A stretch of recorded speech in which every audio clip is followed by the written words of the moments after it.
Good morning, guys. Welcome out to Revolution. We're going to continue on with our examination of the video, the majority text, divine preservation and Christian reason. And so we are at point number 21.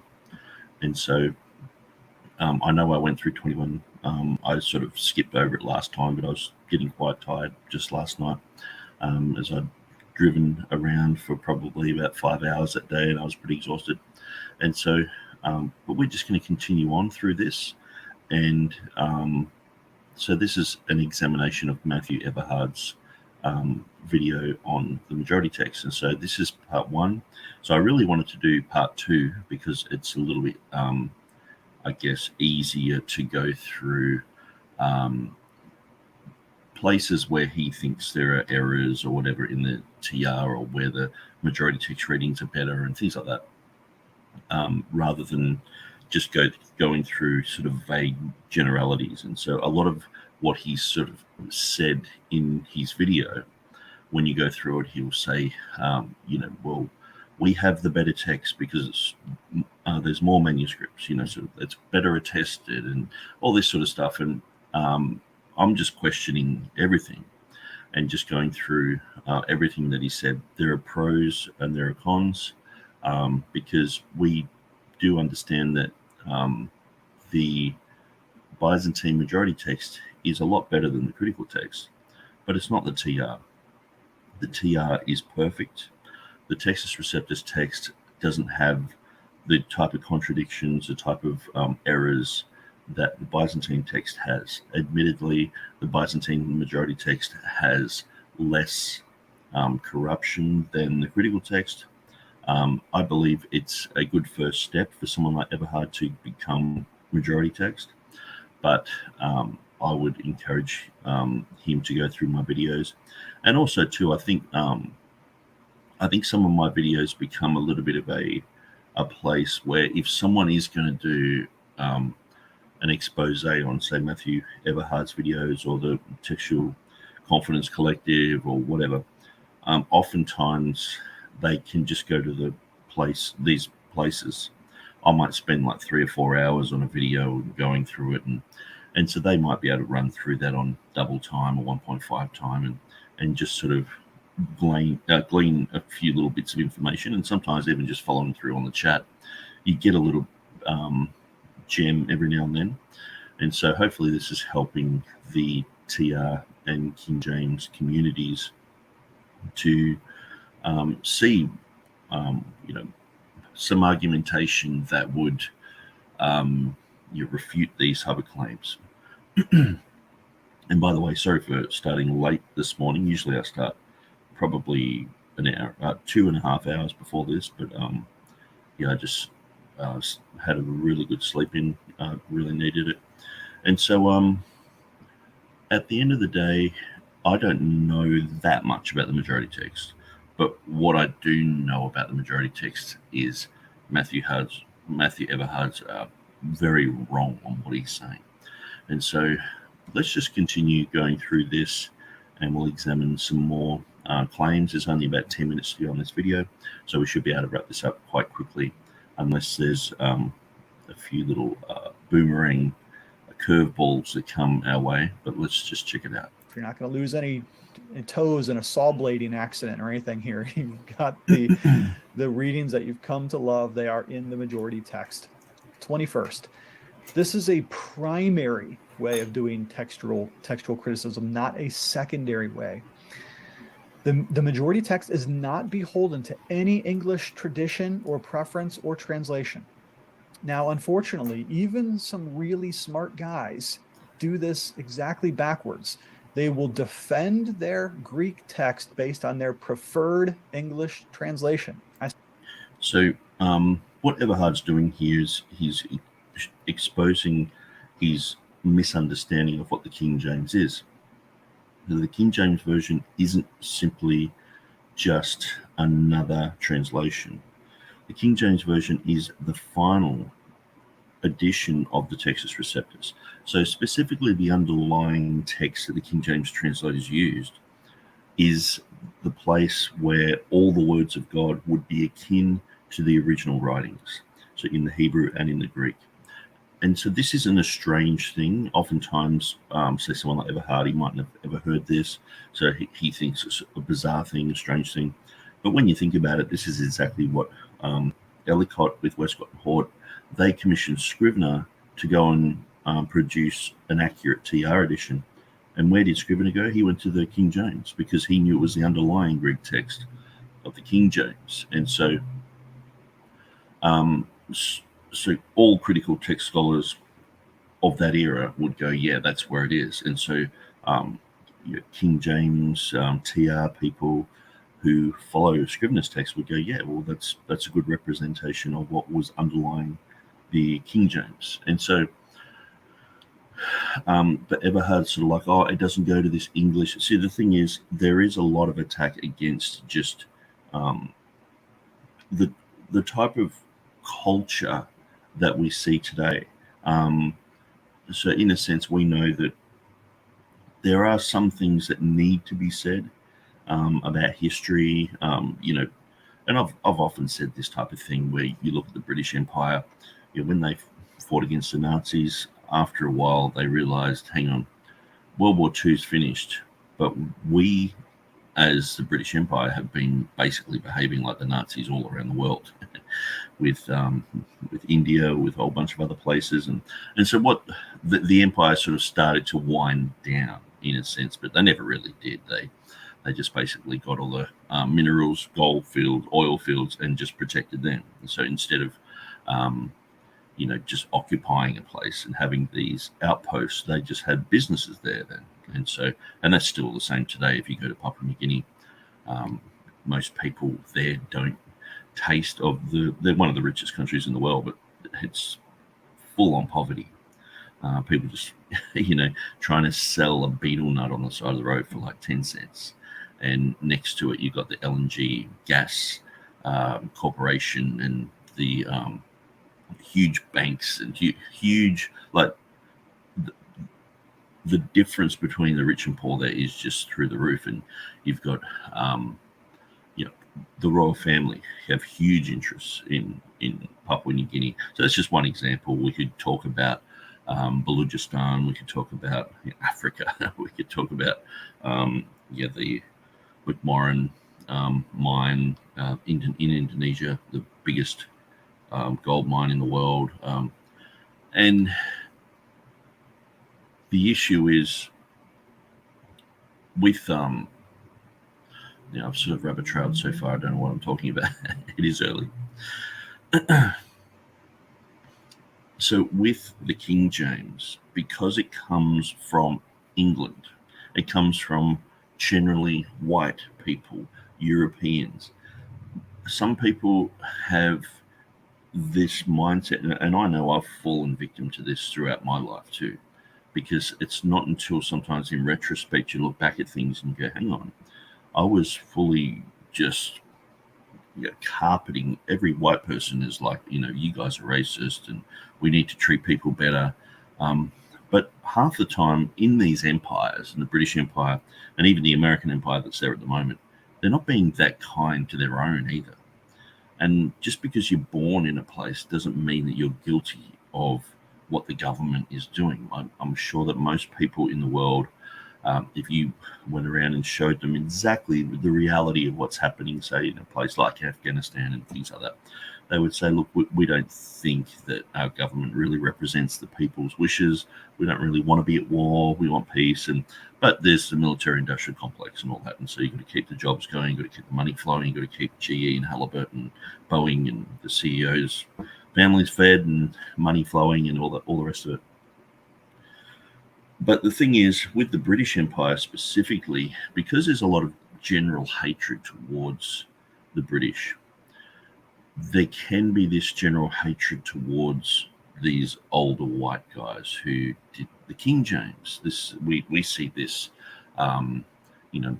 say like when we approach people, say from like the BLM movement, they might just simply generalize white people in general. We know Malcolm X and other people had this type of thing. We understand that there are groups out there who think that white people are like albino, deformed. We're not really even sort of fit to be classified as human. We're less developed, and there is this type of mentality. Sure, the reverse happens too. Some people think that people of other races and other skins, that's the evolutionary process, they haven't evolved enough and all this sort of stuff.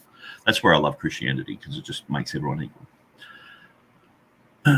But at the end of the day, people can have a mindset against what Europeans have done, because a lot of the time Europeans went places, and Europe was a pretty wild place back in the Middle Ages, and so they took their tactics of warfare, their brutality, oftentimes around the world. Now, I'm not saying that these cultures aren't brutal. You go to Papua New Guinea, they were brutal. If you go to South America, they were brutal. If you go to many of these places, they were quite brutal. But the thing is, usually it's the victors who,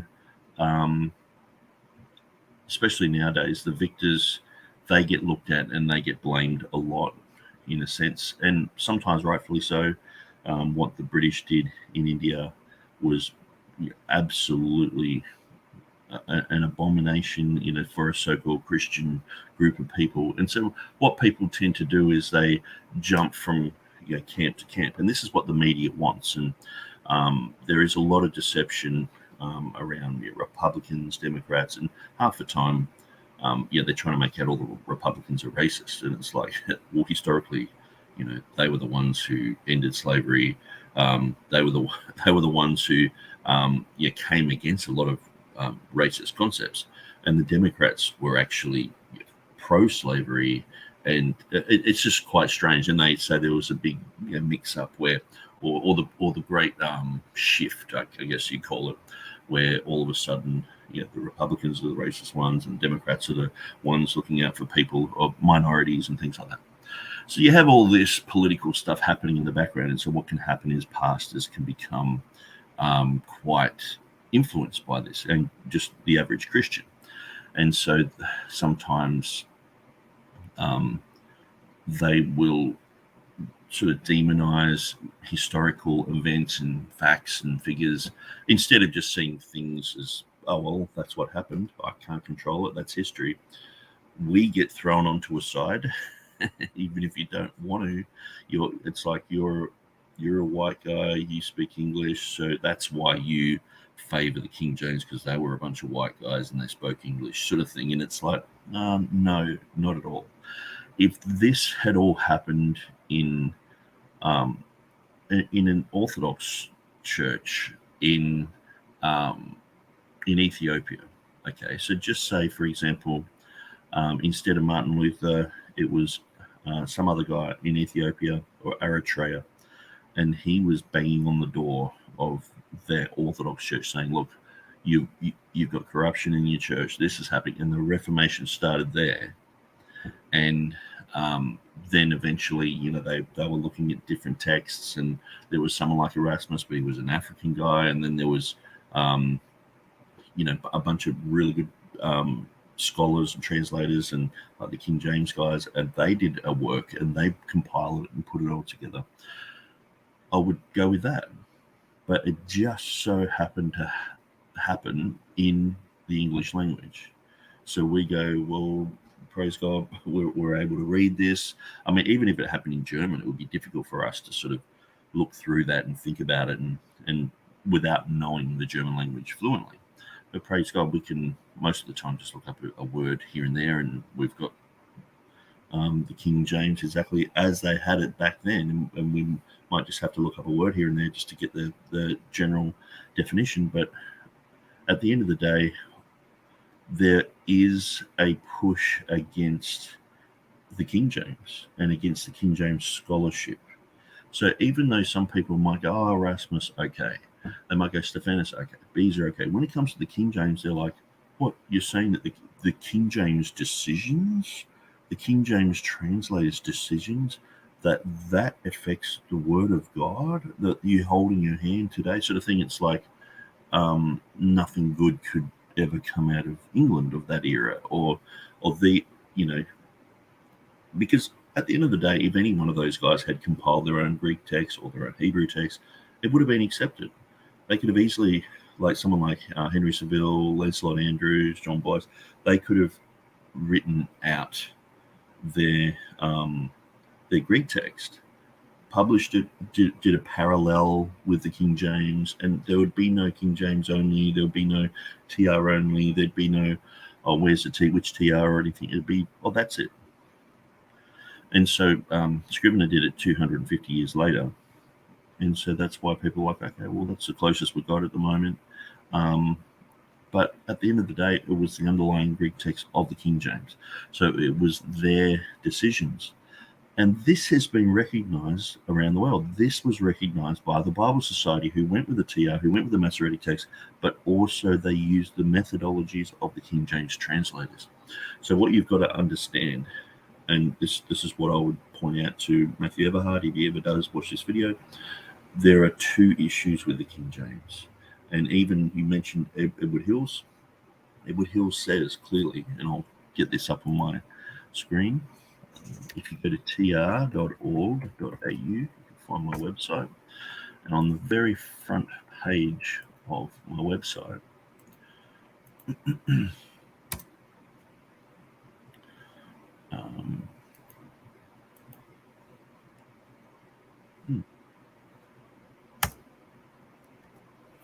usually that comes up immediately. Not sure what's going on there. Here we go, Textus Receptus main page. So I've got it all written out here if you want that, but let's have a look at David Cloud's book. So he says, Hills also pointed out that the King James Bible represents a unique form of the received text, and he believed it was this precise form which should be followed.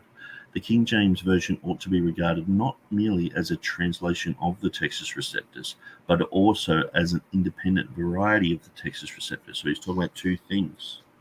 He's saying it's a translation, but it's also an independent variety of the Textus Receptus, okay? But what do we do in those few places in which the several editions of the Textus Receptus disagree with one another? You know, Rasmus, Beezer, etc. Which text do we follow? So this is answering Mark Ward's text. The answer to this question is easy. It's not difficult. Most people agree with it. Most TR people say this. Yeah. We are guided by the common faith. Hence, we favour that form of the Textus Receptus upon which more than any other God working providentially has placed the stamp of his approval, namely the King James Version, or more precisely, the Greek text underlying the King James Version. So that's the thing you've got, and I like to call it King James Version is the English that was produced from the Textus Receptus and Masoretic text. But then at the same time, they're producing the King James Bible, which is the compilation of all the words. It's the examination of all TR editions, bringing them all into one and saying, that's it. Then they're translating from that. So that's why it's the King James Bible. And so that's, to me, that's the most important thing, because a lot of the words in the 1611, words change, definitions change. We're living in a culture where language is fluid. It's not just set in concrete. And so sometimes, we know, like in the book of James, it talks about gay clothing and things like that. And that words drop out of use, and some words, they change. And so that's the English side. But when you look at the words that are chosen, they reflect the perfect Greek text.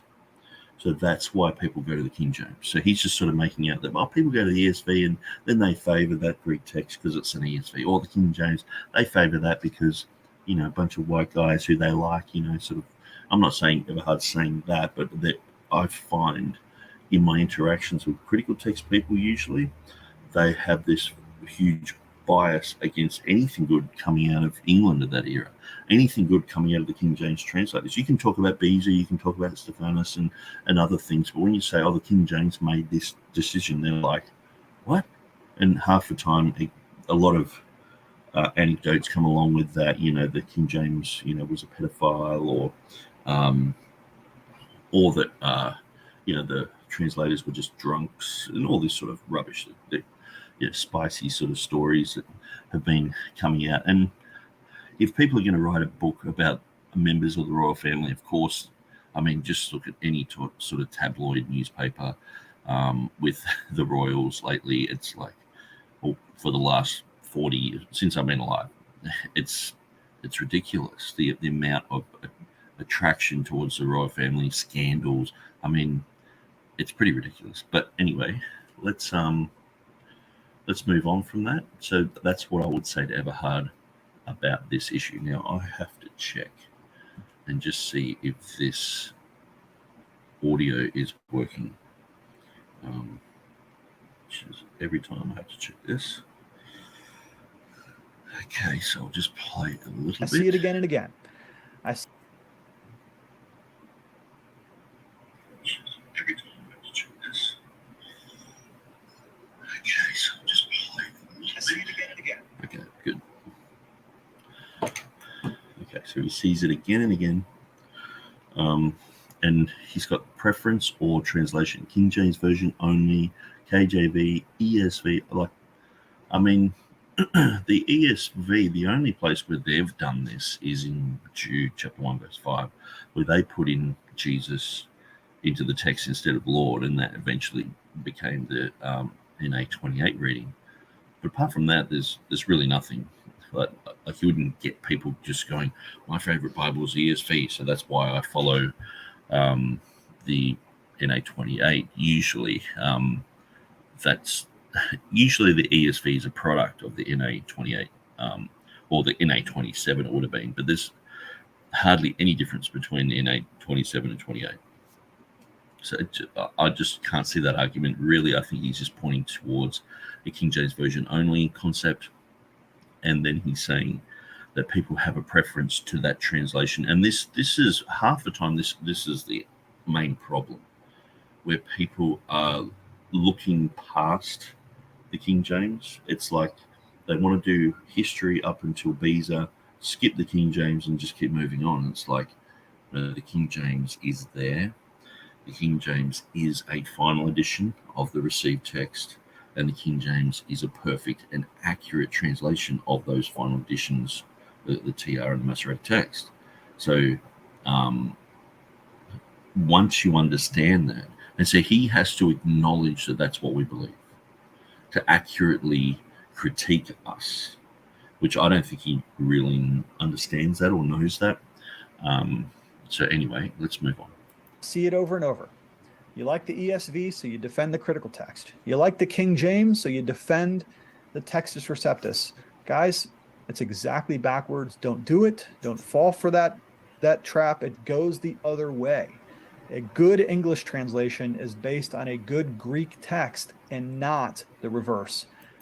So where's his English translation that he's showing us of his text?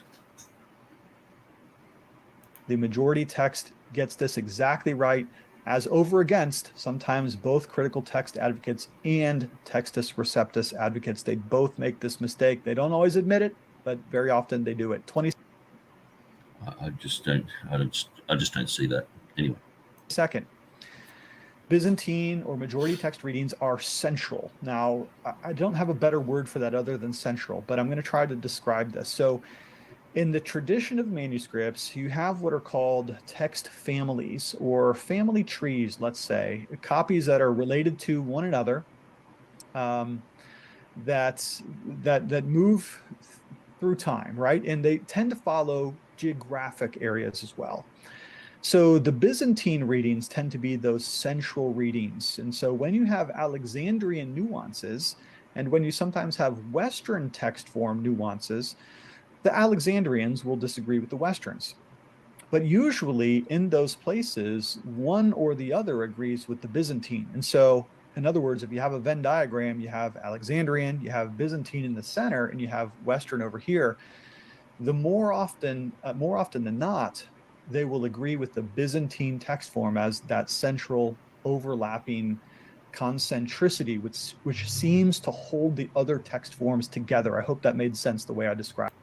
Well, that's probably something that I would agree with, in a sense where you have the Western text, and so he's not making that distinction that the King James is based upon Byzantine and Western. It's looking at all the evidence and the early church writers. And so where he's just looking at one leg of the three-legged stool there.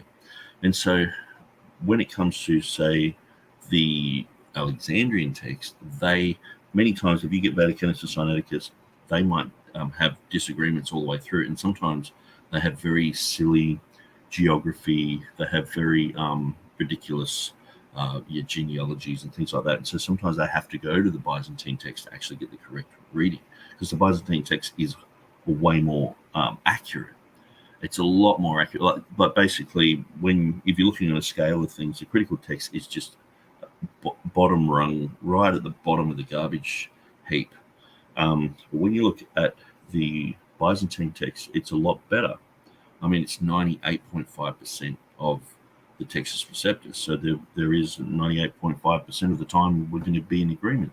But it's that 1.5% that make up the difference and that cause problems. And that's why a lot of the time I can be in agreement with a majority text person and say, yes, I believe that verse is in or out or whatever. But when it comes to those grey areas, many times someone like Everhard, he's just like, they're just Latin interpolations. There's no real manuscript evidence for that and all this, where he would have to take every verse.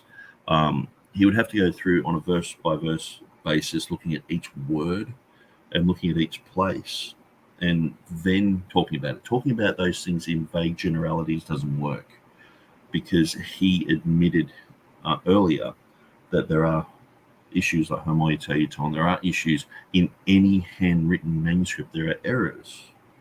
So when you spot those errors, are you allowed to correct them, or does the number of manuscripts with that error in it override that?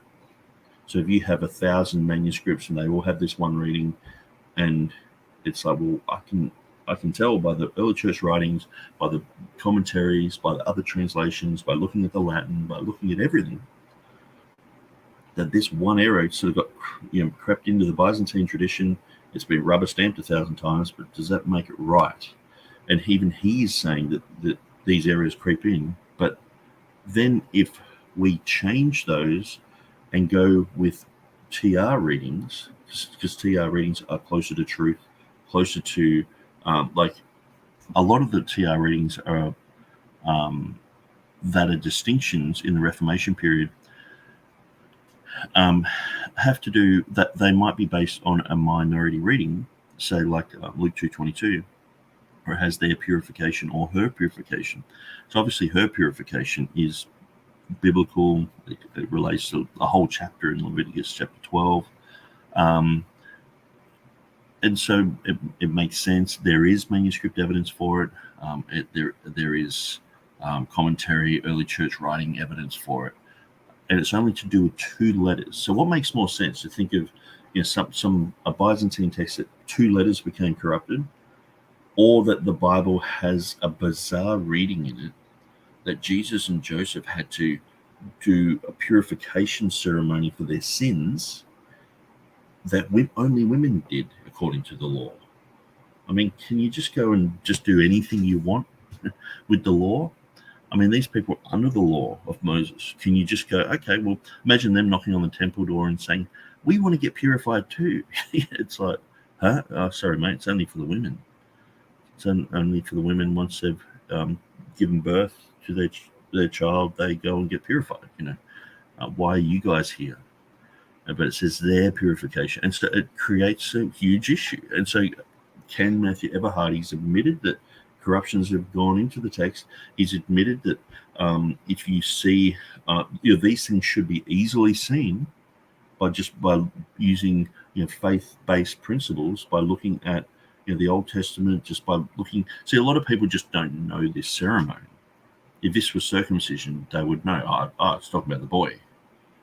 But if all of a sudden a girl was getting circumcised, it would be just bizarre and weird. And it's like, well, what are they talking about? The Jewish law doesn't demand that. And I've even mentioned this, and people are like, no, women get circumcised too. It's like people they just don't want to hear it. And so will Everhard admit that, yes, while Luke 2:22 might be slim in the Greek, with these two letters being changed, I'll actually bring this up on my website, because I know I haven't got a huge exhaustive amount on Luke 2:22, but I've got enough there to show you what's going on.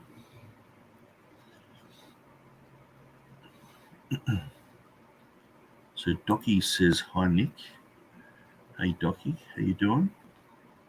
Okay, so 2:22, according to the law of Moses. So this is a purification according to the law of Moses, not just whatever they want to do. You know what I mean?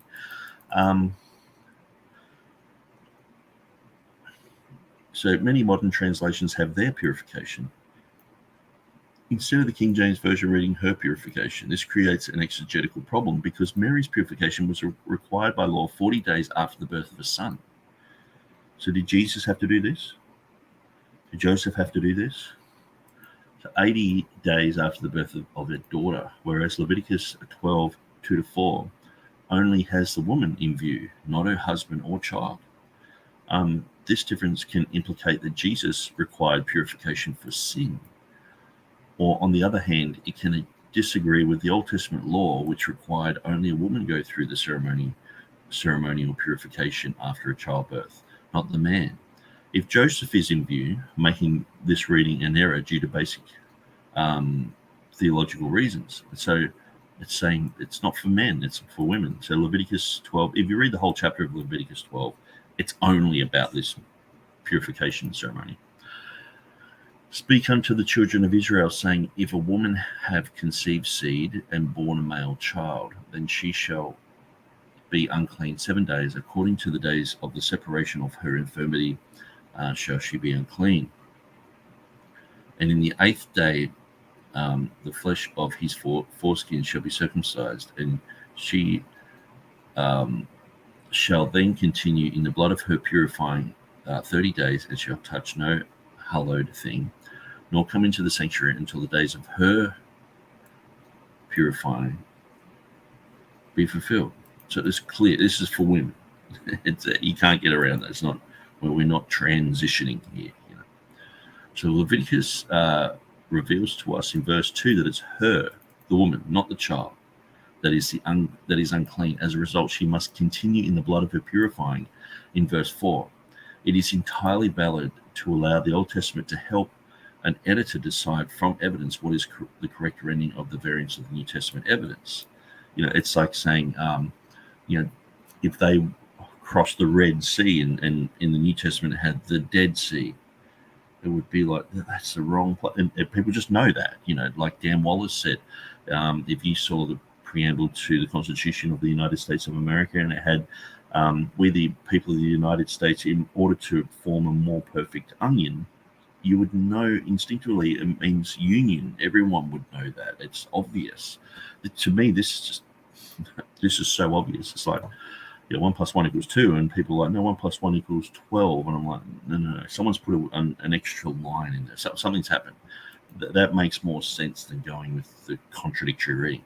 So look at Luke 2:22. It says, when the days of her, so this is in the correct reading, the days of her purification according to the law of Moses were accomplished, they brought him to Jerusalem to present him before the Lord. Now, this is clearly a reference to Leviticus 12:6-8, where it says, when the days of her purifying are fulfilled for a son or for a daughter, she shall bring, so not they, she shall bring a lamb of the first year for the burnt offering, and a young pigeon and turtle dove for a sin offering. Was Jesus a sinner?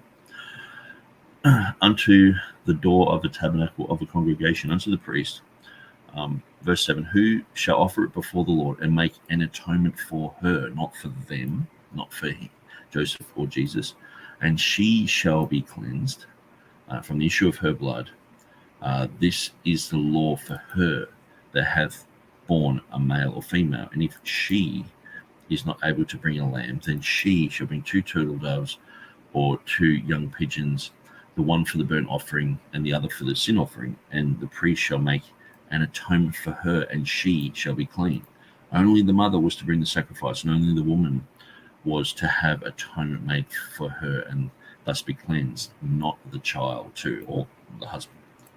So Tatian's Diatessaron, written between 160 and 175, reads that the child's mother should do her purification. Okay, so there is scholarly uncertainty about what language Tatian used for its original composition, whether Syriac or Greek. Modern scholarship tends to favor a Syriac origin, but even so, the exercise must have been repeated in Greek very shortly afterwards, probably by Tatian himself.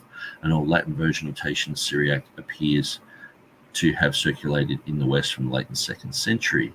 The Proto-Evangelion of James says, and when the days of her purification were accomplished, she gave suck to the child. So we're looking at very early church writings that have her purification.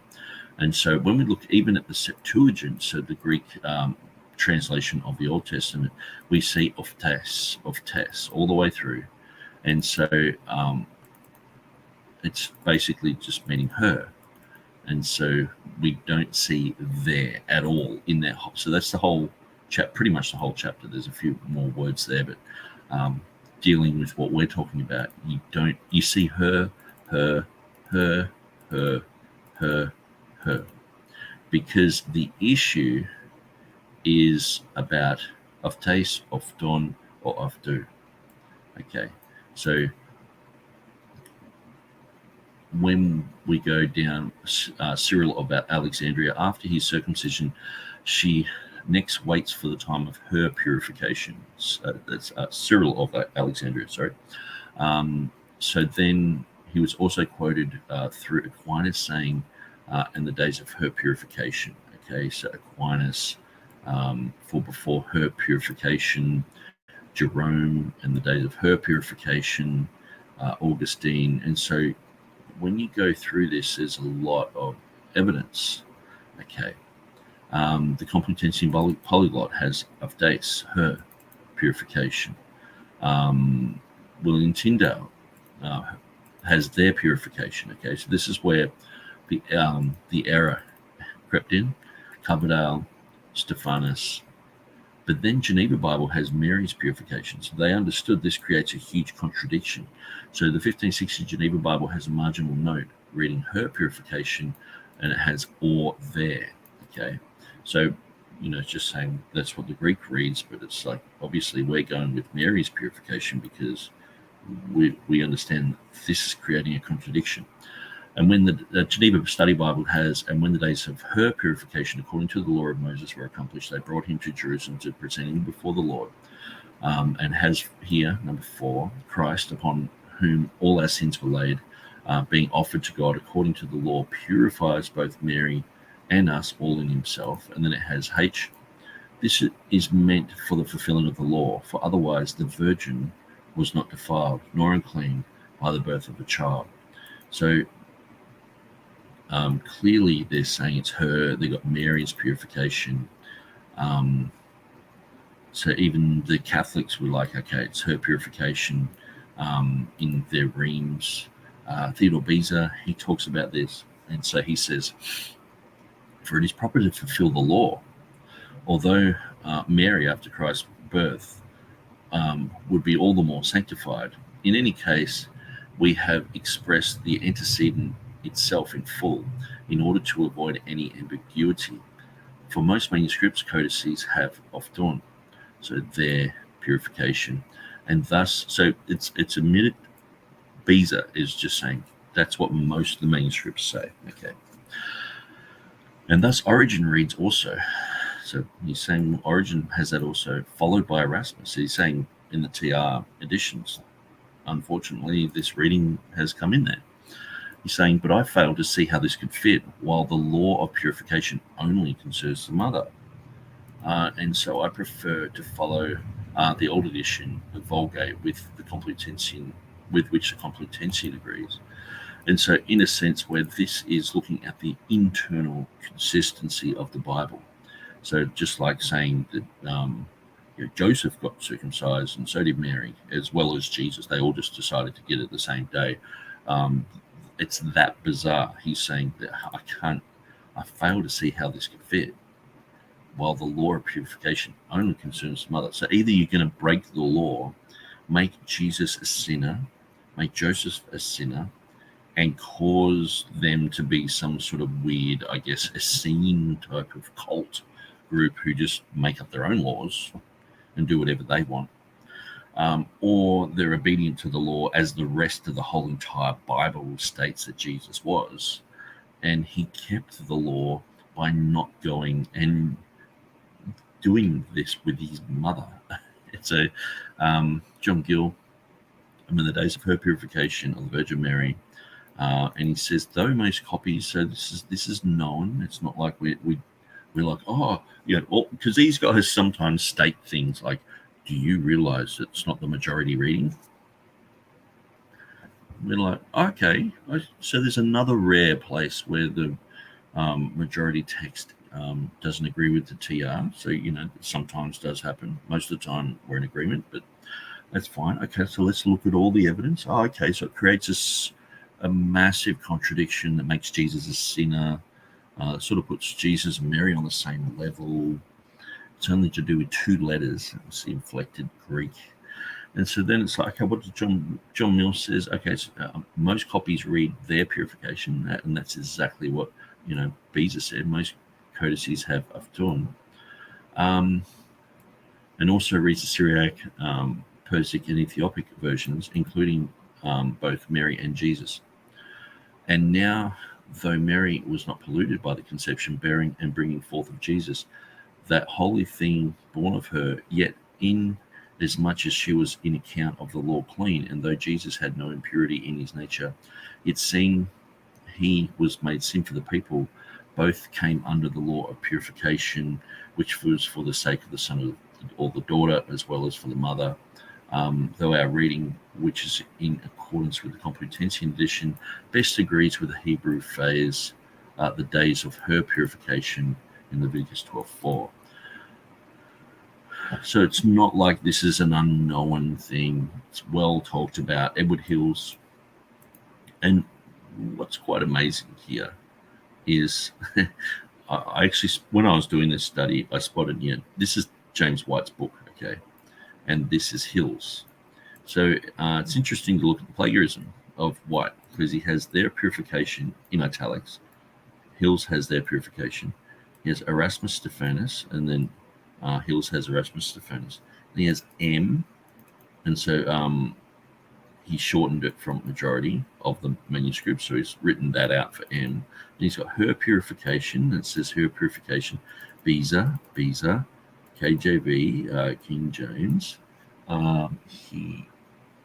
Hills mentions Elzevir, but he skips that and goes Complutensian.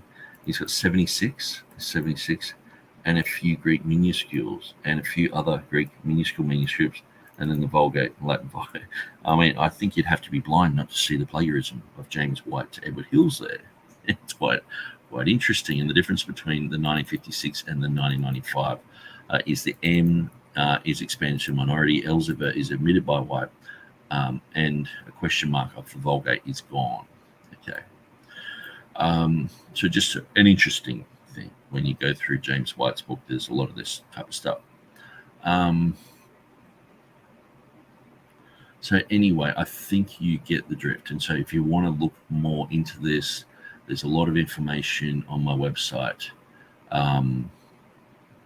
Her purification.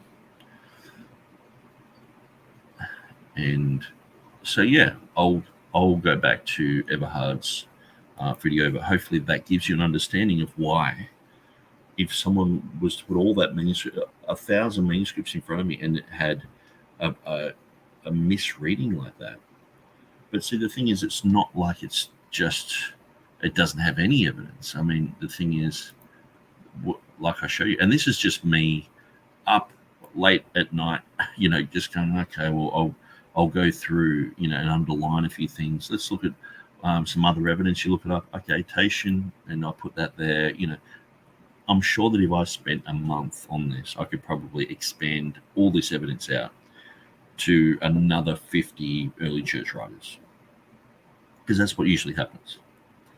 And in the end, it just becomes so ridiculously clear that there it's a purification of Mary. So here we have pseudo Matthew, 9th century. Anglo-Saxon has her cleansing, minuscule 96.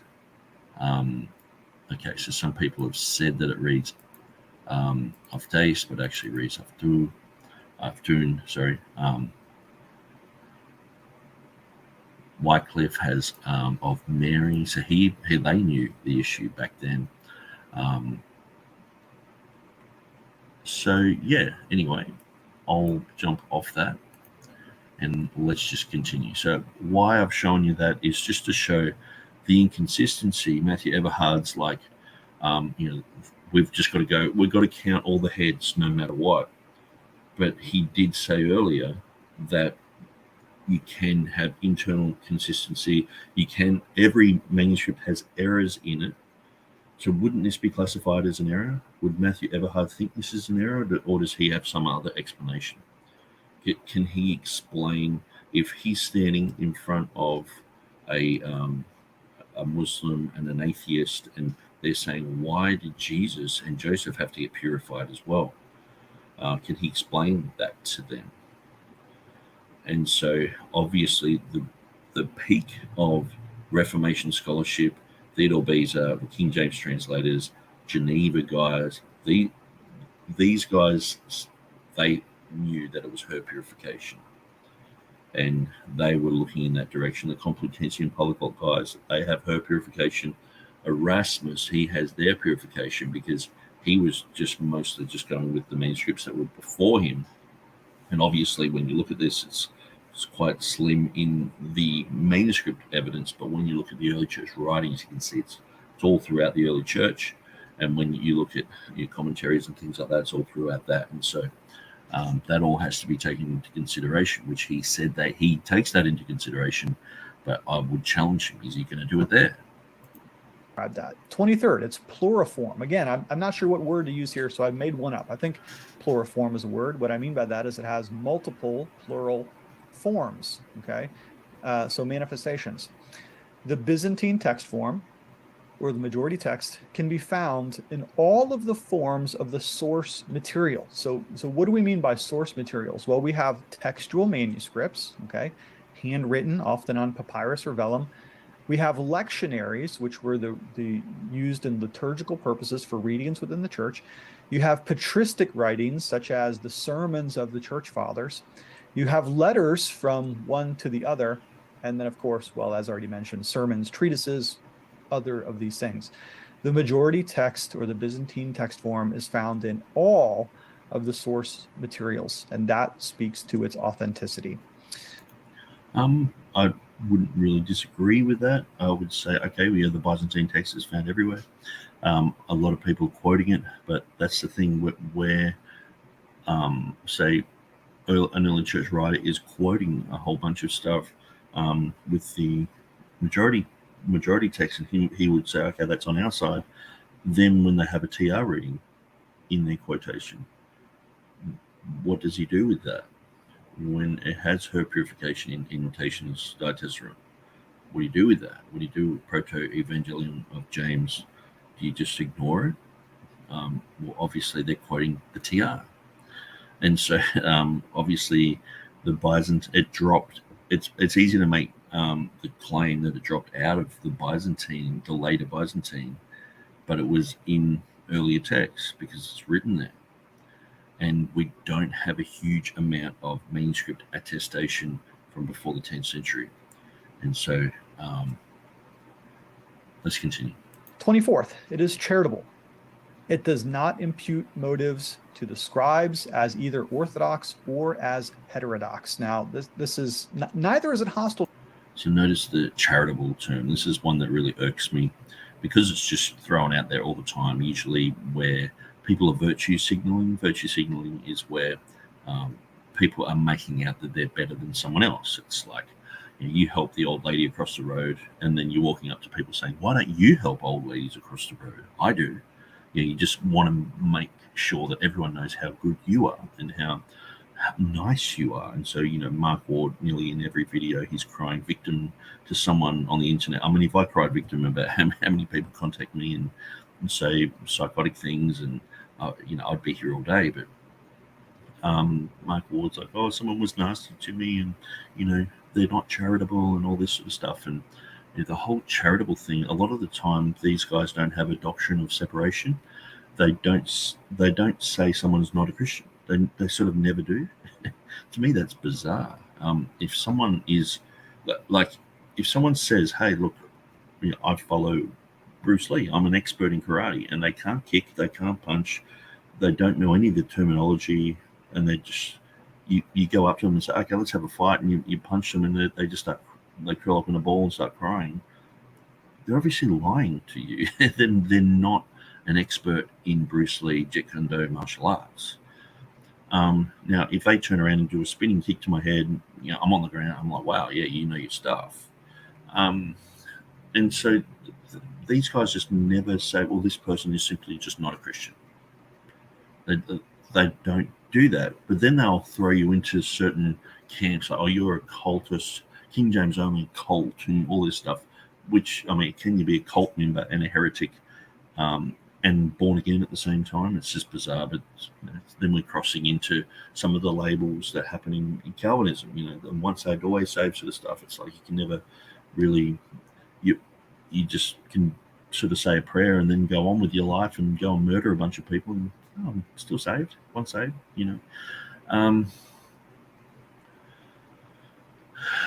So it's charity, so that's why I just get annoyed with this whole charitable thing, because a lot of the time it's just the other side of the coin is compromise, because these guys just want to be nice. The how to win friends and influence people thing, where if you walked up to Jesus and got the Hebrew scriptures and ripped him in half in front of his face, or gave him an edition which had a whole bunch of verses missing, what do you think he would do? You think he'd just go, oh, brother, put his arm around someone and go for a long walk and hold a lamb, and he'd say, you're a snake. He'd say, brood of vipers. Blah, blah. Read what Jesus did. They ended up killing the guy because he was pretty rough with the religious folks. Yes, with people who, a lot of people don't even understand this basic thing. We're not to judge the world. The world is already being judged by God. So we, people who are involved in sin and all that, we're just to go, okay, that's your thing with God. We hope you get saved. We are to love them. And so a lot of people think, loving them means just like waving to them, being nice and bringing over some apple pie or something. It's like, no, you might do that, but loving them is preaching to them, because you don't want them to burn in hell forever. So you preach to them. So they might see that as unloving, but we know it's loving. Where they're running in front of a truck and we say, hey, don't do that. We're warning them of the wrath to come. So that's loving them. Then there's the other side where, so that's with sinners. When it comes to people who profess to be Christians, they're the ones we're supposed to judge. And clearly, Paul said that we are to judge the church. He said, why do you go to court outside in front of unbelievers? Why can't you judge these matters internally? And he's saying we are to judge one another. We're to judge the church. And we're supposed to do that. People are like, don't judge, as if that's what the verse is saying. Don't ever judge. They have no idea about judging. And it used to be atheists who said that. Now it's pastors and leaders, because they've crept into the church. But the whole don't judge thing is oftentimes the other side of being charitable, being nice, and we're just nice to our Catholic brethren. We're nice to our. It's like, no, if someone's a Catholic, they're saying they're a Christian.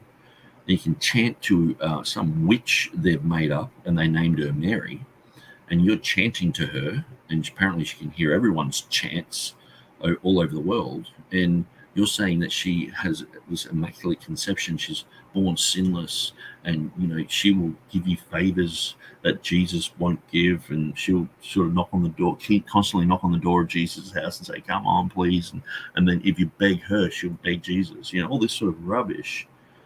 if you're going to say that they're brethren, we've got to be nice to them and all that. No, you're supposed to rebuke them and say, sorry, dude. You don't have to be nasty. You just say, sorry, you're in a cult. You're not saved. You need to read the Bible. You need to repent. You need to get out of your cult and become a Christian. It's pretty basic stuff. But what I find, like, look at Mark Ward. He's with Faith Life. Is he ever going to go over to the verbum side of Logos Bible software and say that he thinks that the Roman Catholic Church is not good, that the verbum side is just fleecing people, Roman Catholics, that these people are just making money off the Roman Catholics and they don't really care about their soul? Can you imagine if Logos, all of a sudden their verbum Bible site just had a whole bunch of preaching against Roman Catholicism, exposing the Pope, exposing nuns, exposing priests, exposing the Vatican, exposing the Rosary, exposing the Eucharist. Imagine if all of a sudden verbum turned out like that. Then I would say, wow, they're probably, there could be Christians behind that, but they're not. They're helping them believe lies. This is the type of group that pays Mark Ward to come against the King James. That's why we think he's disingenuous. If he was just some random guy like, I'm concerned, like he makes out to be, then we would go, yeah, okay, well, let's address your concerns. You're not the first one to have these concerns. Let's look at this. But he's getting paid to do this. This is his job. He's an apostle now to the King James onlyists. So bizarre. But the whole charitable thing, I mean, I could talk about that all night, all day, all night. But it really annoys me. The how to win friends and influence people gospel is not the gospel. And so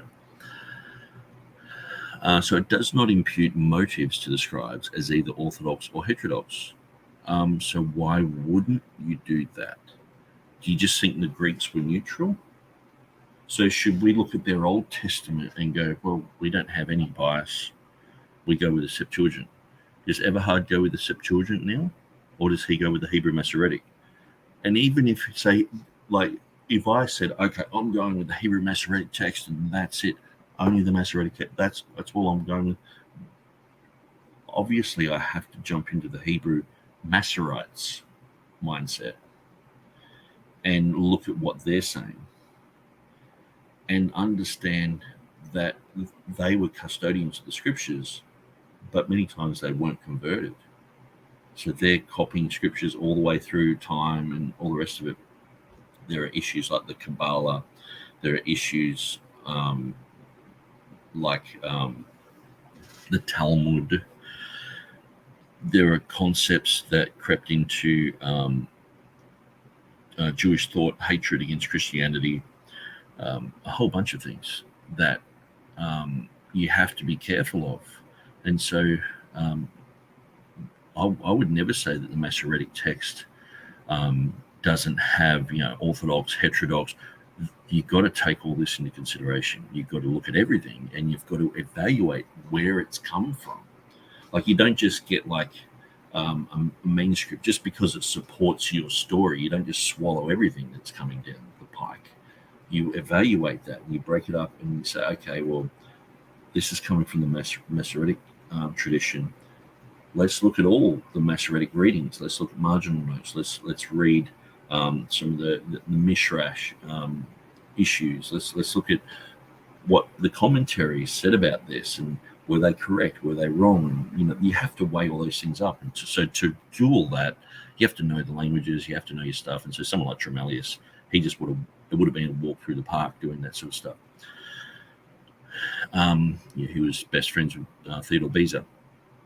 So the whole thing about whether a scribe is orthodox or heterodox. I mean, see, the thing is, you can go through the early church writings, and you can get orthodox words from someone who's not orthodox. Just as if someone can do a 10-part preaching series on the Gospels, and they're a Mormon. Okay, now they might use the King James. So in 1,000 years, we look back in time, we look at what they're saying, and it's like, okay, well, they used this scripture. They might be using the correct scripture, but it's the way it's interpreted, it's the way they're twisting things. Okay, And they might even turn around and say, I don't agree with this reading. I think it's wrong, because they don't think the King James is accurate. But they might use it. So the thing is, someone who is heterodox can quote orthodox things. And someone who is orthodox can quote something that's heterodox. Not everyone has, every part of their life shining, in a sense where you can get someone like, who am I thinking of? Papias. So Papias, he's a very interesting early church writer, but then he might talk about, if you ever read about Papias and Judas, and how he sort of spent the rest of his life going around stinking, and with every time he touched the side of a wall, there would be this stink that would come out of him, and all this sort of weird type of thing that comes from Papias. Now, whether Papias believed that, or whether he was just saying, well, this is a story going around, or whatever, we're not exactly sure. But you've got to weigh all that up. And so this is usually the type of area where Bart Ehrman, he loves this stuff. So you'll have someone who 95% of the time is just saying things that are backed up by history and logic and stats and facts, and then they'll just throw a curveball out there. So he'll focus on that. And so that'll taint everything else they're saying. Now, I understand that but see, the thing is, it's like, we're just pulling an edition of Cyprian off the shelf, and here we go. Everything's got to be taken into consideration of whether it's pseudo writings. Some people could have written things to discredit others. All you would have had to do in those days to discredit someone is go, okay, Papias is writing a whole bunch of stuff for the church. I'm selling idols at the Temple of Diana. I don't like these guys, so what I'll do, I'll write a letter saying that I'm Papias, and this is what happened to Judas, and it's ridiculous, and here we go, it's out there. And then people, Eusebius, he catches onto this, and it just goes into history. And so we've got to be careful with all that as well. So one of the things is, we're looking for words in among all this writing. If someone's orthodox or someone's heterodox, we've still got to go, okay, at the end of the day, that is an attestation that those words at that particular point in history were known to that person, or perhaps a group of people. So that's a major part of text criticism. And so sometimes even finding heterodox manuscripts, that can be a goldmine. You can find a whole bunch of Byzantine readings, find a whole bunch of TR readings in them. And so, to certain Bible translations, by the way, this is important. So sometimes you'll come to a reading, and very often the secular people will say this. They'll say, well, here's a variation, and we know that somebody manipulated the text because they were trying to steer it towards an orthodox, acceptable doctrinal reading. Well, that is imputing false motives against an orthodox scribe, isn't it? But sometimes it works the other way around. Sometimes people will say, well, we know that this is a manipulated variation, a manipulated text, because the reading here is unorthodox. Okay. So ironically, in both circumstances, people are imputing the motive of cheating or twisting the text either towards an orthodox or an unorthodox position. Majority text reading is charitable. We don't accuse people of messing up on purpose. What we do is we simply take all of the data, we collate it, and we say that the Spirit of God has preserved his text through the majority of readings, even if scribes made mistakes. Okay, so I just can't believe that he's saying this, because you're going to tell me that someone like James Snap, like I know James Snap says he's equitable eclecticism, but in a roundabout way, he's majority text. But he won't impute like what about Marcion? Does Matthew Everhard think that he didn't exist or something? Just read Jerome's prologue. He's saying unfaithful scribes were taking the comma and handing him out. is Jerome just lying? All the way through, there are people. Marcion is one of the most written about people of the early church because he was perverting the Bible. So many people talk about him. So many people talk about corruptions that were happening in the text and people fixing. I mean, even Paul was saying there are whole entire letters saying they're from me. So that whole concept of someone demonizing Papias and writing a story or whatever, I mean, that was happening to Paul. And so I just can't see where this is fitting in with reality. And so there's quite a lot being said in this charitable chunk. So what I'm going to do, I'm going to go back a little bit. And we're just going to listen to this again. It goes for quite a long time. There we go. Fourth, it is charitable. It does not impute motives to the scribes as either orthodox or as heterodox. So what the Orthodox Church, they had certain distinct readings, but they never favored those readings because of their doctrine. Okay, that's interesting, Now, this is neither is it. So this is one of the main things when I'm going into Byzantine text land. I'm sort of like, I put on my gas mask and go, okay, I understand that this can be toxic. There can be, like, it's not as toxic. So just got a bit of spam happening here. Block user. There we go. You're blocked. It's not as bad as a critical text one. That's like you're wearing a full, spacesuit, sort of thing. You don't even want to touch any residue of critical text. But at the end of the day, I'll just try and get rid of this.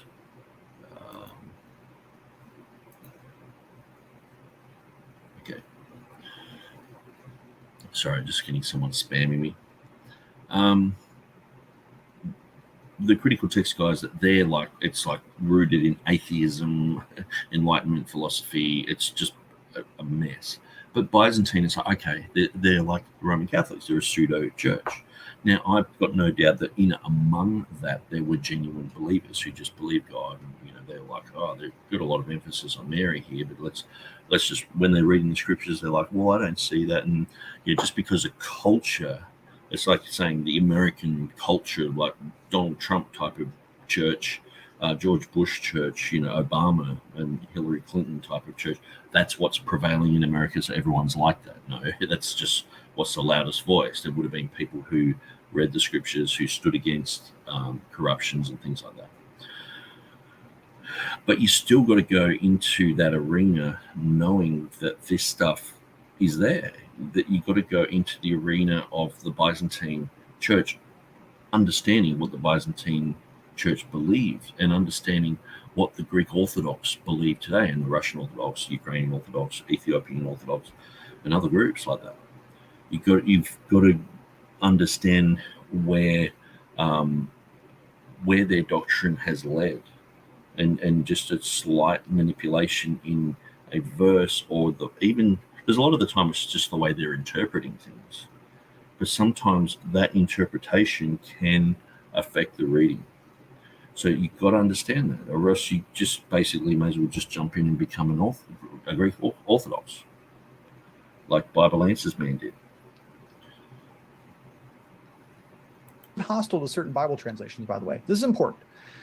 So sometimes you'll come to a reading, and very often the secular people will say this. They'll say, well, here's a variation, and we know that somebody manipulated the text because they were trying to steer it towards an orthodox, acceptable doctrinal reading. Well, that is imputing false motives against an orthodox scribe, isn't it? But sometimes it works the other way. But see, Everhard would believe that that's what happened in 1 John 5:7.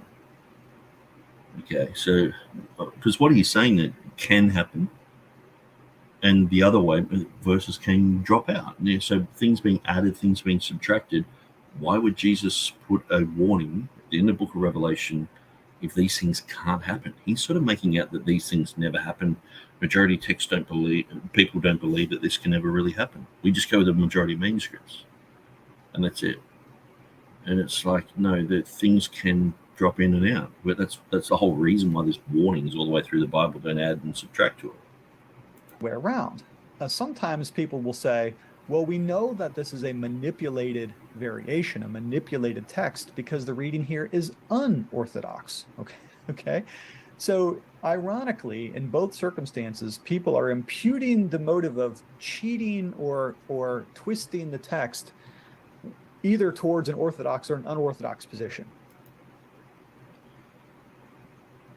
And so what he's saying there is people are recognizing that sometimes there are readings that are put into the text that are silly interpretations. Someone's just put it in there. They want that reading in there. They're throwing it in there.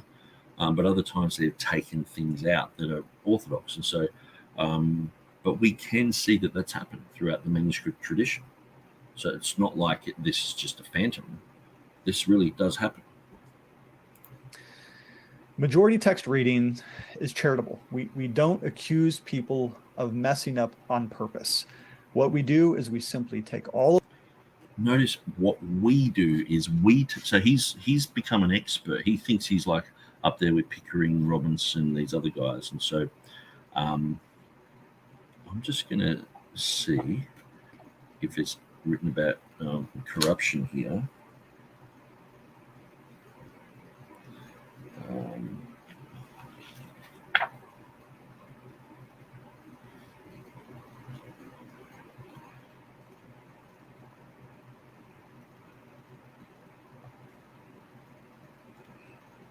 Yeah, so I'm sort of looking for a needle in the haystack, but for majority text people, they would consider that the critical text is corrupt, and that there's been things added to it. They would look at Vaticanus and Sinaiticus and reject them. I mean, just read Dean John William Burgon, So this is the whole thing. Everhard doesn't seem to know who is behind the majority text, which is Burgon. That his form of charitableness, Burgon wasn't there. He was saying that B and Aleph are disgusting manuscripts and all the rest of it. And so it's exactly what he's saying doesn't happen. That's what Burgon was doing. Exactly what he's saying doesn't happen. That's exactly what Hoskier was doing. Exactly what he's saying doesn't happen. When you look at this type of thing, he's basically saying that Vaticanus and Sinaiticus are ridiculous. And he's saying there is influence of Gnosticism and things like that. And so I just can't see what Matthew Everhard said. It's almost like if he started this video series and said, hey, I'm not a bona fide majority text guy. Now, these are some things that I would say make my world like a Disney movie, and these, show that what I would really love to happen in the real world. If we kept these principles, then I'd go, okay, I probably wouldn't even do a video on it. But he's like, this is what we majority text people believe.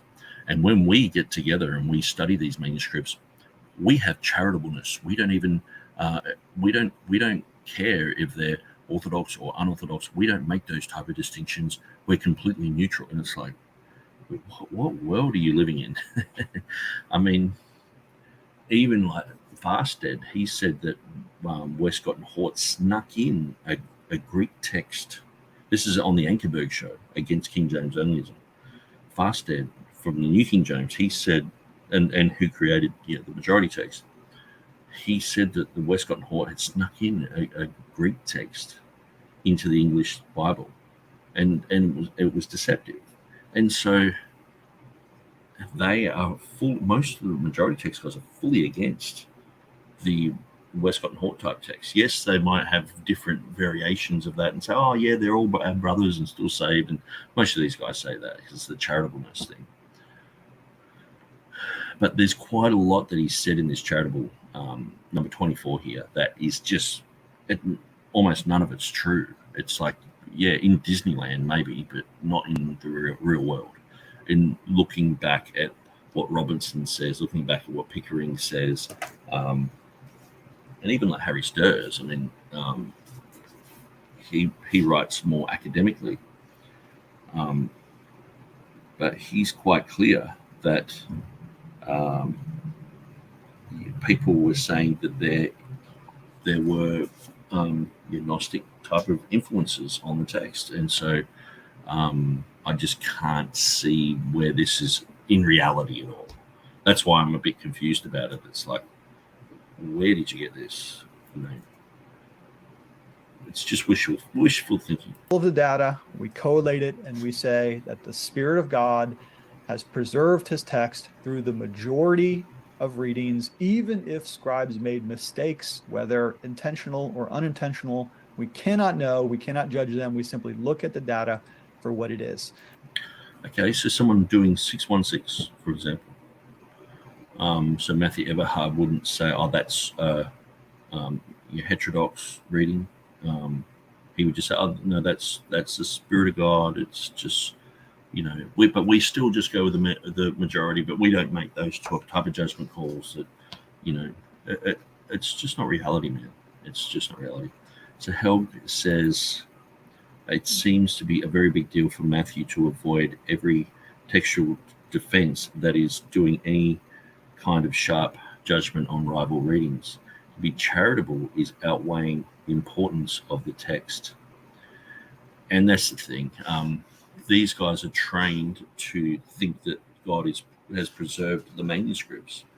And that, I guess it's been a bit of a revelation to me in the past few years that's why the Center for the CSNTM, the Center for the Study of New Testament Manuscripts by Wallace, that's why that scene is so important, because it's like they're preserving the Word of God.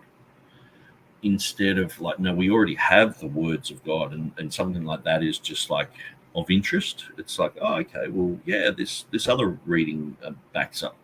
Is the vast majority of things they're finding back up the TR. But I think as well, when like say Matthew, he's got this mindset that it's in the manuscripts, and also in the Textual Confidence Collective we saw they were saying it's in the manuscripts and it's in the message. And so when you get down to specifics, you're demonized. Okay, so you get the microscope out, you walk over to the word, and they're like, hey, it doesn't matter what it says, whether it says her purification, their purification, or his purification, like the Codex Beza has. It's all the message. It's not about being accurate. It's just a drive-by sort of look at it. Oh, yeah, that's fine. And then just put your blinker on and don't look too closely. And so it's just like a sloppiness. You can be sloppy in your text criticism, and it's still good. God will make it still good. You know. And, here, number 25, intellectual. So what you'll begin to see, and Matthew Everhard, unfortunately, he tends to just demonize TR people, and he'll look at the lowest hanging fruit and say, we're not intellectual, we're just a bunch of bozos. And he mightn't come out and directly say that, because these guys are usually passive aggressive. And so, he'll just say, our side is this. Our side's intellectual. Okay, I wouldn't even accuse the critical text people of not being intellectual.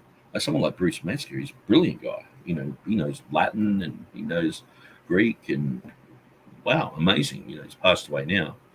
But you can't say they're not intellectual. But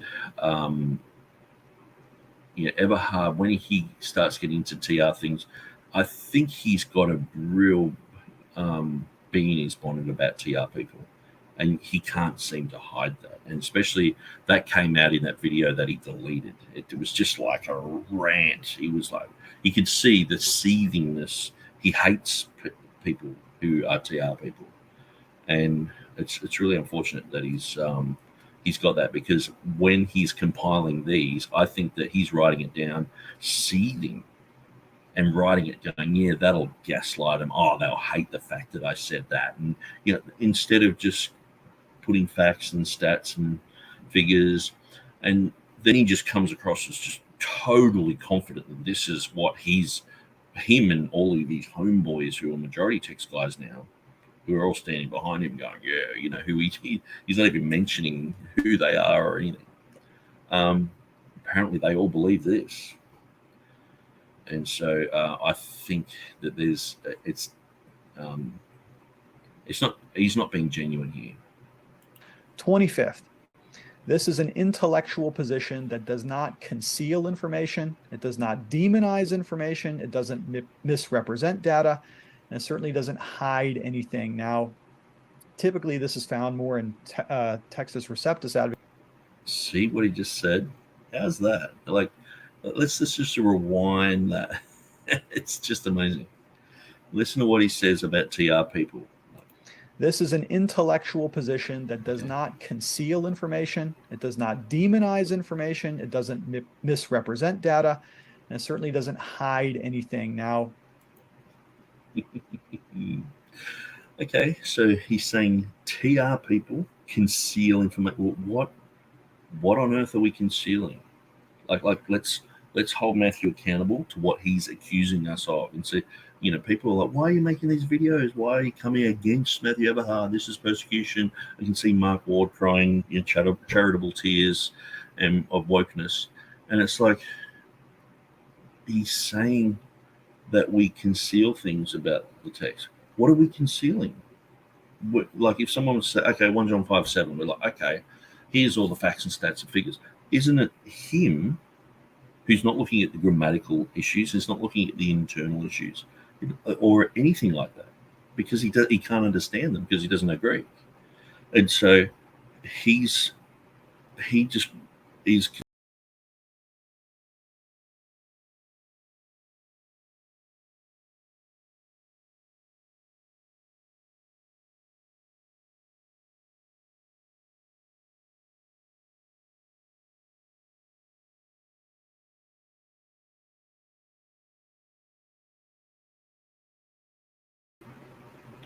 oops, I disappeared. Let me put my screen back on there. Share screen. No, I'm just trying to block these spammers. So I'm not sure why that just dropped out. But anyway, I'll refresh the page.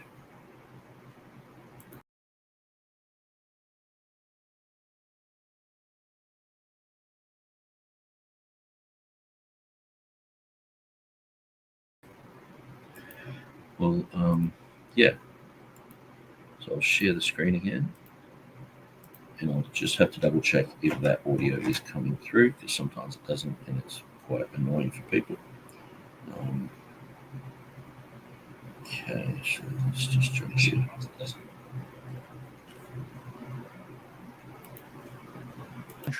We cannot know, we cannot judge them. We simply look at the data.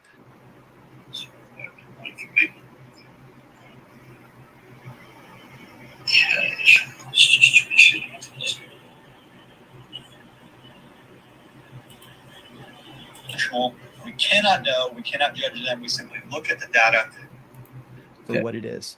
25th. This is an intellectual position that does not conceal information. It does not demonize information. It doesn't misrepresent data. And it certainly doesn't hide anything. Now, typically this is found more in Textus Receptus advocates, but...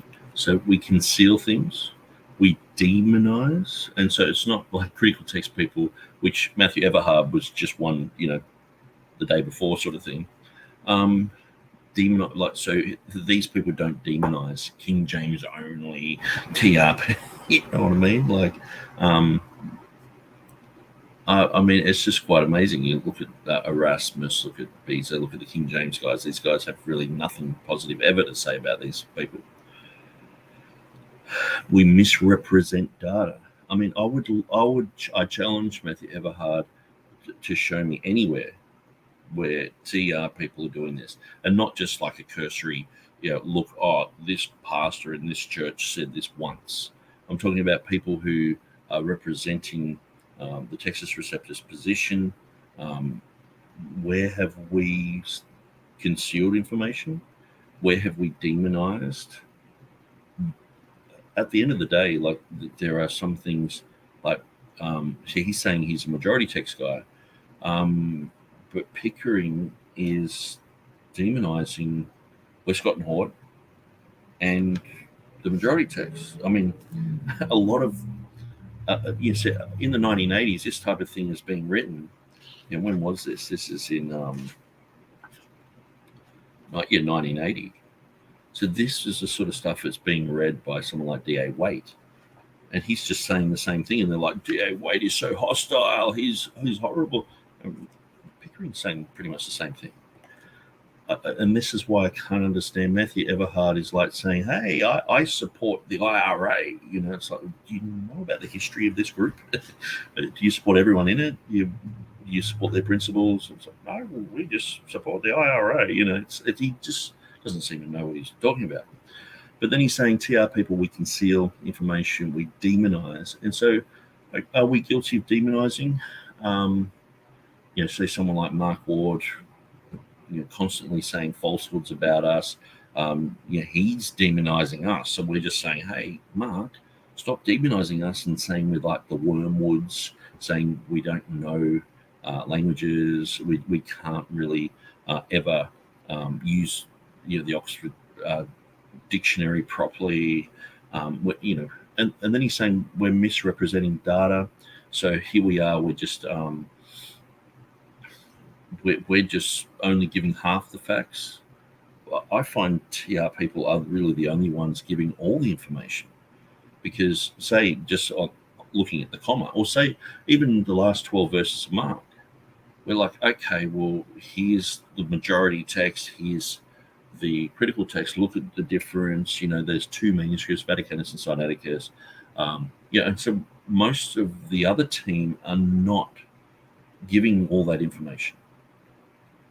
And so I would understand if he said, okay, this in critical text circles, they don't really want you to know that, they pretty much just go with Vaticanus and Sinaiticus, and that's it.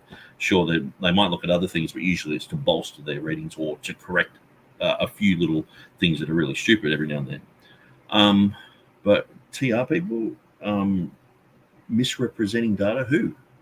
I mean, if you look at my website, if you look at the guys, say, from Agros, Taylor DeSoto, if you look at Jeff Riddle, if you look at it, Stephen Avery, like Stephen Avery is often on their forums, on different types of forums, talking about things and say, okay, this is the other side of the coin. And oftentimes he's the only voice doing that, offering all the information. And you go to his website and he's saying, okay, here's what they're saying, gives all their quotation. Here's what we're saying, gives all their quotation. And that's oftentimes what I'm doing too. Because oftentimes on my website, I have, like, say, Ephesians 3:9. I'm going through everything on that. So if I look up a manuscript on Ephesians 3:9 and I see it has oikonomia, I'll take a snapshot of that, put it on my website and say, this manuscript has oikonomia.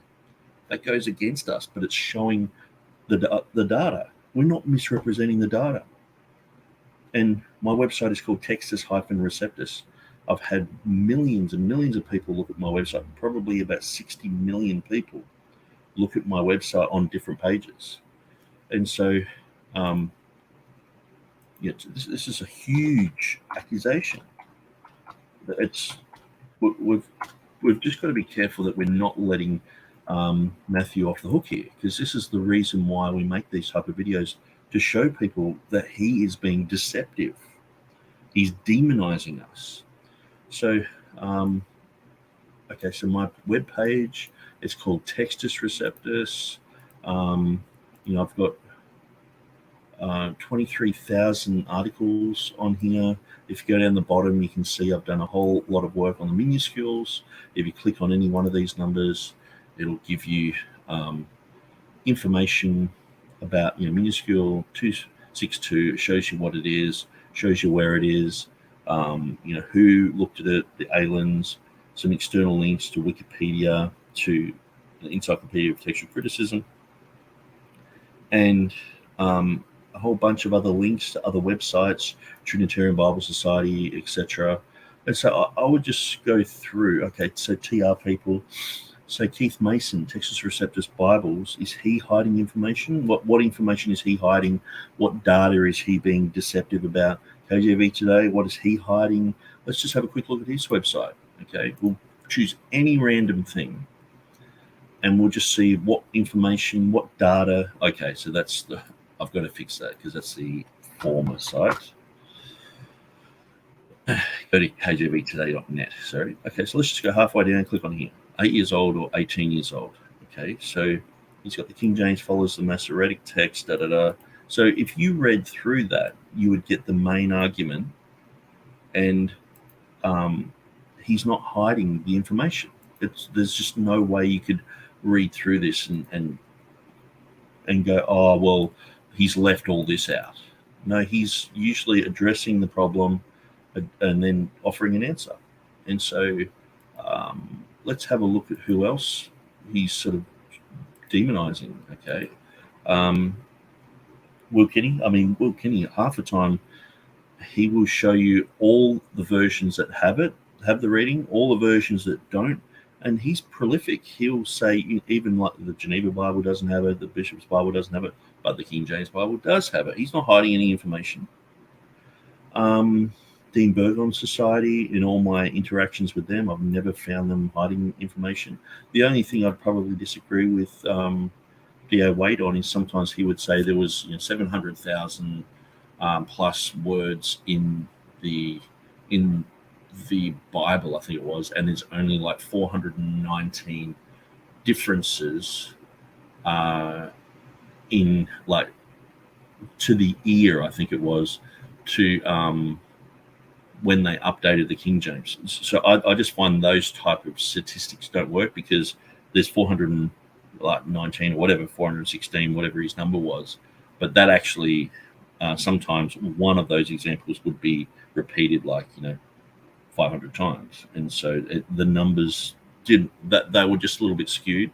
But I don't think he was doing that deceptively. I just don't think it was a good argument to make.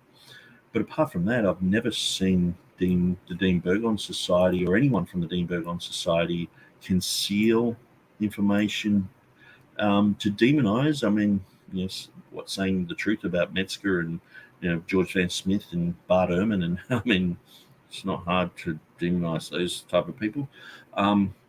Misrepresenting the data. I mean, half the time, the Dean Burgon Society is taking their hat off to Dean Burgon. They're naming a whole society after a guy who's not even a TR guy. And so oftentimes they would go, okay, Pickering says this, Robinson says this, and they would acknowledge their scholarship. So misrepresenting the data and information, I'm just not seeing it. So let's look at who else could be doing this.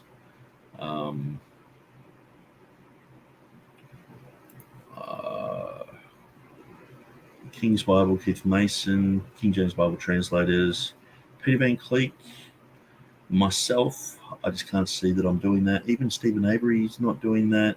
Trinitarian Bible Society, even they're not doing that. They're usually giving all the information. So I'm just wondering who he's actually talking about here. I look at Sky and Zion, verse comparison page.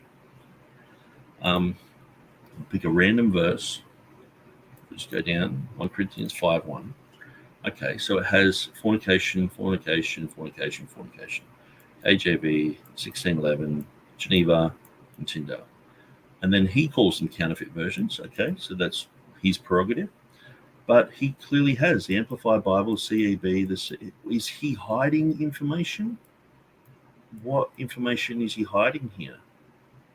He's got them all written out, so you can check for yourself. And he's got the TR. Okay, these are the changed Greek words. He's got the Westcott Hort critical text. They don't have the same word in there. Actually, it looks like exactly the same word. But anyway, so he's okay. So he's saying there's no corruption, but this is just what it's talking about. Then he's talking about the effective teaching. So he's not hiding anything. He's got everything categorized, and then he's got his own spiel at the end. What is being hidden here, Matthew? I'm just not seeing it. This seems dishonest. And so if you look at my website, I've had 13 million hits on just on the front page. If you go down to special pages,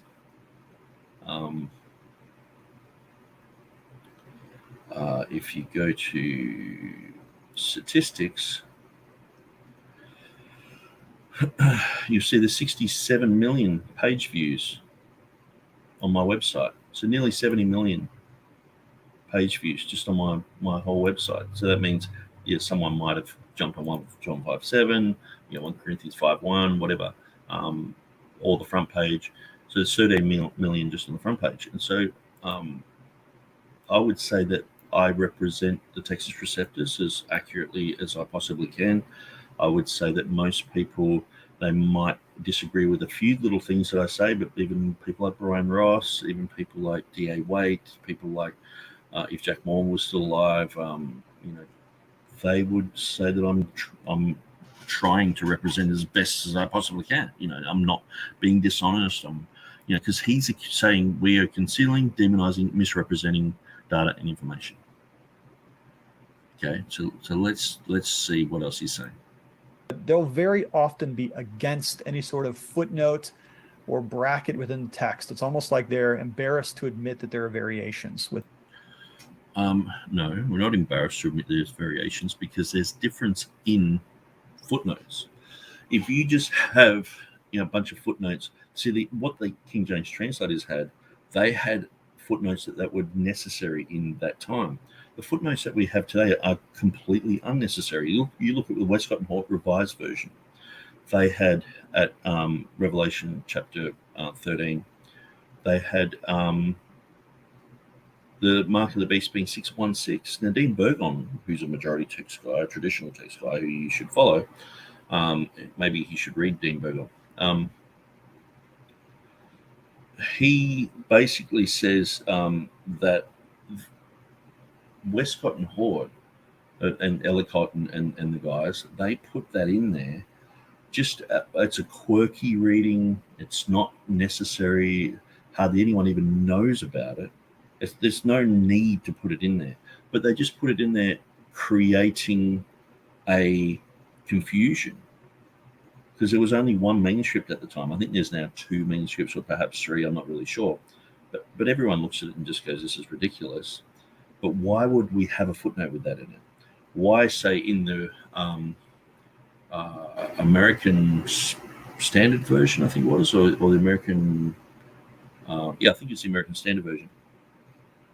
In 1952, they had the footnote at Matthew chapter 1 in verse 18, I'm pretty sure, where it has, now the birth of Jesus was on this wise.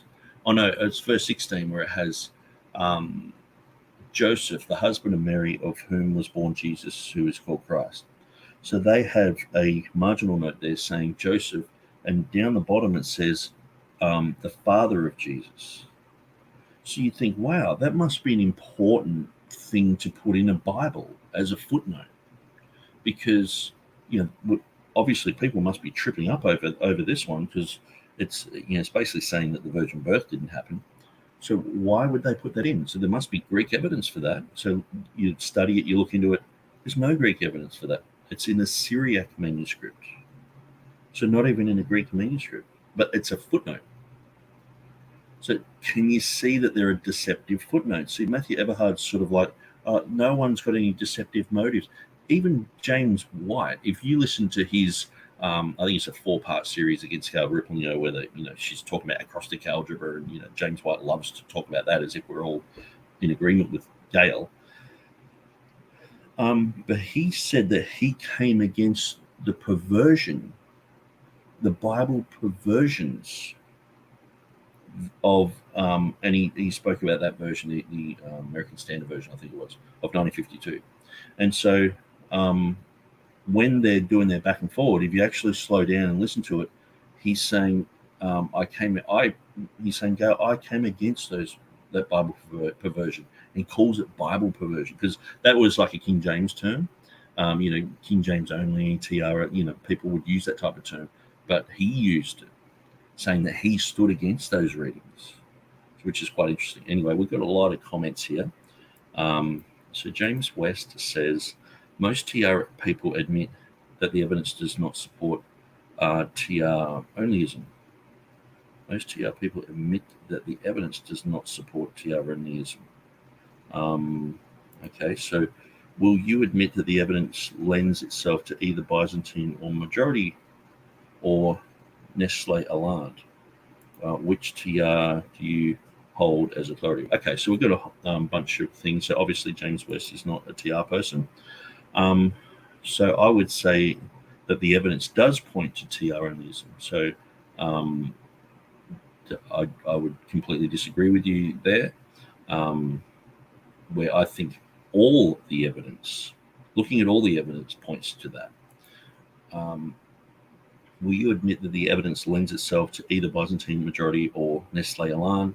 Not at all, because we go with the closed class of witnesses. We look at the early church writings and the Textus Receptus readings that are clearly throughout all the early church writings. We look at the Latin as well. There's 10,000 Latin manuscripts.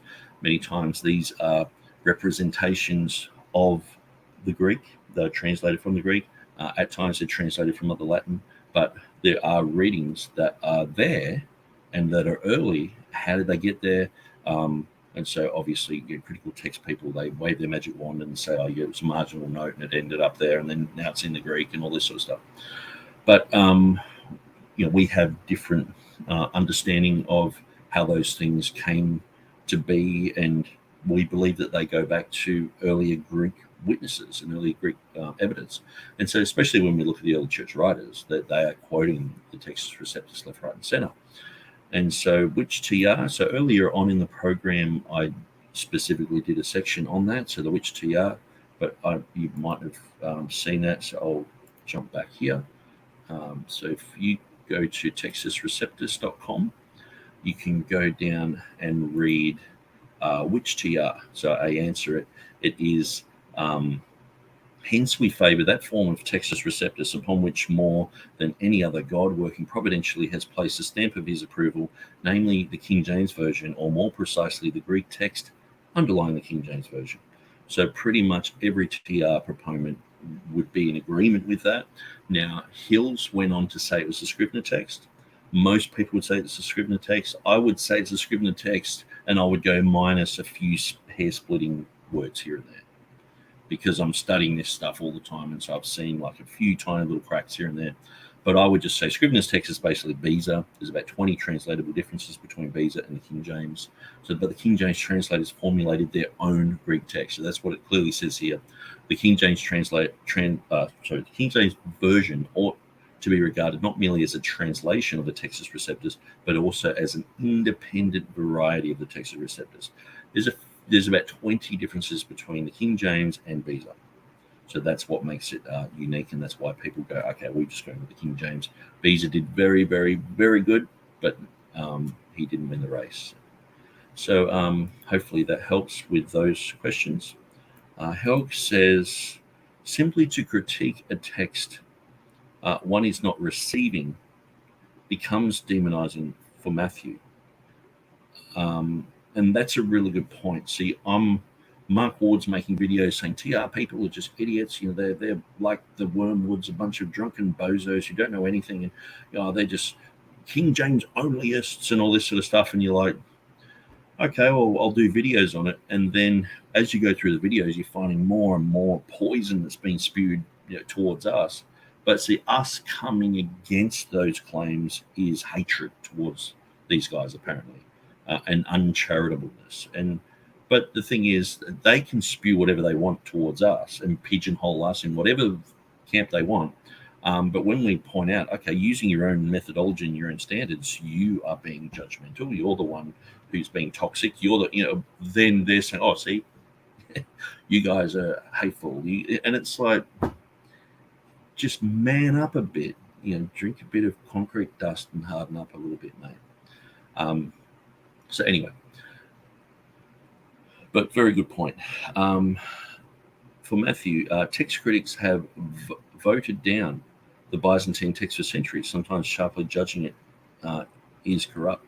That's the thing. The Byzantine text was basically like flushed down the toilet by Westcott Hort. They said it's just the most disgusting thing, and especially the Textus Receptus, based upon it, is like the villainous Textus Receptus, they call it, a vile text. And so they, Westcott at the age of 23, he admitted, and I read it last night. I might just quickly try and find it. It's quite amazing. Listen to this. At the age of 23 in 1851, well, this is actually Hort, sorry, not Westcott. I had no idea until the last few weeks, so he's just all of a sudden, found this out, the importance of texts. Having read so little Greek Testament and dragged on with the villainous Textus Receptus, he's like, think of that vile Textus Receptus leaning entirely on late manuscripts. It is a blessing there are such early ones. So he's all of a sudden like, wow, I've just started reading this and I'm an expert on it. And then he was saying that he was going to produce his Greek text in 1 year that was going to rival the TR. And it took 28 years. But it's like, obviously, this isn't a good motivation. just to stumble into the room and go, hey, there's something wrong here. Let's change everything. This is the type of gung-ho thing that you see. And this is why even when you watch the Textual Confidence Collective, when they start talking about Westcott and Hort, you see Peter Montoro and you see Elijah Hixson going, Tregellus, yeah, because they don't want people to go to Westcott and Hort, because they understand people will just read this stuff. And a lot of critical text people would have read this. And they see it, and it's damning evidence that the TR was overthrown because of personal biases a lot of the time. And not well-informed biases.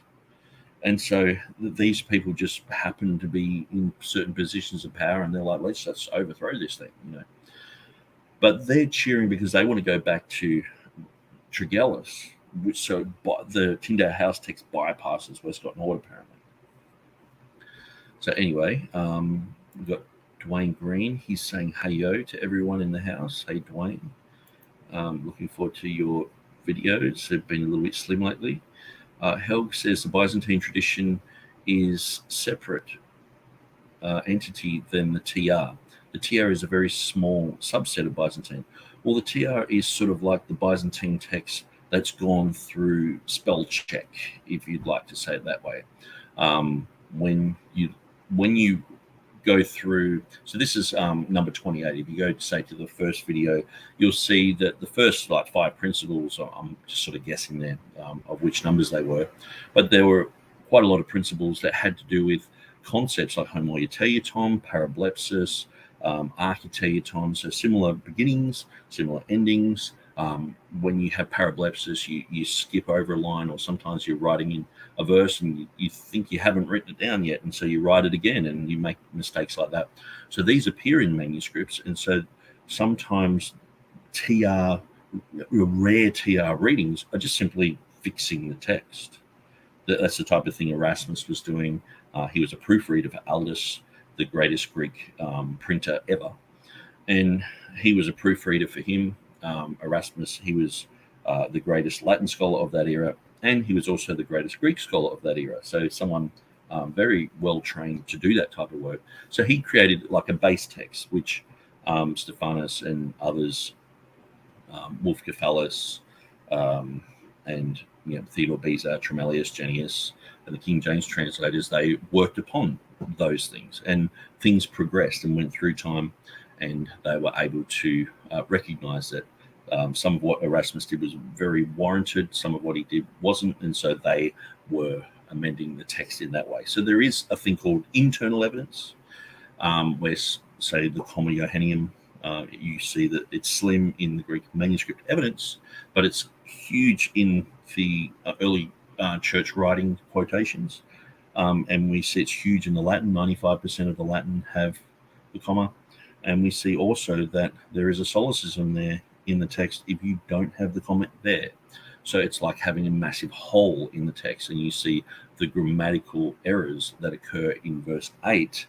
If you don't have verse 7 there, verse 8 just has these inflections that are there for no reason, that there's no one who can really explain that.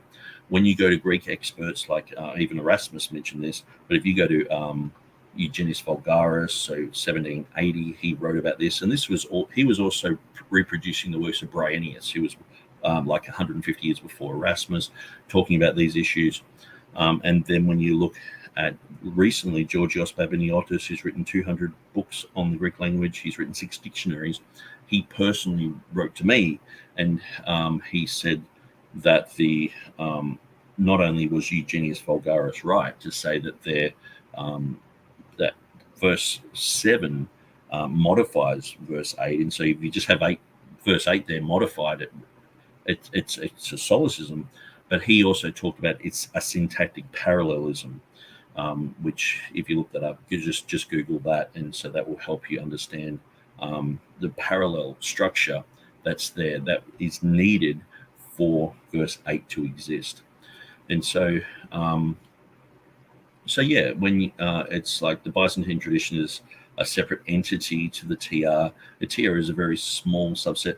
Well, 98% of our text is Byzantine. So we're talking about like 1.5%. And so we're looking at those issues like the comma, tiny little differences. But we believe that it's in those tiny differences. A lot of the time, the Latin reflects that. A lot of the time, the early church writings reflect that. But in other times, it's internal consistency. It doesn't create a contradiction in the Bible, like their purification or her purification, which I talked about earlier in this video.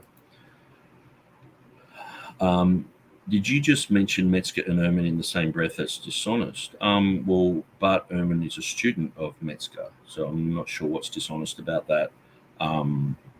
So, you know, Bart Ehrman is part of the academy. He's still part of the academy. He's still writing books for Brill. He's still, hanging around Tommy Wasserman, Peter Gary, Jennifer Nust. I'm just not sure what I said was dishonest, but I will clear that up if you want to show me where that's dishonest. I mean, Bart Ehrman was the final student of Bruce Metzger. And so Metzger, he believed that the originals had errors in it. So Bart Ehrman believes that as well. So I'm not really sure why you're saying I'm dishonest. And so to make that sort of claim, you have to sort of put forward exactly what I said. Because I've said a lot of things, I'm throwing things out. And so for me just to remember, okay, well, this is exactly what I said there, you would have to say, okay, well, you said this and you said that. And I'll give you the benefit of the doubt. Maybe you misheard me or something.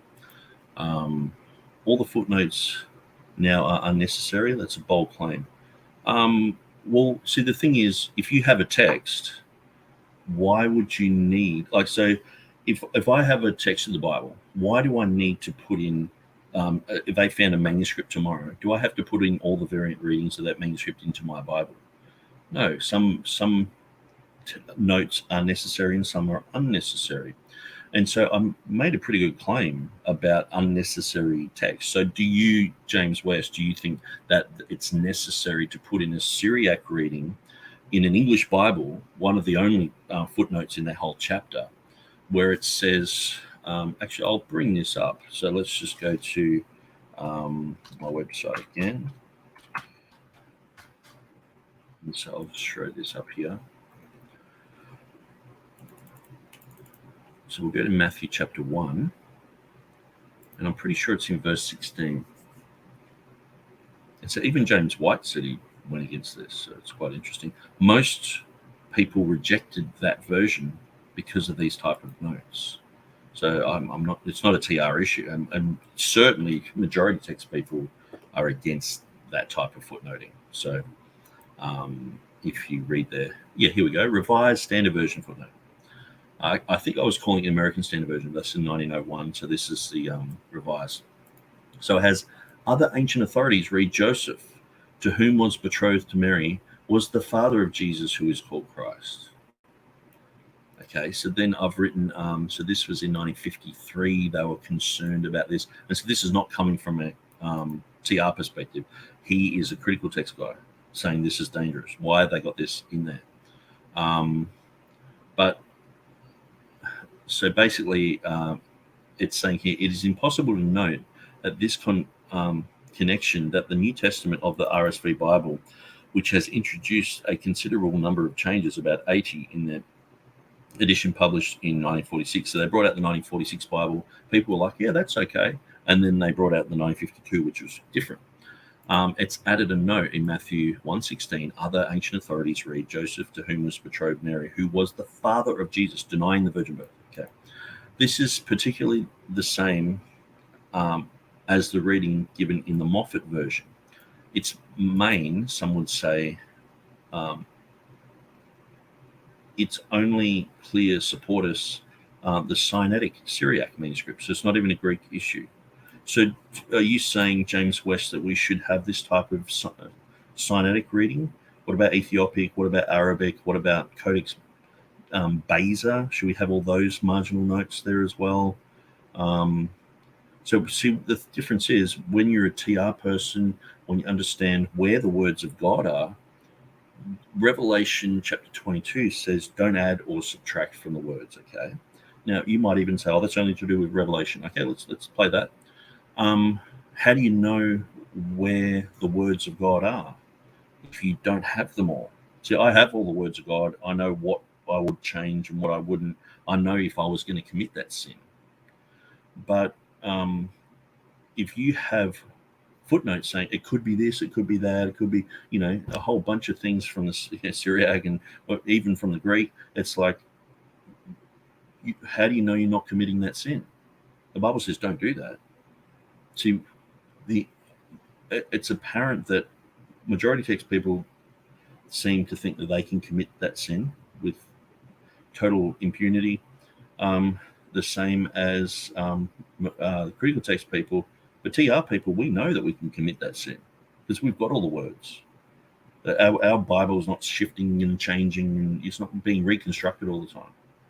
And so the footnotes are now unnecessary. That's a bold claim.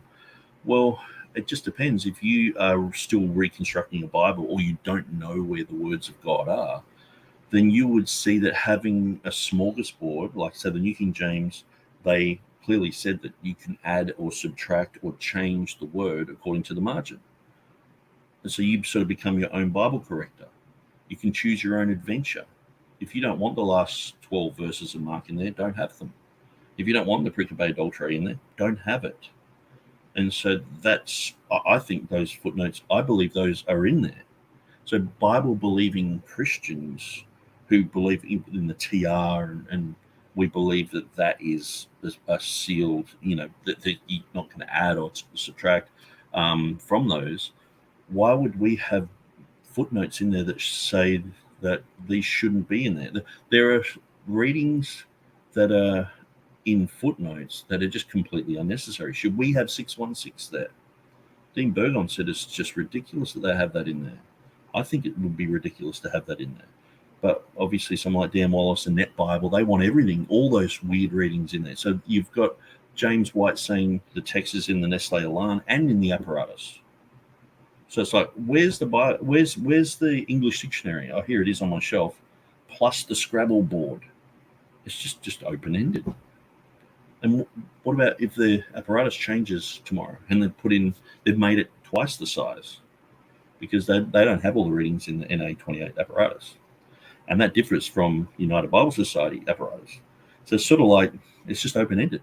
You can, any variant, any of the 400,000 of Ehrman's variants, Peter Gurry says it's 500,000 different readings, variants. So should we have all them? What are you going to footnote and what aren't you going to footnote? I would prefer just to not have the footnotes and just have the words. Surely these guys can figure out what the words are. But it doesn't seem they can. We have figured out where the words are. we know we recognize the voice of the shepherd, and that's why we don't want these silly footnotes. What is your theological leaning? Are you dispensational or continuous? And continuationist? Yes, I am dispensational. I believe I'm not hyper-dispensational. Like, I don't believe in mid-acts. I think Brian Ross does, but I don't necessarily. I haven't necessarily looked at his videos on that. I know he's producing them all the time, but I'm usually bog standard dispensationalist. Where I believe New Testament, Old Testament. Yeah. Some people don't even go that far, but then I'm pre-tribulational, pre-millennial. I believe in the 7-year tribulation period. That's a different dispensation. So basically, I believe that the time of innocence, Adam and Eve, and then there's a time of after the sin to the flood, there was a different covenant. Then there was from the flood to Abraham, then there's from Abraham to the law of Moses. So, say for example, under the law of Moses, you can't marry your sister, but Abraham and Sarah, they were brother and sister. So if they were under the law, they would be guilty, but there was no law before then. And so that's why I believe there's different dispensations. Then you've got the dispensation of the law, and then you've got the dispensation of grace coming after the resurrection of Jesus Christ. And then this age is going to end at the rapture of the church. So then there will be a 7-year tribulation period. That is a different dispensation in itself. And so during that time, there's actually 7 raptures that happen. We've got the 2 prophets in Jerusalem get raptured up.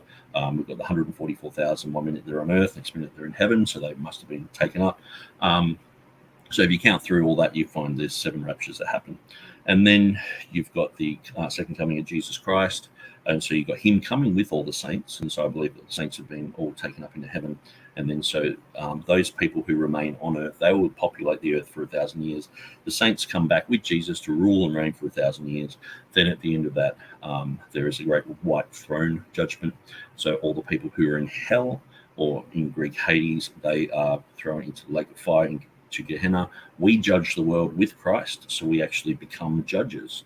We judge, you'll see your boss there, your employee there, you'll see your local mayor there, people who are not Christians, they'll stand before you, and people who you've met, witness to, they will give an account to God. You'll be there, and you will be judging them with Christ. Paul clearly says this, that we're going to judge demons. We're going to judge angels. So how much more the things of this life? And so it's clear that we are going to be part of the final great white throne judgment.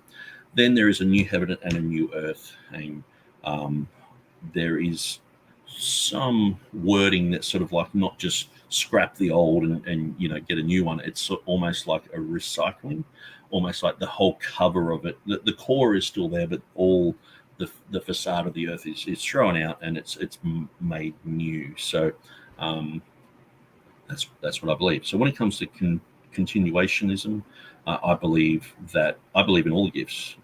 I don't believe that they've stopped, and so that's why the last 12 verses of Mark speak very powerfully to me. I believe they're misrepresented. When it talks about the sign gifts, it says, "These signs shall follow those that believe in my name; they shall cast out demons." I believe that is a normal thing that the early church did, and I believe that should continue. They should speak in new tongues. And so all these are continuing. And so this is very clear that these are supernatural gifts. They shall lay hands on the sick and they'll recover. I think it's the last one. But then it says, if they drink any deadly thing, it will not hurt them. I believe that's talking about martyrdom, because the cup that Jesus had, he was saying, take this from me, Father. Nevertheless, I'll drink it. And so he's talking about this cup. He talks about this with his disciples when the mother, I think it was James and John, I think it was, they came and said, we want to sit on one hand or the other. And Jesus said, are you able to drink the cup that I drink? They said, yes, we're able. And he said, okay, you will. They didn't really understand it, but they later on, they did drink that cup of martyrdom. That's what Jesus is talking about. So when it's talking about drinking in any deadly thing, it's talking about drinking in death. It's talking about you will be able to experience martyrdom. And this is a sign that follows those who believe. We look at the Fox's Book of Martyrs and go, wow, this has followed Christianity. The Christians became witnesses. Witnesses became the martyrios. A martyr is specific Christian term for someone who dies for their faith, and we know that that has followed the church. And martyrdom is a sign that follows those who believe. And we see 10 of the 12 apostles were martyred. And so I believe that's a sign that is continuing. And then it's like, they will handle serpents. I mean, this in Genesis 3, the devil, there was a serpent there. Obviously, it's a demonic thing. It's not, up in the mountains with your snakes, all this sort of stuff. This is what James White makes it. You're drinking poison and you're handling snakes, sort of thing. I believe the Bible says in Luke, it says, you will tread on serpents and scorpions and all the power of the enemy, and nothing shall by any means hurt you. When it's talking about that, it's talking about spiritual authority that we have because we become one with Jesus Christ. So wherever we go, when we put our foot down, we are the body of Christ. When we put our foot down somewhere, it's the foot of Jesus. If we reach out our hand, it's the hand of Jesus. We are the body of Christ. When there's a lot of us all together, we are a bigger body of Christ. And so there's no one above, there's no one below. We're all equal. We're all part of the body of Christ. And so wherever we go, it's like Jesus comes with us. When I go street preaching in Papua New Guinea, to me, I remind myself it's like Jesus Christ has just turned up. Because him and I are one flesh. We have become one. When I speak, I believe it's Jesus. He said, you'll stand before governors and kings and the Holy Spirit will give you words. And I believe that can happen before anyone. You can stand up, proclaim the word of God. If you're saying the words that Jesus said and just sort of trying to explain them and things like that, pretty much the difference between Jesus just showing up in modern times and you is slim. So if you actually act out as Jesus would act out today and preach and do what he did, it's Jesus turning up. The word became flesh, but the word again becomes flesh in us because you and the word have become one. It's a marriage. Don't let any man separate it. You are joined. You're a joint heir with Christ. It's a good study to do. So hopefully that answers your questions, Dwayne. So James West says, so TR equals King James Version only. Probably. If you like scarecrow terms like BLM, and it's sort of like, or racist, someone just labeling you as a racist because you said something and you didn't mean it that way, but you apparently offended someone somewhere. And see, King James only, if you ask the vast majority of Christians who know about these things, what's a King James onlyist? They would say, Ruckmanite. But then James White has 5 different definitions of a King James onlyist, and that's including your grandmother just sitting on the couch reading the King James. It also includes Zane Hodges, who's a majority text person. His category. Then it includes, D.A. Waite and others, and it includes Ruckman and goes on. And so, but they're all King James onlyists, apparently. So, but pretty much if you're not a critical text person, you're in a cult, basically. You have to follow James White and his crew in Munster, which includes George Van Smith, who was a Unitarian who helped produce the Westcott and Hort mess. And then you got Carlo Martini, the NA, was it NA 25th edition, I think it was. Carlo Martini, who was in line to be a pope. And so he was very helpful with the Nestle Alarm text there. And so if we don't agree with them, we're in a cult. If we just prefer the King James, we're King James only, according to James White. So it's a broad sort of thing. And so even Timothy Berg and Mark Ward, Peter Montoro, and Elijah Hixson in the Textual Confidence Collective, they've made this even broader by saying we're textual absolutists. So now we're not only like the King James onlyists, who half of us don't even know about. We are now like the Roman Catholics, we're like the Muslims, we're like the Mormons.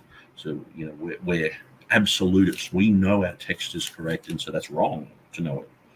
Even though, how can you commit the sin in Revelation 22, 18 and 19 if you don't know what the text is? It's bizarre, but that's modern text criticism for you. It contradicts itself. It contradicts logic. And so, so TR equals KJVO. It depends how you define King James Version only. I believe that the 60 translators, any one of them could have produced their own Greek Bible.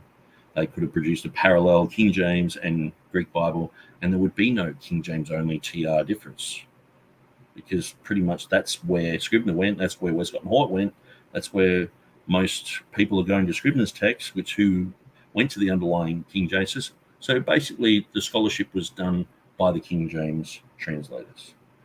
And so hopefully that answers your question.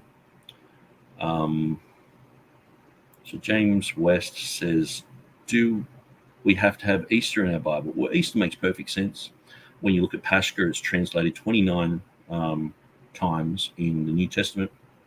28 of those times it's translated as Passover, correct? Now, the word Passover was a new word. Tyndale actually invented it. So he probably got it from Luther with his Passover. But in English, he coined that term. And so he was sometimes using Easter, because before that, that's all they used was the word Easter. So if you look at the Anglo-Saxon translations, they were just using Easter.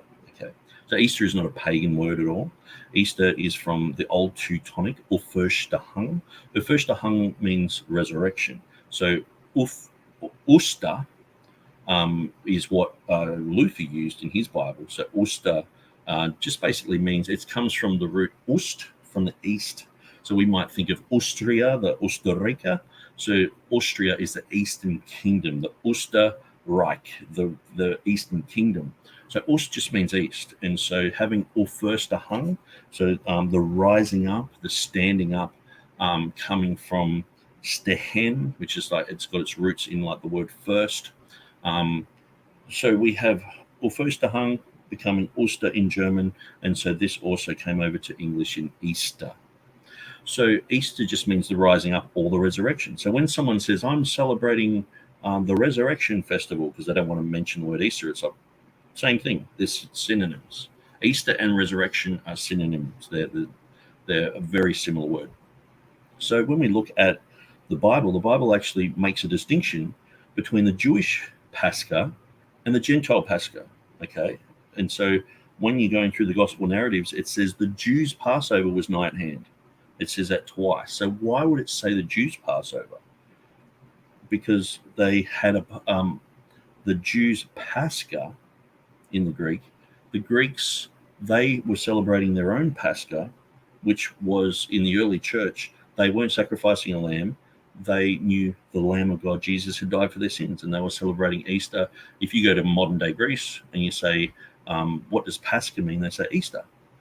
That's what it means. If you go through the early church writings, they use Pascha for both Passover and for Easter, depending on its context. So 28 times in the New Testament, before the resurrection, the word Pascha appears. So it's Passover, Passover, Passover, Passover. And there are a couple of times, like in Hebrews 11, but it's talking about Moses and the Passover. So obviously it's Passover. Acts chapter 12, verse 4 is the only post-resurrection narrative section where it warrants something like the word resurrection. So just as the early church writers, they used the two terms, Pascha for Easter and for Passover, they got this from Luke. So Luke was talking about Easter in Acts chapter 12, verse 4, and that was in its correct semantic range. So that was the only place where it's after the resurrection. Every other time before, it's talking about the old covenant, the shadow and type. The fulfillment is Easter. So that's the fulfillment. And so Luke was jealous for the resurrection of Jesus Christ. It's mentioned many times in the book of Acts. And he clearly says these were the days of unleavened bread. So there was a period of both. And see, a lot of people forget that in the early days, the Passover became Easter in the same week, the same festive week, the 7-day week. That was the Christians basically called it the Christian Pascha. The Jews called it the Jewish Pascha. But eventually those two became sort of separate. They became different, and till even the times that were celebrated were different because of the Gregorian calendar. But if you understand that basically they were in the same festive week, and then as we go through time, we see that Tyndale, he had just the word Easter for that, but then he created the word Passover. It went through a whole bunch of different translational issues, but by the time 1611 happened, we can tell by their prefatory material that they talk about defined Easter forever. They're not talking about Passover. All the information that the King James translators used in their Bible was talking about Easter, meaning the celebration of the resurrection of Jesus Christ.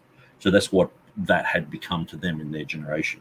So in previous editions, they were Easter, Passover, they weren't really sure, but then eventually they nailed it down to this one spot where they had Easter in the only post-resurrection place in Acts chapter 12, verse 4. So that's why Easter's in the Bible.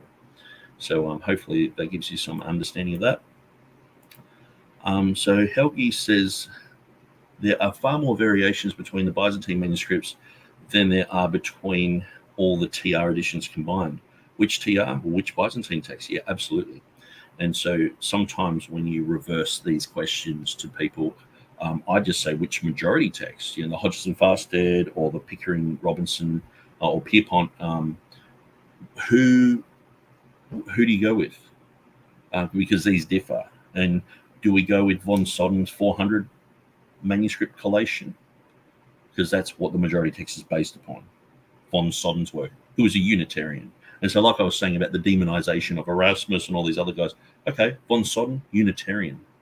And then we've got Dean John William Burgon. Then we've got Hoskia, who went and visited a spirit medium to try and find out the provenance of a manuscript. And so we could go, oh, there's shady people here and there in majority text.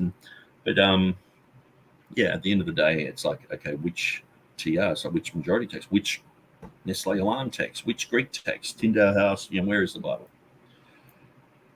So James West says, Helg, of course, the TR is a printed Greek text. Manuscripts are hand copied. The printed text compile manuscripts and selected readings. The TR is a critical text. Okay, so that's his opinion. Helg says the TR editions constitute the most uniform text form of history produced during a 100-year period, 1516 and 1533. James West says Erasmus had 9 or so manuscripts. Okay, so just on that, James, where did you get your 9 number from? James White says there's between 6 and 12. Stephen Boyce says there's between 7 and what did he say? 7 and 15, I think it was. It was some weird number. It was like, and then I was listening to a guy the other day, and he said there was like 15. James White sometimes will say 6 and 12, but then he will say 20 manuscripts. Then you go back to Dan Wallace, and he says there was 5. So where are you getting your numbers from? And can you show me the homework that you've done on this to show that you've examined these 9? And so Erasmus, he only had 9 manuscripts, at his hand. So he spent like 15 years going around Europe looking in libraries and writing down variants and all the rest of it. And we're still finding out more and more manuscripts that he was looking at. So how many manuscripts did he actually look at? So say if he's working in Aldis's print shop and he's the most prolific printer for the Greek language of that time, he probably saved the whole of Greek literature. The vast majority of Greek literature was saved by Aldis because most of those manuscripts are just no longer with us. But he was able to print them. So Erasmus worked with him for 9 months as his proofreader. He was also one of the main guys for the Byzantine school there that were filled with Greek-speaking people. So how many manuscripts did Erasmus look at during that time? Would you make a guess or a rough estimate? Maybe it was 10 or 20 or 100 or 1,000? Or, how many manuscripts do you think he saw when he went to Rome during that time, or when he went to England and going through all the libraries of England? How many manuscripts Greek manuscripts were in England at that time? So that would be interesting for you to estimate that, because you've estimated this 9 number, and we're not really sure where you got that from. So we now have over 5,000. So okay, so most of those 5,000 are majority text, Byzantine texts. So most of the time they are regulated in an apparatus as just an M or a BYZ, meaning they're mostly cohesive. So really it wouldn't matter if Erasmus had 9 or 900 or 9,000 or 90,000. Wouldn't they all sort of read the same if they're all sort of cohesive? So you're sort of making out that this number is a bad thing, where I don't believe that that's true anyway. But if he only had 9, couldn't he actually make a good case anyway with using the Byzantine text? And what about Westcott and Hort? They used Vaticanus and Sinaiticus primarily. That's the papyrus wasn't discovered until afterwards. So they might have looked at Codex Alexandrinus, they might have looked at Ephraemi Rescriptus, but most of the time they're going with B and Aleph. Okay, so 2 manuscripts. Okay, so I guess they're way more evil than Erasmus, or clumsy, or whatever the sin is that Erasmus has done by not apparently having enough manuscripts. And what is enough? What's enough manuscripts? And so Erasmus himself lamented and wished he had more text. You can read his own notes online. Okay, so I'd love for you to provide that note for us. That'd be great. So Helg says, the providential preservation of scriptures did not cease with the invention of printing. And that's a really good point. God preserved. Yeah, so that's the thing. Oh, God's only got it in the manuscripts. Well, Dan Wallace says that we lost 1 million biblical manuscripts just in World War II alone. So let alone World War I, let alone just the Prussian wars, and go through Europe during that time. There's just war after war after war. And so World War II alone, 1 million biblical manuscripts. What was written there? Can James West tell us what the readings were of those manuscripts? That would be interesting. So the NET, the Net Bible, is awesome. Okay, yeah, if you're into having the wrong genealogy, like Matthew 1, if you're into having contradictions in the Bible, if you're into having the wrong history, if you're into having solecisms, if you're into having the wrong geography, the swine marathon, the pigs ran 30 kilometers the wrong direction, all that sort of stuff. Yeah, I mean, it's colorful. I guess it's like Lord of the Rings or something. It's fun, but I'd rather have my Bible accurate, because if God has inspired the Bible, obviously he would inspire it accurately, despite what Bruce Metzger says, that there's errors, that God inspired error in the originals. But I believe that God inspired what was correct. If he was going to do a book on mathematics, it would say 1 + 1 = 2, not 1 + 1 = 3. And so how we can actually tell what the correct Bible is today is by looking at its accuracy. So we look at the TR, look at the King James, we go, wow, it's accurate. Must reflect the originals. When you look at, say, the ESV, NIV, and specifically the Greek text underlying them, they're filled with errors, you go, well, obviously this isn't inspired. But then if you just throw preservation out and you go with Metzger and you think, well, the originals had mistakes, so God has preserved those mistakes to us today, then, the NET becomes awesome, So James West said, are you questioning God's choice to use humans to copy? So I guess he's talking to Helg or someone else there. But, I've heard people say, James Price, he said, I would prefer to believe that God has preserved his words in the vast majority of manuscripts that we have, not just a small handful of manuscripts translated by a group of fallible men. And it's sort of like, why would you say they're fallible men? You know what I mean? Like, are we saying they're infallible? I know this is a claim against King James onlyists, but most TR, KJV people, we just believe in preservation. Like God, throughout time, he has his words, and in manuscripts, yes, there are mistakes. That happens with any handwritten document, just as printing errors happens in printing. But we can recognize those, and we can get to the point where we've ironed those things out. And that's what happened with the King James. It was the first time we had all the words all in one place, representing the originals. And so that's why the underlying Greek text is what most people go with. So Helg says, we do not know how many manuscripts Erasmus had. It's lost to history. Moreover, he studied manuscripts for years before 1516, and subsequent editors largely confirmed his text. Yes, absolutely. Helg, we have Erasmus notes.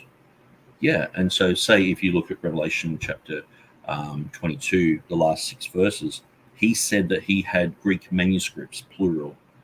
So why does the Academy then say he only had one manuscript? They go against Erasmus's notes. So sometimes they'll go for Erasmus's notes and make a big deal about it. Other times they just totally reject what he's saying and say he's lying. He's an idiot. Doesn't know what he's talking about. So this is what James White says. Erasmus was deceptive and all the rest of it, and made these rash promises and said that he'd put the comma in if they found a manuscript. So they made a whole manuscript just to squeeze the comma in and all this sort of. These are conspiracy theories. We want to deal with fact. We want to deal with logic. We don't want to deal with things that come out of Bengel's mind or concepts that are just easily refuted nonsense by Delitzsch and others. And so having Erasmus's notes, that would be great if people actually read the notes and believed what Erasmus said about his own work, because he wrote prolifically. He's got a lot of notes, so we can go through them and we can understand what Erasmus was saying. But unfortunately, people want to skew that. They want to mistranslate it, like just look at what Erika Rummel and Jan Kranz with the last 12 verses. The last 6 verses of Revelation. The Olam there has been retranslated by Kranz to make out that Erasmus didn't know who the author of Revelation was, instead of saying, no, historically the Greeks questioned that. So obviously there's different translations of the Latin. They're twisting and turning all over the place. And so, we're grateful we have Erasmus's notes and we can read all them. And most of the time that just backs up our position even further. So James West says, Held, what are you talking about? You have been lied to. This is why Matthew talks about TR people being dishonest. There is a 66-book volume with Erasmus and all his notes. So I'm not sure. Like, can you show where we're being dishonest or where Held's being dishonest, rather than just being vague? It's sort of like,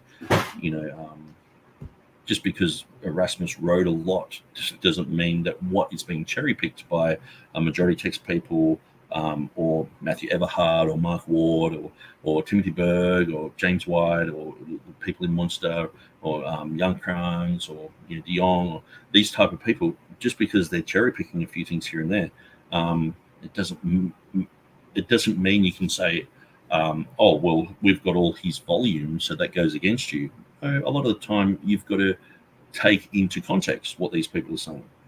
And so we look at Erasmus's notes. I'd study Erasmus's notes. I'd go through them, and oftentimes I go over them and over them and over them, and I realize that even like with Theodore Beza's note at Revelation 16:5, it's for the last 300 years they've said it's a conjectural inundation there, and it's not. It's not a conjecture. So that means Nessel was wrong, means Westcott and Hort were wrong. It means that all the critical text scholars were wrong there. Where if you actually read Beza's note there, he clearly says that he had an ancient manuscript with the reading. So it means it's not a conjecture. Do we know what that manuscript is? No, because they're not interested in looking to bolster the TR side. They're against the TR. They're pushing that in. Even if they discover that information, they push it down. And they didn't understand that Theodore Beza spotted Nomina Sacra there as well, which proves that all the manuscripts actually read as Beza has it, as the TR has it, as the King James has it, because it's a Nomina Sacra. And if you understand Nomina Sacra, you can clearly see that. And so there you go. And so, when James West is saying, what are you talking about? You've been lied to. We've got all Erasmus's notes. Well, see, these people aren't even, when you look at Beza, they're not even looking at his notes properly. They're not even translating them properly. And so at the end of the day, people like James White, they're just parroting stuff that's a mistake. That's from a mistranslation. That's from, when you go down and you do all this homework and you show it to them, they just say, you're a liar, and they just throw sand in the air.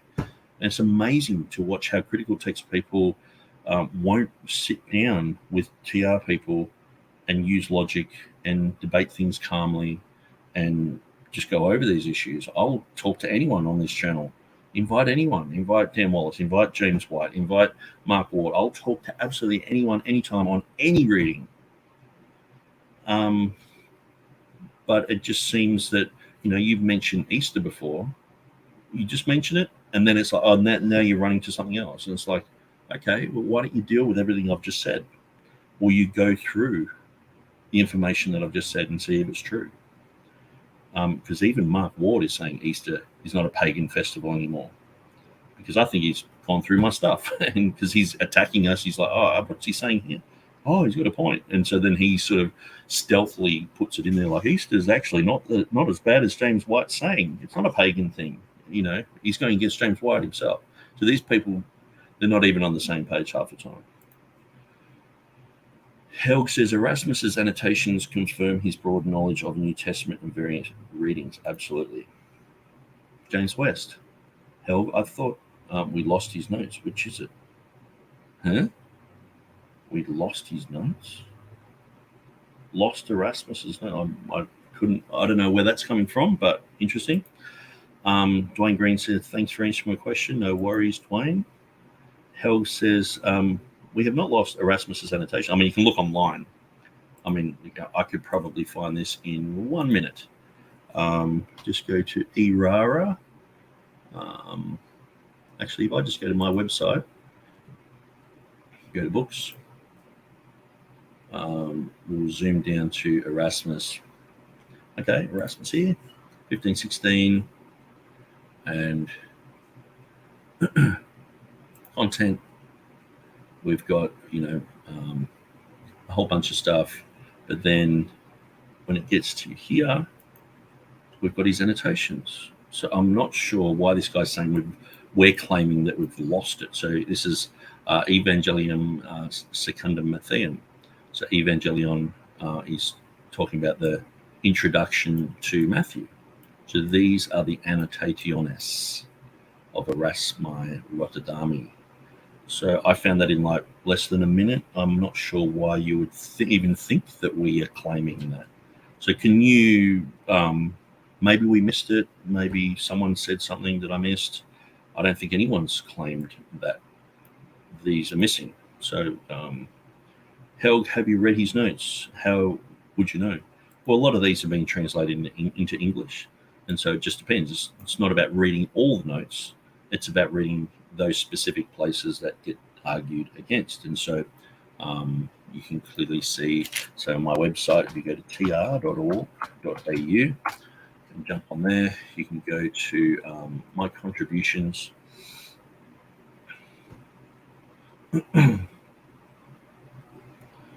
And you can clearly see where I've been putting information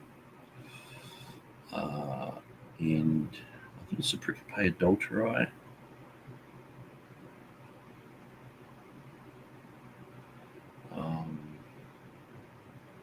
Interesting.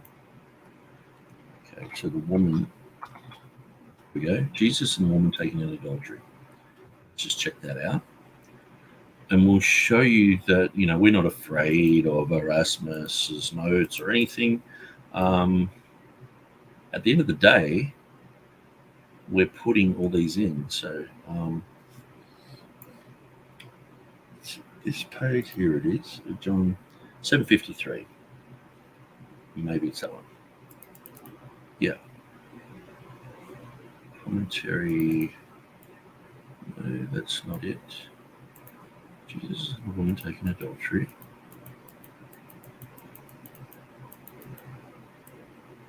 That is very strange. There's a whole bunch of things missing there, which were there. Hang on. I'll just go back to my contributions.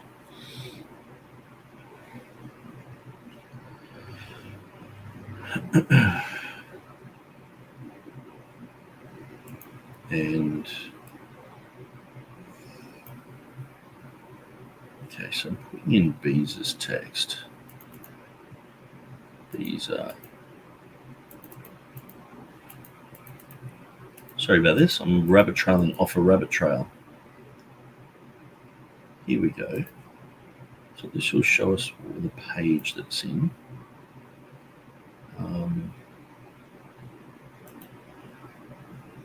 It was about the comma. For some reason, I thought it was the Pericope Adulteri. Okay, so here we go. I've written out the Greek, so I've actually gone through and collated the editions of 1516, 1519, 1522, 27, 35, the Greek. I've written it out there for your convenience. There, James West. So you can see the differences between his first editions, and I've underlined where the Comma Johanneum has been reinserted back by Erasmus. And so then we see also his Latin. So I've done exactly the same there with his 5 editions, which you can see his Latin text appears here. And so then I've also gone through, I haven't written out the annotations yet because this is a work in progress, but I've copied all the annotations. So you notice the 1516, 1519 are very small when it comes to the comma, but when it comes to the 1522, it's quite large, and it got larger. I had to put this in 3 sections, and then the final one, 1535, was absolutely huge. So we're actually going through in a video series through reading through Erasmus's annotations. So I might show you that because this might help you to understand the sort of scholarship that we're doing. So I will just jump to my page here. It's probably going to be loud. Where are we? Here we go, the Comma Johanneum and Desiderius Erasmus. So if you want to go through this, I actually read from the Raising the Ghost of Arius book by Grantley MacDonald, who would be considered the world-leading expert on the comma according to the critical text guys. And so I'm reading his material in the appendix, which contains the 5 editions of Erasmus's Annotationis. So hopefully that helps you to understand that we are looking at these. I've studied this for 20 years, looking at Erasmus's annotations in my books that I've written, and I should say book, but in my articles, constantly going through Erasmus's, issues and looking at them and comparing things. So yeah, I'm not really sure what you're saying there. James West, why would Luke use the same Greek word? So I guess you're talking about the Pascha issue. So the reason Luke used the same Greek word was because it's the same festival. So Pascha it's always been, in the Hebrew it was Pesach, so that became Pascha in the Greek. But then even the early church writers, they use the same Greek word for both Easter and for Passover. So there's no difference. So that was the practice of the early church. It would just seem strange that Luke would not be involved with that, because it was sort of like that for 300, 400, 500 years. It's still the same in Greek. They use Pascha. It just depends on the context whether you're talking about, if you say the Jewish Pascha, they know, oh, you're talking about the Passover of the Jews, okay. But if you just say Pascha, they're like, Easter, yeah, let's get an Easter egg. Let's celebrate the resurrection, whatever they're saying about that. But that's, they use that terminology, and so they use the same Greek word. And so it's very clear that that's why dispensational theology helps you understand these things. And so having an Old Testament and a New Testament, there's a difference between after the cross, even words like grace. Do a study on grace, it just means favor. Before the cross, after the cross, it means so many different things. It's where we get all the gifts from. It's where it forgives us of our sins. It does mean favor, but it's also it gives you strength. Jesus said, my grace is sufficient for you. My strength is made perfect in weakness. And it means to give strength to the believer. It's part of what the Holy Spirit does inside of us. And so studying those things out, you can have the same word charis in Luke, where it says Jesus grew in grace, which is an Old Testament thing because the resurrection hasn't happened yet. But then later on, you can have Luke in Acts using that word grace in a completely different meaning. And so it's not uncommon for words after the resurrection, after Jesus came on the scene, to have a different meaning, because we're looking at the shadow and type of the Old Testament and we're looking at the fulfillment in the New. So Helg says, not many have read all of Erasmus's annotations, but those who have gone through them cannot tell how many manuscripts he had knowledge of, or how many manuscripts he used for his edition of 1516. Absolutely. Very good, and I'm in 100% agreement with what Helg is saying there. So Dwayne Green said, I've found instances in the NET where they substitute a pronoun with its intended proper noun. However, there is a number of instances where their choice is debatable or even wrong. Okay, so that's interesting. So I do know that the King James actually does this in a few places as well. So there is a place where it talks about Levi and Jesus, and it's quite confusing. Maybe it's quite confusing if they don't put Jesus there. So what I'll do is I'll show you this. So I might just Google it. Jesus, Levi, Textus Receptus. See if I can find it immediately on my website.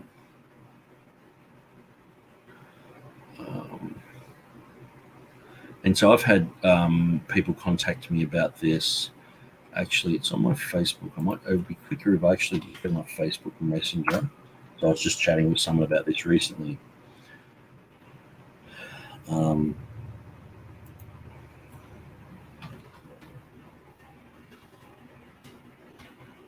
Okay, so here we go. Let's open this. Now let's go back.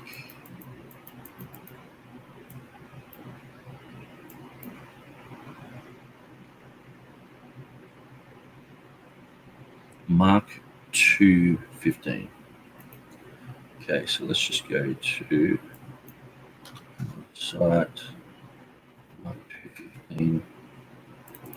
And I'll show exactly. I'm not sure if this is what you mean, Dwayne, but I just want to let you know that if this is what you mean, that this is a practice that most translations use in most languages.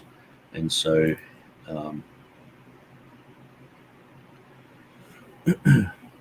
so here we have the King James. Now it happened as Jesus was dining in Levi's house, that many tax collectors and sinners also sat together with Jesus and his disciples, because there were many and they followed him. Okay, so here we see Yesu appears here, but it's Afdon here and Afdu. There is no Jesus in that first sentence. Now it happened as Jesus was dining in Levi's house. So in the Greek, it actually literally says, now as it happened as he was dining in Levi's house, the many tax collectors also sat together with Jesus and his disciples. And so people can get confused about who was sitting in Levi's house, because, now I'll just go back to the context, verse 15, it has, and as he passed by, he saw Levi, the son of Alphaeus, sitting at the receipt of custom, and said to him, follow me. And he arose and followed him. And it came to pass as he sat in the house. So some people are like, oh, well, is it Levi sitting in the house? And so it can cause that type of confusion. And so that's a place where I think I've got an article on it. Okay, so I think it's only... And see, the thing is, people are like, oh, you don't look at all the information. I'm even putting Gail Ripplinger in there. Like, I'm not saying I endorse her or anything. I put Gail Ripplinger, I put Metzger, I put Ruckman, I put Riddle, I'm putting all the information there. Okay. So, yeah, so here's the issue. So we see Scrivener. He's got Afdu, so is Beza, so is Stephanus. And so, but we see in the King James it has Jesus. But look, all the other previous English editions have Jesus there too. So the issue is that Afdon is a pronoun he, whereas the King James Version has Jesus here, okay? So then I've got a whole article on it, which I won't go into, but I just sort of point that out, that this can be, it can be some King James onlys, like, sort of lose it here. They're like, hang on, it's not in the Greek. But it's like, this is just a normal method of translating, as we can see with the previous English editions. And usually it's exactly what we see in modern versions as well. So Mark 2:15, we'll just jump down to Bible Hub. So yeah, we see NIV, while Jesus was having dinner at Levi's house. New Living Translation. Later, Levi invited Jesus. So he's mentioned Jesus. He's mentioned Jesus. English Standard Version. And as he reclined at the table in his house. So English Standard Version doesn't have that, but notice the other ones do. Berean says Jesus. So it's quite an acceptable practice to have a pronoun becoming a proper noun. And so I'll just sort of point that out. New King James says, now it happened as he, because capitalization, we can tell who it is. Okay, so that's a very interesting thing. And so when you go to my one, I do have Jesus there, because I was tempted to go with he. As it happened, he was dying in Levi's house with the capitalization, but I thought I want to be as close. I'm calling my version the King James Version 2016 edition, so I'm not going to divert from what their choices were. So regardless of capitalization or anything like that. So that's why I went with that. So anyway, hopefully that if it didn't relate to you, it's a little bit of an interesting rabbit trail. But apart from that, I'll go back to the stream now. There's still quite a lot of comments. Dwayne agreed. That's why I love the notes. Even when they get it wrong, you can see their rationale and logic. The King James Version accidentally puts Jesus instead of Joshua. There is no notes to explain. Actually, no, it doesn't put Jesus instead of Joshua. They were just faithful in translating the names. So if it had Yesu, they translated that as Jesus. And so they clearly, and as I'll point out, I think it's in Hebrews 2:16. I'm pretty sure that's where it is. We'll just have a quick look. Hebrews 2. Let's go to Jesus. Okay. Maybe verse 9.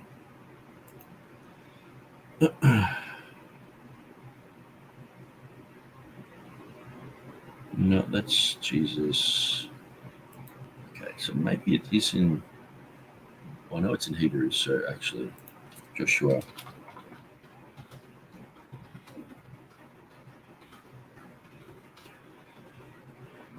(4:8). Okay. So let's go to 4:8.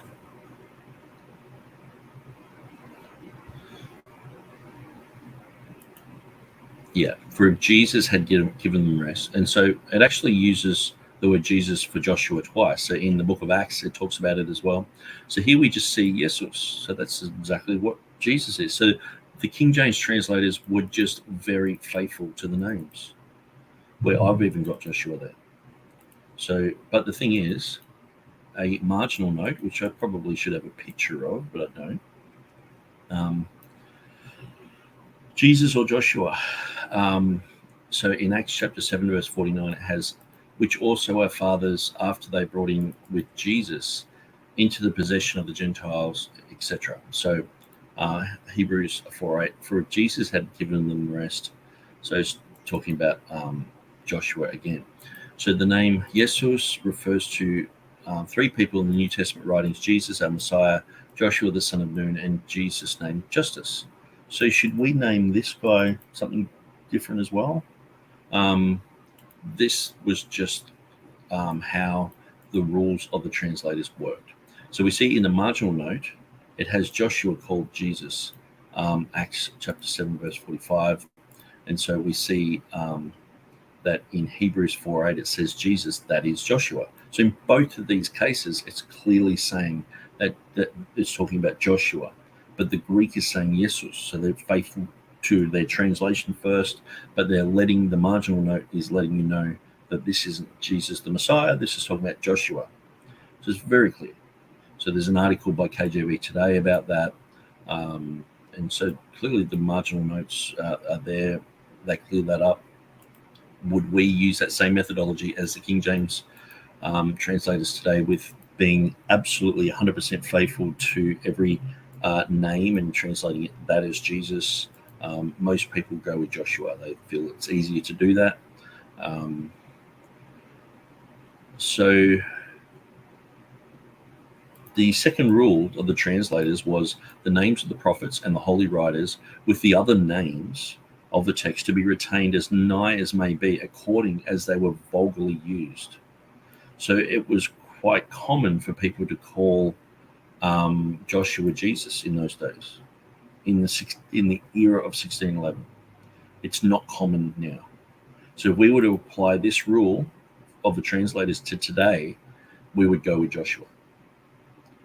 It's just not a mistranslation. So you're saying the King James accidentally puts Jesus instead of Joshua. There is no notes to explain. There actually are two notes to explain that. And this is quite well known. KJV Today does an article on it. I'm pretty sure Will Kenny does an article on it. And so that's just simply not true. And it's not an accidental thing. They were following the rules of the translators. So hopefully that helps. So Dwayne Green says, James West, the notes are great. Really the only reason I have it, but I wouldn't recommend it on its own. It's far too dynamic for my own liking. I would say the NET is probably one of the worst, but I've explained that before. Dwayne Green, I think the dynamic can be pretty helpful for understanding. I love the NASB and ESV as well. I don't like those, but I mean, it's up to you. I was being sarcastic. Held claimed there was no way to know how many manuscripts. Okay, that's cool. Erasmus was amazing. I'm actually going through some of his notes now.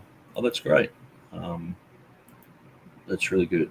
James West says, if it's the same Greek word, why not translate the same word? If you read the context of the verse, it's talking about the Jewish holiday. Luke even mentioned it. Well, from a Christian perspective, see, if you go to my website, which is easterau.com, you go to my second article, which is part 2 here.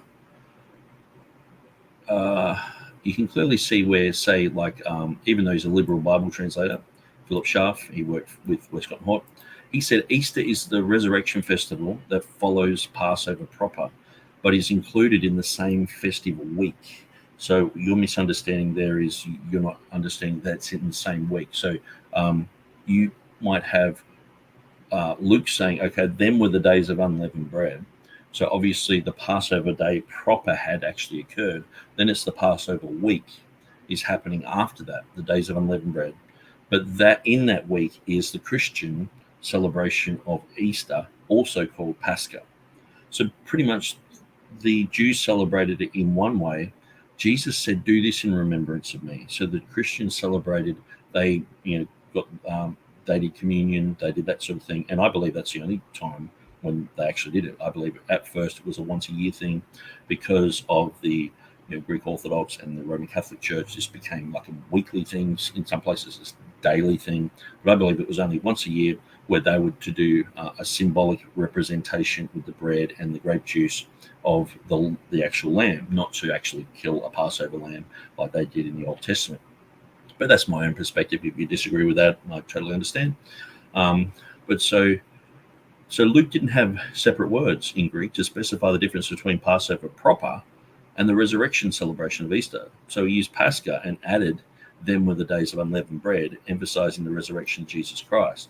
And so if we go down to, say, Gerhard Kittel, now I know Gerhard Kittel was a Nazi war criminal, but I'm usually using these guys because these guys are critical text guys. So because most of the time I was coming against James White's concept in his King James Only Controversy book, saying that it's a pagan festival and it's an anachronism to have Easter there.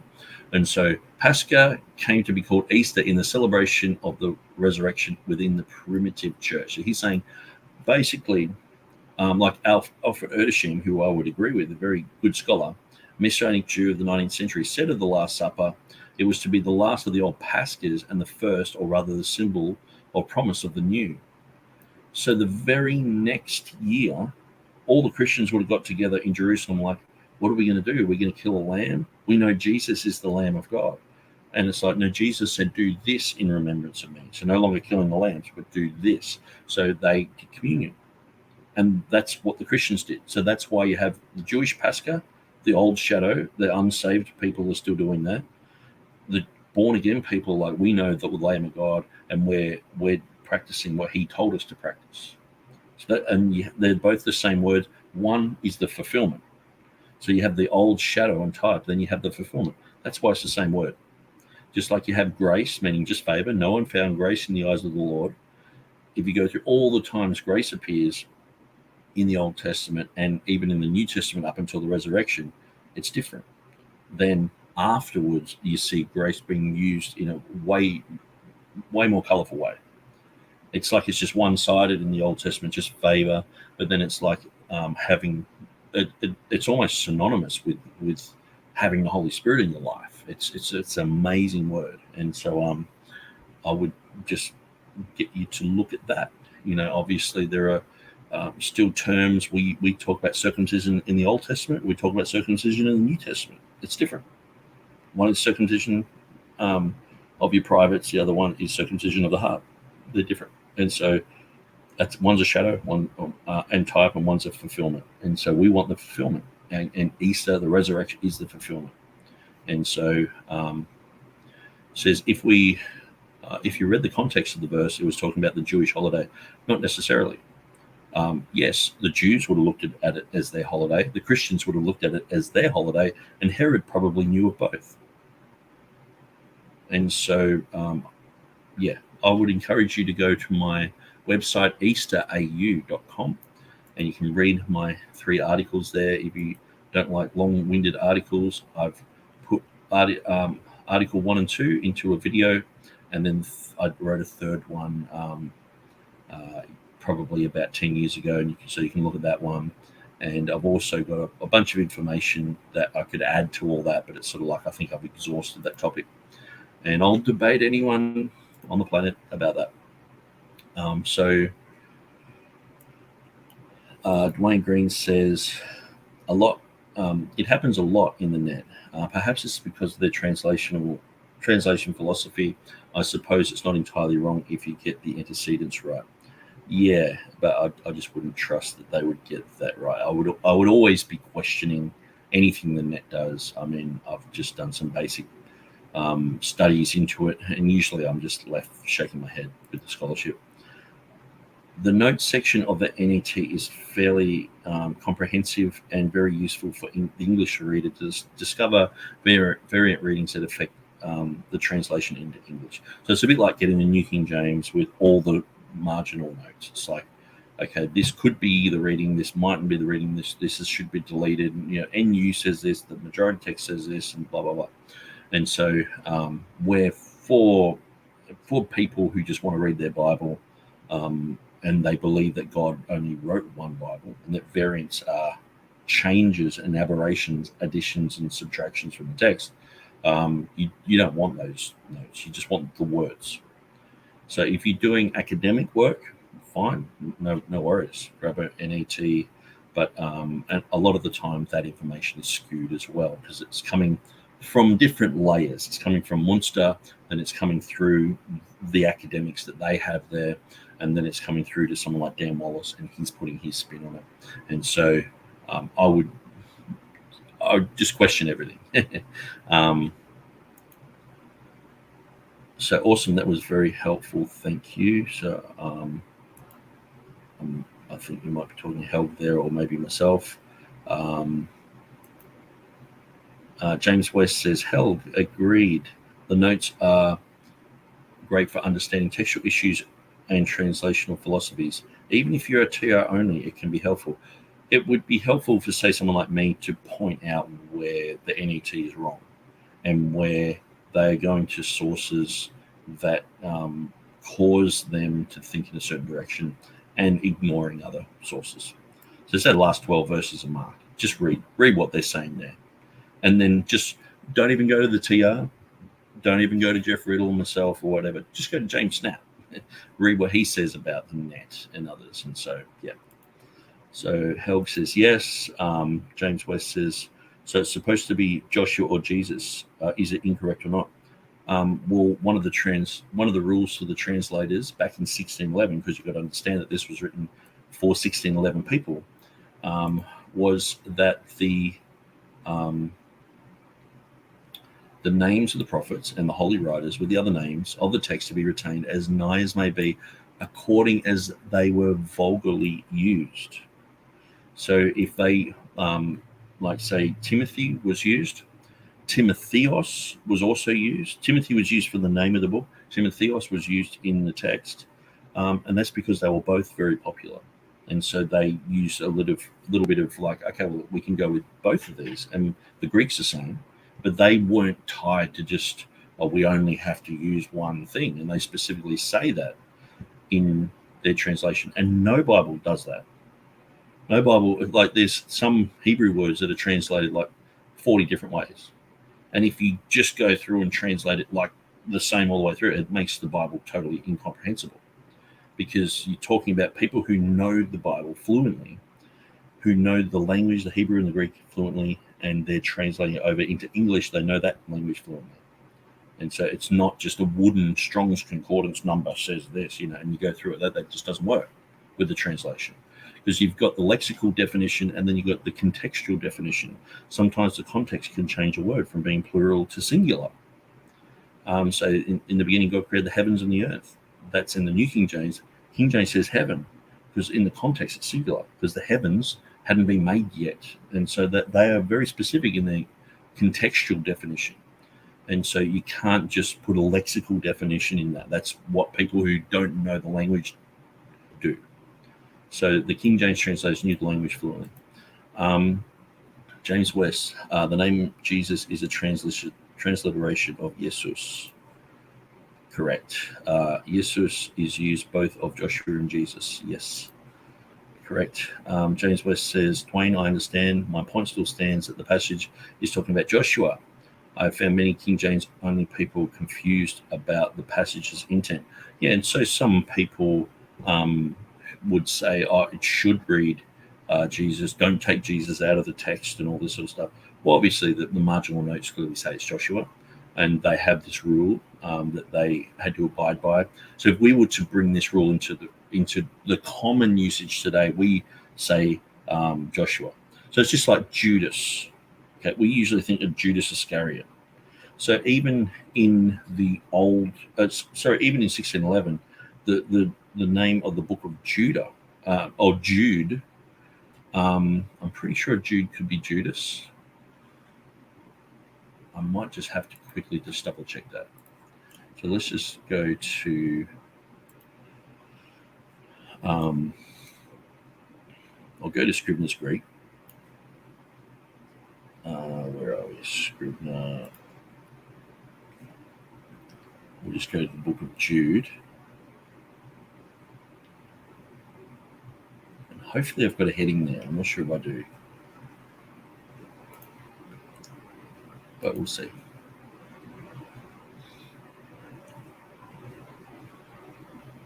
Judas.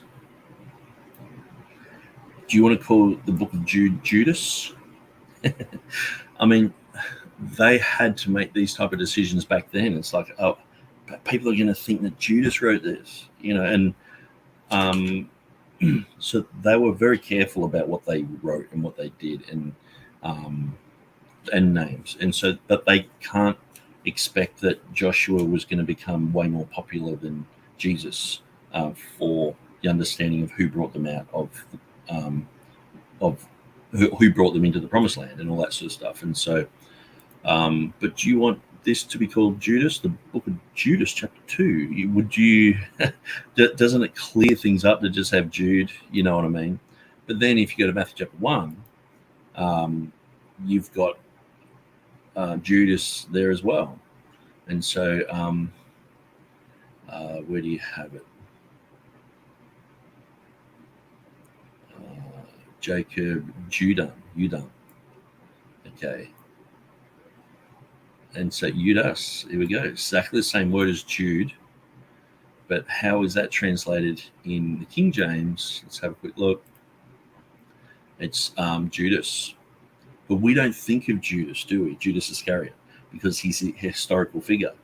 But if we got further down, it was talking about the disciples and Judas. I mean, even in the actual text, they make a distinction: Judas, not Iscariot. It's like, because people were like, oh, they just hear Judas and it's like the boogeyman. It's like hearing King James only. So it's just a boogeyman scarecrow term. So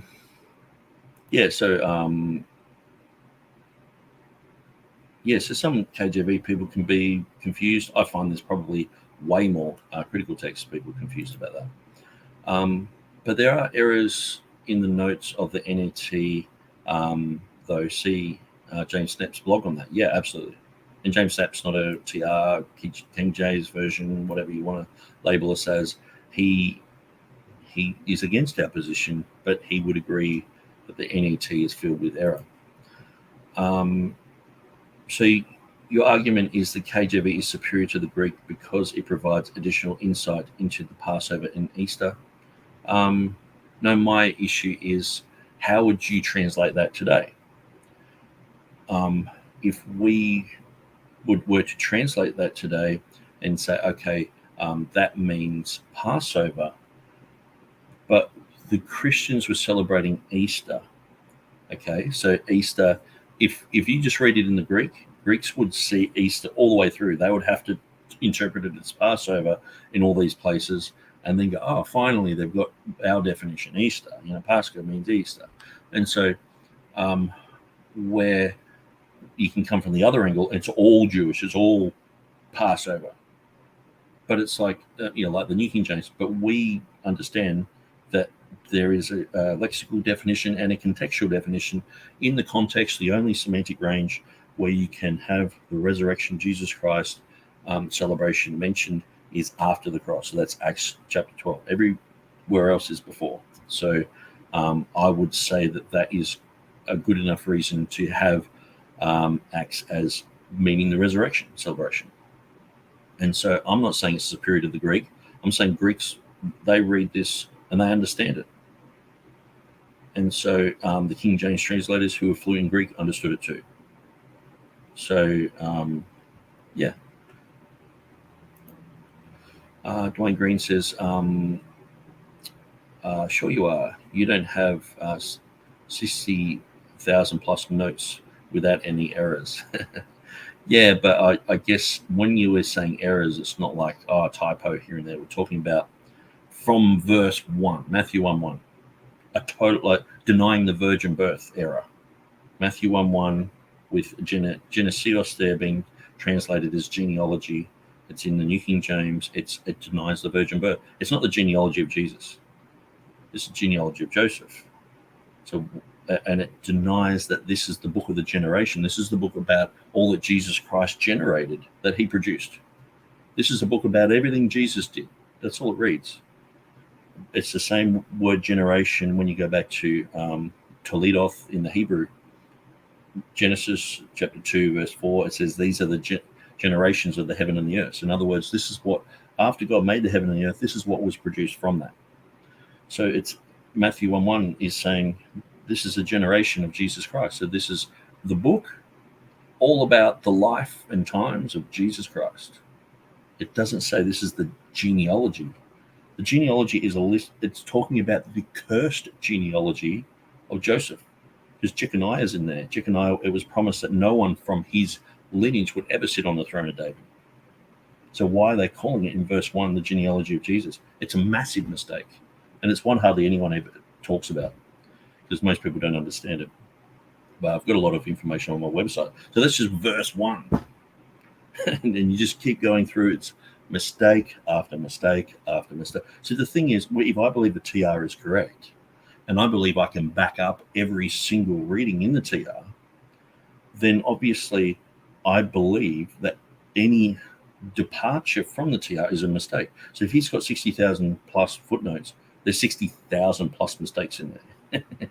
So obviously the ones that don't deal with those type of issues, that they're not mistakes, but it's like the ones that are saying TR wrong here, or just changing it, morphing it away from the traditional text reading is a mistake. It's an error. And so it's got that many errors in it. That's what I'm talking about. So James West says, Helg, I'm sure there are mistakes in the notes. You could watch Peter Van Cleek and James White debate. You should watch the debate. Peter acknowledges the manuscript evidence supports the modern critical text. I don't think Peter Van Cleek ever said that once. He said that we don't go by the evidence. That was his whole thing. He was saying he goes with the presupposition that we believe that we have the words of God here because God said he would preserve his words, regardless of what evidence says. That was his whole point of view, not that it backs up the critical text. If you've gotten that out of the debate, I would encourage you to watch my videos that I recently just went through the whole debate and talked about it. It might take a long time, but or just have that mindset, or even contact Peter Van Cleek and write that to him. And so maybe I'll do that. I'll contact Peter Van Cleek and say this has just been said. I'll just put that into Paint. PLT. I'll shoot that off to Peter Van Cleek.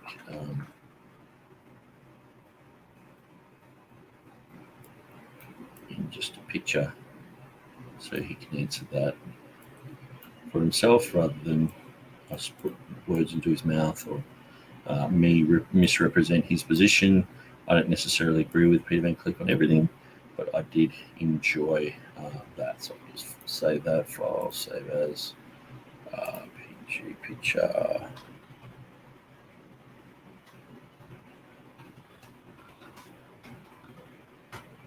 And click on one.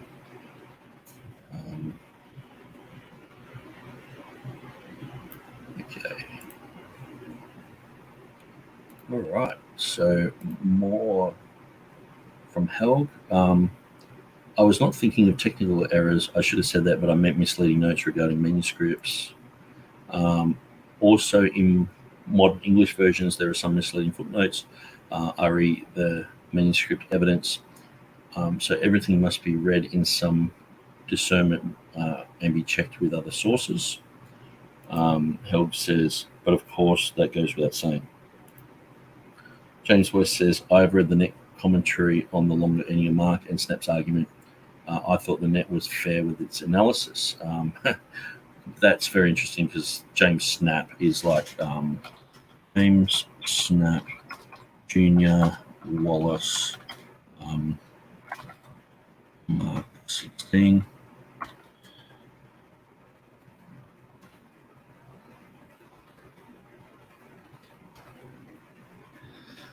He's done whole videos where he's almost begging Dan Wallace to stop using false information.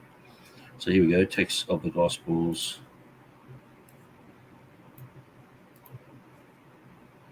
Okay, so let's just type in Wallace. What's the name? Wallace, Ennio Mark. Oops, that's a bit of a mistake. There.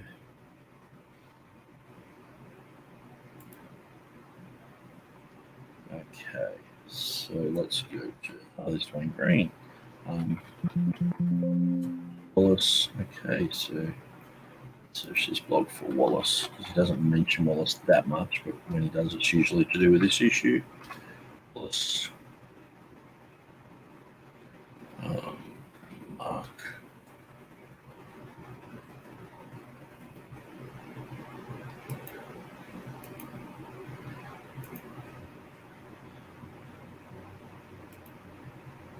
Okay, so look, Dr. Wallace claimed the King James Version has undergone 3 revisions, incorporating more than 100,000 changes. That is extremely misleading. Okay, so this is James Snap. Okay, so we're sort of saying that the Net Bible is neutral, on this issue. Changing in spelling, such as the changes city to city, have occurred. The King James Version's text was converted from one typeface to another, and printing errors in 1611 edition were corrected. The number of actual sense affecting alterations, however, is nowhere near 100,000. It's less than 1,000, and I would disagree with that even. Meanwhile, how many changes to the revised text will be considered in its 28th edition?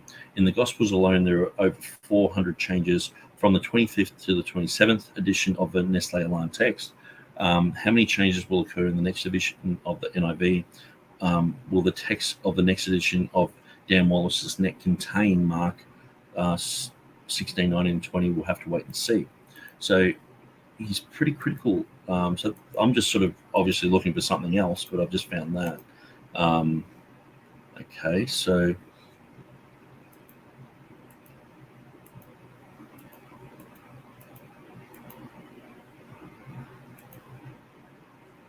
Okay, so Wallace, there are several manuscripts that have an asterisk in the margin. The number of manuscripts with an asterisk or similar marks, is something like 270, not just several. So yeah, he's talking about specifically the Brickabe Adulterae, and he's saying that there is misleading things by Wallace. Well, here's a whole thing on it. Here we go. My favorite passage about the adulteress in the Bible. And so he's talking about the Brickabe Adulterae, but he's saying all the mistakes that Dan Wallace is saying. You don't see it in any of the fathers of the first millennium, except 20 or so. So this is the type of difference. Basically, James Snape is saying Dan Wallace isn't a scholar. Why isn't he actually admitting error? Why does he just keep parroting same old tired arguments that have been refuted over and over? And so this is a whole article on just that. And so anyway, that is just to answer that question. So hopefully that helps. James West says, now who is adding and taking away from the Bible? I have no issue with translating for clarity. I have no problem with updating as language changes. Judas or Jude is your problem. Okay, so you've got a problem with all the modern versions calling it the Book of Jude then, and Tommy Wasserman and everyone who calls it Jude. I'm not really getting you. So are you saying everyone's wrong there? Because the King James isn't the only version that does that. It's obviously not. And so Helg Evanson, the headings are obvious mistakes in the Net's note on Mark 16, 19 to 20, probable mistakes in the Net's notes on Mark 19 to 20, imprecise statements on the Net's notes. Okay, so obvious mistakes in the Nets. I might just see if I can jump there.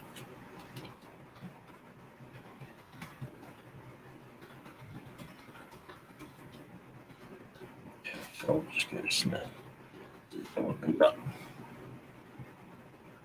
Yeah, wow, did come up. Yeah, the Net, and they're reading a mark, ending a mark. Obvious mistakes in the Net notes. And look, he's got a whole article on the Net notes with mistakes. I mean, this is the thing. This is just one guy going through this and just going, well, sorry, Dan Wallace, but this is a problem. I could probably point out another 50. And he obviously, in the other one we're looking at, it was to do with the Brickabe Adulterae, where he thinks it's wrong as well. And so, sorry, James West, I'd have to say you're wrong there. And problematic descriptions of internal evidence. So, yeah, there's quite a lot that we can look at, but I think we've sort of proven the point by going here. And I would point James West to go to here. So this is not a King James only, TR only guy. This guy is considered a neutral guy by some people, but I would disagree. But anyway, wow, we've got lots and lots of questions. So this has turned into a full. Maybe what I should do, I'll go through, because I'm trying to get to the bottom of these questions, but I still want to go through the Everhard stuff. So we'll just try and quickly go through this. That was my main issue with the Van Cleek-White debate. White never touched on Van Cleek's argument. I'd be doing a brief video on my thoughts on the debate in the near future. It was unhelpful. Okay, so yeah, I've done a whole bunch of shows on that, and it's interesting to listen to Peter Van Cleek's own commentary on it, because he pretty much says what everyone's thinking. He's like, well, why didn't I go with the evidence there? Because I was pointing out that this is James White's methodology. So the whole thing he did was point out that James White's methodology is based upon archaeological findings, and that if they find another manuscript tomorrow that says something different, they'll probably go with that. So your Bible can chop and change it, at a whim. And so, There really was no engagement between the two. Yeah, and so I think when you listen to Van Cleek talk about it and point out the inconsistencies, I did a whole bunch of videos. I know my videos are long, like even this is like 3 hours and 90 minutes already. But if you do go through my one, you can see where at first I'm like, oh, I didn't really like Van Cleek, but in the end I'm like, wow, Van Cleek did it. He did it. Wow, I really like this. I actually had so much more appreciation for Van Cleek after I went slowly through it and thought about it without the James White sort of debate tactics and ad hominem and not answering questions and all this. And even Jeff Riddle did quite a good overview of the debate. So anyway, I personally debated Peter on YouTube in the comments. He admitted that the manuscript data was stronger for the critical text. So I'd love to see that. If Peter said that, I'll be in total disagreement with him. It depends on what you're looking at too. If you're talking about a specific verse, the vast majority of the time, 99.99% of the time, we have the vast majority of manuscripts backing us. But there are little occasions where there could be internal evidence overriding the external evidence. It can be spelling issues. It can be parablepsis and issues like that.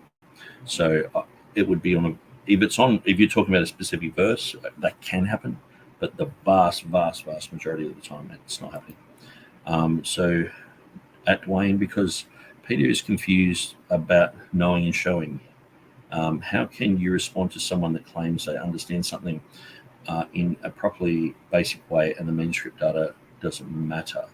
I think at the end of the day, he was arguing from a presuppositional perspective that James White says and claims that he believes. So like he was saying, do you believe that Adam and Eve existed?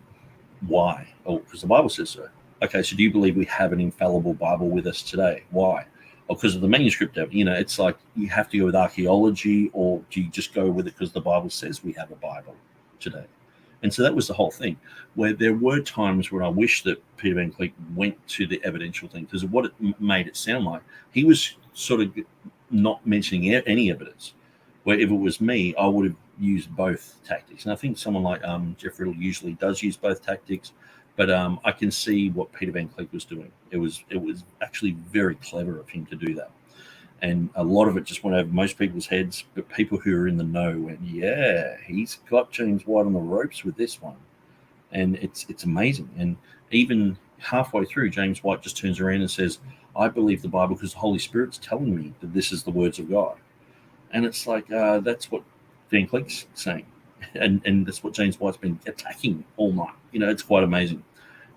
I've been listening to that, and I'm going to probably revisit that debate quite frequently with different people doing different programs on it. Dwayne, based upon the reception of the church, we should adapt the NIV, the best selling Bible in history. So yeah, even James White said it's a liberal translation. So he said that in his interaction with what's his name, Stephen Anderson, when he had Stephen Anderson come and visit the Alpha and Omega Ministries place, and they did like a 3-hour chat. He said it was a liberal Bible.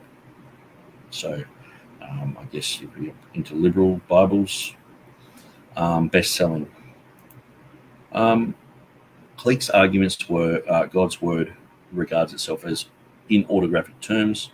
The Reformers historically regarded the TR as autographic.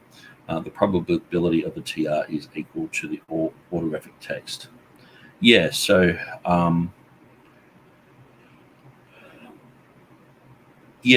that was pretty much what Van Cleek was talking about. And so White never addressed those 3 terms from Cleek's opening statements. Yeah, and really because Cleek was opening, James White should have acknowledged those things. But when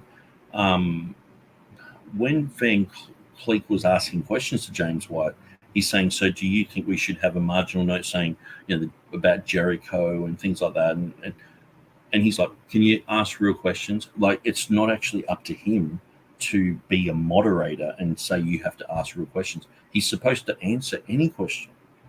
Because if I'm, say, talking to someone who believes in abortion, and I'm saying, okay, so would you be okay in aborting an elephant, an unborn elephant, for any reason? It's like, no. And if they said, well, just, ask real questions, it's like, well, I am asking real questions. I'm asking parallel questions which expose the frailties in your argumentation. And so by James White just saying, I refuse to answer and all this stuff, it goes like, for someone who's claiming he's winning all these debates, he just simply just didn't acknowledge really what Van Cleek was talking about, and then just said, you're off the wall, and then just refused to answer him. It was like, and people were like, oh, James White, what a guy. I was like, James White's just being a jerk, he's just using his personality and just sort of saying, oh, he's just saying pray about it, and all this stuff. There's an underpinning philosophy to the questions, and both White and Cleek are on different levels. I would have loved to see them acknowledge and talk about their presuppositions. They didn't.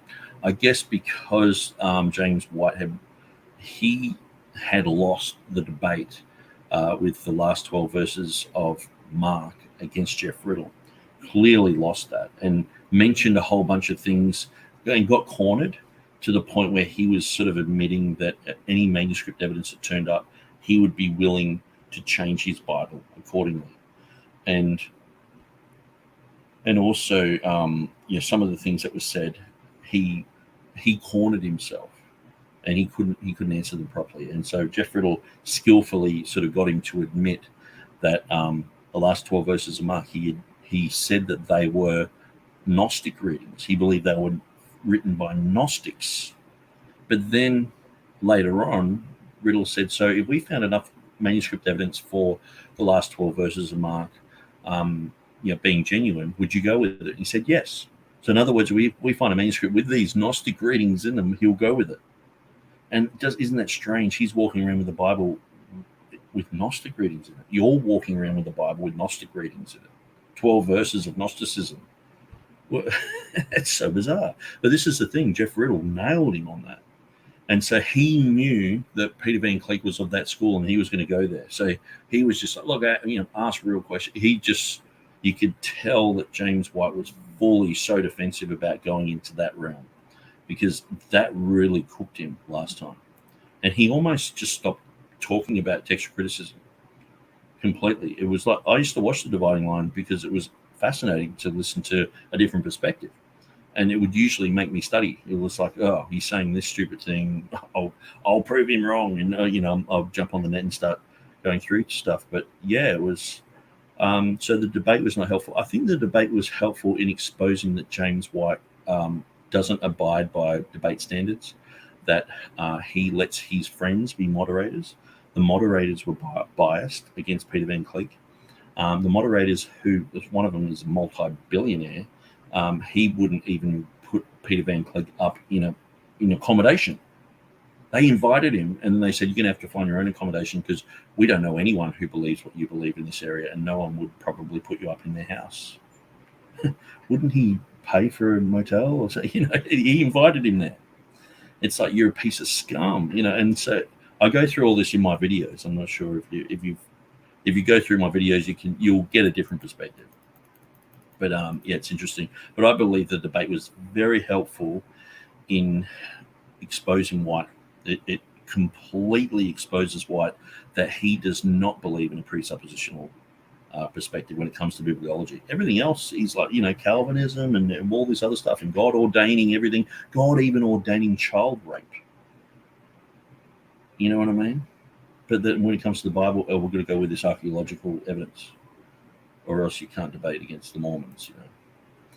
So James West says, you can go on Wallace's website and compare the manuscripts for yourself. I think you will find Snap is misleading when he claims there is room to add the longer endiomar to Vaticanus.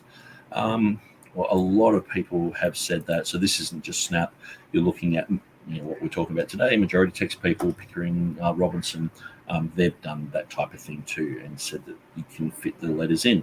So if you trace over the letters, cut them out into little squares and put them all and paste them, like James Snap said he did, he fit all the words in there. So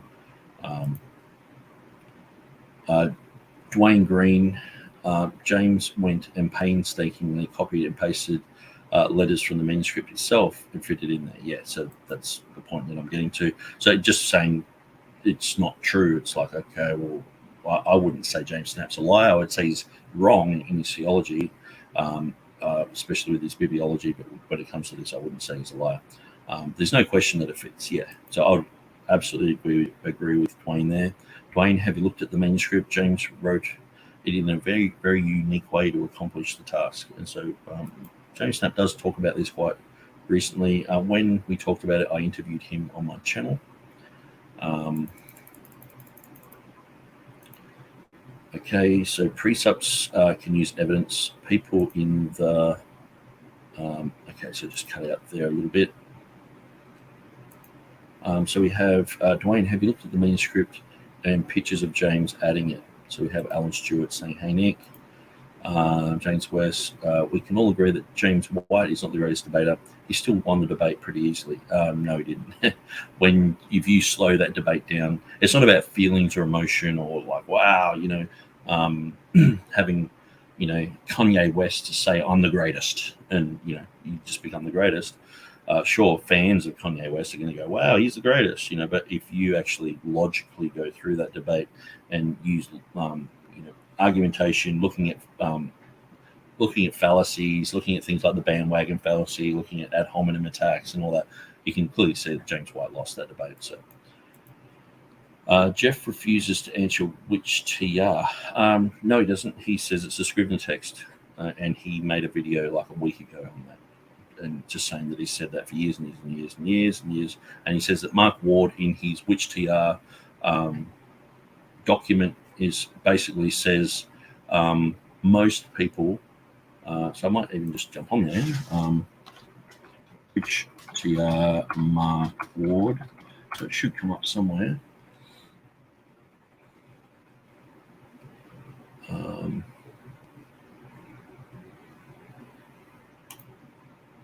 Just the PDF. He even mentions me. I was sort of I was like, he's mentioning me, and it was the N word.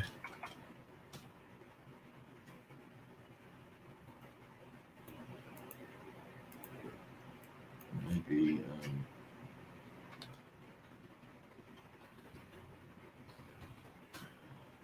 yeah. The proprietor of Textus Receptus Bibles.com, a frequent participant in the online discussions over confessional bibliology and the received text advocacy, has compared being called King James only to being called the N-word. I just laughed my head off when I saw that. I was like, that's so funny. Okay, so what was I looking at here? So Scrivener.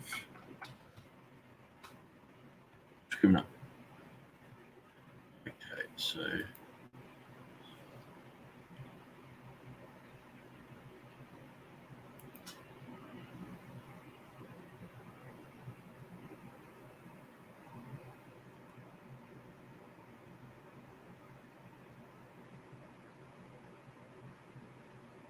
okay, so I can't find it just now, but if you go through this article, go through all the what Scrivener says, basically he says that the vast majority of people follow the text of Scrivener. And so that's what Riddle did his video on. He said, well, he's admitted that we say that's the TR. So why is there a problem? And then he compares, amazingly compares the text of Scrivener with the text of the 1550 of Stephanus, which the King James doesn't appeal to. It appeals to the text of Beza. It's like, what are you doing, man? So anyway, I find Mark Ward's scholarship is pretty dismal. And so we'll go through these three comments, and then I'm going to go back to the video. Okay, so that is really not cool if they didn't put him in a hotel.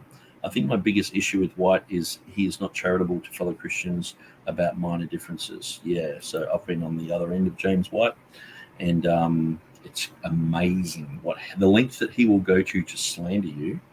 I even have my unsaved relatives just saying, "Oh my God, who is this guy?" I'm like, "No, these are American Christians think this guy is like a leading apologist." I'm like, "How's that? How dismal is the state of Christianity in America if this is one of their leading lights?" And you know the slander that he was saying about me. That I was saying in my unsaved family, like, look what he's saying now, and they're like, "Oh my God, how would he even know that you're thinking this if you did?" You know, it's like, I don't know. He just makes all this stuff up, and so nobody really won. There was no interaction with Cleek's arguments, and so, but I guess then Cleek won because if he can't debate against it, he can't refute his argument. So technically, Cleek won. Dwayne, Peter refused to bring manuscript evidence. Do you think you can win a debate claiming to know it in a properly basic way and drop the microphone? A debate is about showing and knowing. But see, that was the whole point of Van Cleek basically saying that him and James White, they're both proclaiming to have the same bibliology. And that bibliology is based upon what the Bible says about itself. And James White admitted that in his argumentation. He said, "I go with what the Bible says about itself." So Van Cleek was like, "Yeah, that's what my whole argument." But why do you then go with the latest archaeology? And so just as if you were to debate about evolution and just not talk about the evidence. And I was recently on a show with an atheist, and what I've found was people got bogged down in that. So I listened to a whole bunch of even Christian scientists and lots of really intelligent people going on the show. And this was T-Jump. And so basically T-Jump was, what he would do is he would say, "Oh, why do you believe there's a God?" And they'd say, "Well, I believe there's a God because when you look at creation, it shows, the Fibonacci sequence in flowers and blah, blah." And they'll go through all this stuff. And then he would just refute it with his science. And so it just become this scientific thing where I thought, I'm just going to avoid all that. And I'm just going to talk about what the Bible says. Because at the end of the day, I believe I have enough understanding of evolution, the evolution creation debate to choose a side. But as far as going to that top level, if these people who are scientists, some of these people are in ministry going around talking about creation science, if that's not going to persuade this guy, and if he's still going to mock him, then I may as well just preach to the guy from the Bible. And when he was sort of like, "Oh, let's talk about the science aspect of it," I'm like, "Well, I don't know that much about that, but what I do know is this." And so, and I just talk about the Bible, talk about my own personal experience, and talking about hearing the voice of God, talking about the accuracy of the Bible. And I found that I got through that quite well. So I think that's where Van Cleek was going with that. He embarrassed himself with the Westminster London Confession discussion. I'm not really sure what WLC is. It's not a debate over manuscript evidence, it's a debate over presupposition. How much do we weigh manuscript evidence with theological considerations? So I'm going to go back to this video. So what do we got? 42. So we've got 6 minutes to go. Let's go through it. Within the text, they're disar, and we've explained why already here in this video. So you're saying there's marginal notes in the text. When Matthew Everhard did his video that he deleted because he was being very toxic, and he sort of admitted that, he basically said that footnotes were good when he was doing his academic research, when he was going through college. He said footnotes were great, but at the end of the day, some footnotes are very, very bad. And so some footnotes misrepresent what is being said. Some footnotes say many manuscripts say this when it's only 2. So that's deception.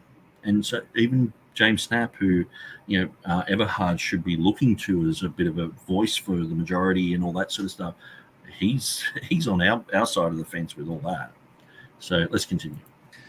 I heard of a new edition of the Textus Receptus that's about to come out, and the author-editor boasted about it as one of its features that it has no footnotes. Okay, fine. But if you believe that it contains all the words of God, why would you want a footnote saying the opposite or saying something different? Or why would you want that? I don't think we should be embarrassed of the history. It's a great history. It's a rich history. It's a wonderful history. And so majority. So 616, you want that in there. What about the Syriac footnote of Joseph being the father of Jesus? Do you want that in there? That there's footnotes, like say in the American Standard Version, the 1901 edition, that talk about Jesus, and it has a footnote saying, as would apply to all created beings. So saying that Jesus is created. And so that's amazing. Majority text people are not threatened at all by the fact that some manuscripts omit parts or have errors in copying. We just take the information for what it is, and we recognize the providence of God in preserving the true text through the majority of the manuscripts. That all sounds good until you get down to the nitty-gritty details, and so at the end of the day, does he want verses? Does he want things in the Bible, footnotes in the Bible that say this verse does not appear here, this verse does not appear all the way through? Why put it in there? Why doesn't he have Codex Beza's footnotes there? How many footnotes is enough? How many is too little? How many should you put all the footnotes there? Just have the footnote Bible, and just have every single, reading that's ever appeared anywhere in every Latin and everything. Codex Beza, just all those readings. Why would you do that? And so if you're not going to do that, why would you go halfway? And why would you then only have the important ones? Isn't that subjective? And then why would you, where are you going to go with all that? So. Now let's do a couple of quick questions here, and then I'm going to end the video. First, how do you rank the criteria of decision-making when it comes to determining what is in the majority text? Well, obviously, the number one criteria is majority. No, the number one criteria is not majority. It just so happens that the Textus Receptus is based upon the majority, but because the majority text, the Textus Receptus was formally labeled the majority text, just as it was called the Greek Vulgate, just as it was called the Syrian text. It had all these different names. And just so happened that someone went, hey, let's print the majority text, a book called the majority text in the 1980s. So then people are like, King James is based on that. And so there's been this confusion where, no, the Textus Receptus was labeled the majority text. That's how everyone labeled it. TR and critical text people labeled it like that. So when we're saying, okay, how would you get a text is based on the majority? Because they have this unhealthy and unrealistic and illogical concept that we're just basing it on the majority because it is the majority. No, it just so happens to be the majority. And so everything is looked at. TR people look at everything. For a reading to be authentic, it should be present in the majority of New Testament witnesses. Second of all, we look for antiquity. That is to say, is it ancient? Because the more ancient it is, the more likely it is to be authentic. That's not true either. What about Marcion? So we find Marcion's text tomorrow. Will you go with it? No. If you find the letter that Paul was complaining was being written in his name and circulated among the churches, if you find that, will you override the word of God with that? No, you wouldn't. And so they're old. Why are you saying old is better? There were heretics in the early church, and so. Third, we look for that quality of ubiquity. It should be present across a wide distribution of geographic areas as over against a regional or localized reading. And so I would agree with that to a certain extent, where I think that the King James being based upon the Byzantine type manuscripts, that but also ubiquity would include Latin. There wasn't a Great Wall of China between the Greeks and the Romans. Oftentimes, the Romans were stealing a lot of Greek culture. So they were stealing language, they were stealing concepts and gods and all sorts of things. And so they had this link, the Latin and the Greek, they are linked together. So just because they're speaking a different language, it's many times you can look in the Latin, you can find a lot of interesting things. You can look in the Greek and find a lot of interesting things. But that's why you got to look at everything. He's saying, okay, we're looking at, we don't want to look at just one location. It's like, okay, so aren't you just looking at Byzantine? What about the Western Church? What about everywhere where they spoke Latin? Wasn't Latin through the Roman Empire everywhere as well? Wasn't that also in Greek? Wouldn't there have been Greek people who did Latin documents? Aren't there early church writings in Latin that are very important? And so this is something that Everhard's just sort of like, no, we're just going with the Greek manuscripts. We're counting heads here, where we would go, okay, well, we also look at the Latin. We also look at the early Latin and Greek church writings. And so that makes a huge difference. Fourth, does it have versional support? In other words, in the very early translations into other languages like Gothic or Syriac, can that reading be supported? So when you look at the Syriac is very strong basis for the Textus Receptus. And so obviously there's similarities between the Byzantine and the similarities between Textus Receptus. So sometimes they overlap, so we'll be talking about the same evidence and about the same thing. And the papyri, when that was found, that's what Harry Sturza's book is about, that the papyri basically discredited Westcott and Hort's concept that the Byzantine text was only around after Chrysostom, around the year 400. And so the thing is, it's how it's labeled. So it's like, okay, the Byzantine text and the Byzantine reading. So when we have a TR reading, they're like, oh no, the TR, that is only after 1633 when it was mentioned in Elsevier's text. And it's like, no, if you can call a Byzantine reading even before the Byzantine Empire, surely you can call it the TR reading. You know what I mean? And so it's how things are labeled. If they're labeled Byzantine, people are like even Bart Ehrman said there's no Byzantine readings before 400. It's like, Bart, are you smoking herb? What on earth? Even critical text people were like, I mean, Jonathan Sheffield was just shaking his head, and even Stephen Boyce was like, yeah, that's really bad. And so, but he's still a great scholar, apparently. Fifth, do we find it in the patristic evidence? So now we're going outside of manuscripts themselves into other kinds of evidence. And then, so TR people go with the Greek primarily, the Latin, and the early church writings. That guides the process. The Greek corrects the Latin polishes the Greek. They're both guided by the early church writings. And so that's the basis of the TR. That's called the closed class of witnesses. Outside of the closed class of witnesses, you have versional evidence, you have Syriac, Peshitta, you have the Ethiopic, you have the Arabic, you have a whole bunch of other things, Coptic. And so you look outside of that. And so, but primarily it's the three things. So Everhard is basically limiting that to one: manuscripts, Greek manuscripts. So he has less of a foundation. We have a more solid foundation. Sixthly, and I think these are harder determinations to make, does the internal evidence seem to support it? And that's where we'd say things like, well, I think John probably would have written this because he uses this verb in other places.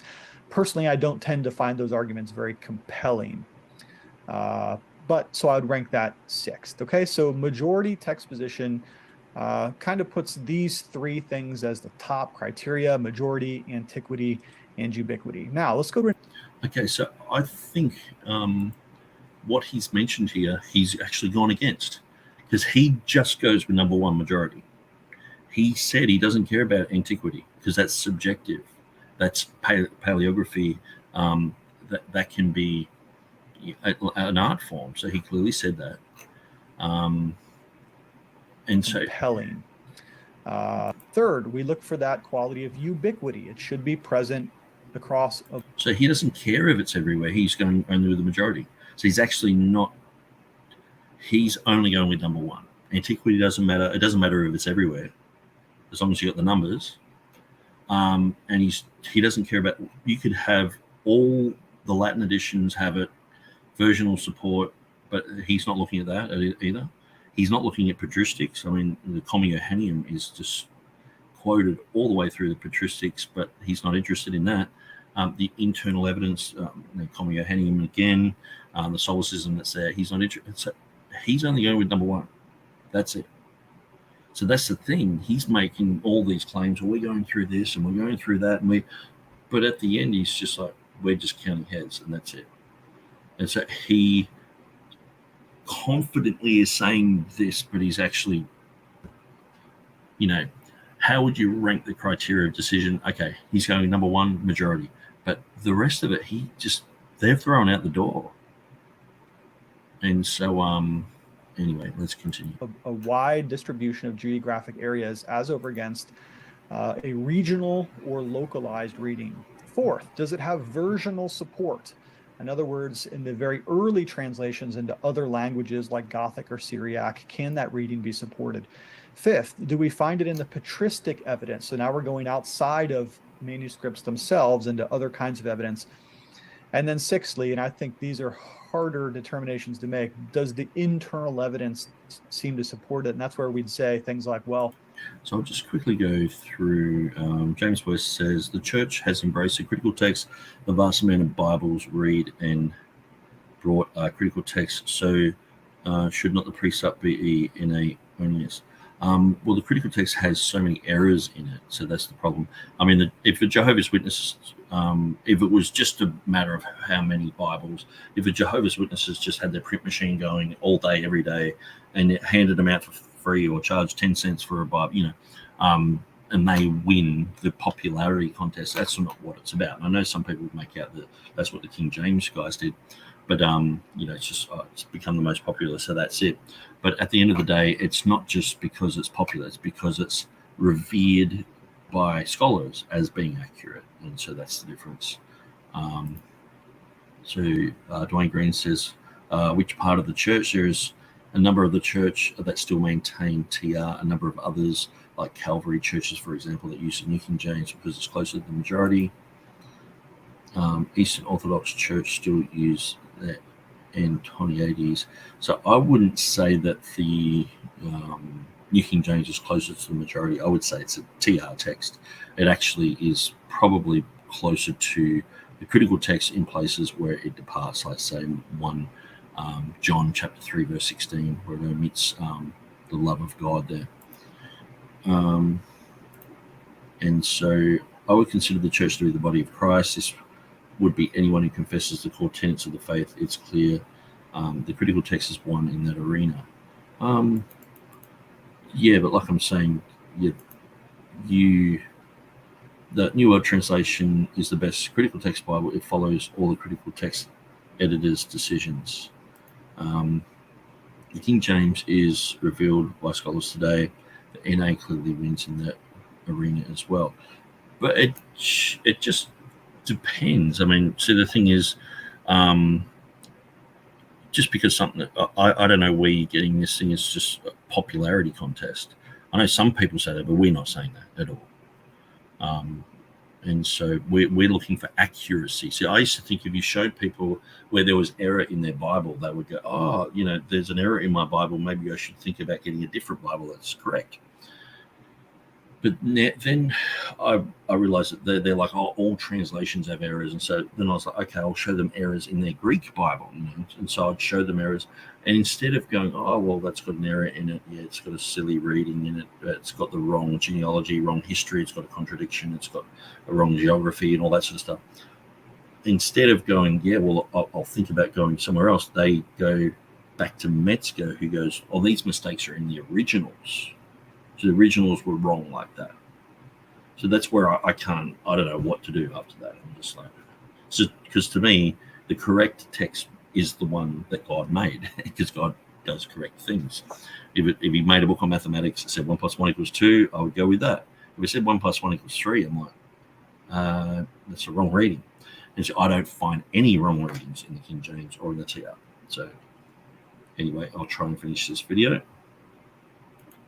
I think John probably would have written this because he uses this verb in other places. Personally, I don't tend to find those arguments very compelling. But so I would rank that 6th. Okay, so majority text position kind of puts these 3 things as the top criteria: majority, antiquity, and ubiquity. Now let's go to another question. What do you do when the majority is split? And this does sometimes happen, especially in the book of Revelation. So what do you do if you say you have a reading that about half of them say this and about half of them say that? Well, you just move to the next criteria. Okay, it's not rocket science here. Again, Occam's razor. The simplest explanation is usually right. If a reading tends to be split, you just move to the next criteria. You just go down to antiquity. Do any of these readings show up earlier? Or ubiquity. Do any of these readings have a broader geographic spread? If that doesn't work, we go then to the versional evidence, and so on and so forth. We go down the line. All right, next question. What Bible translation should I use if I'm a majority text advocate? Well, unfortunately, I've got to tell you the truth. There isn't an English translation that intends to be a majority text translation, unfortunately.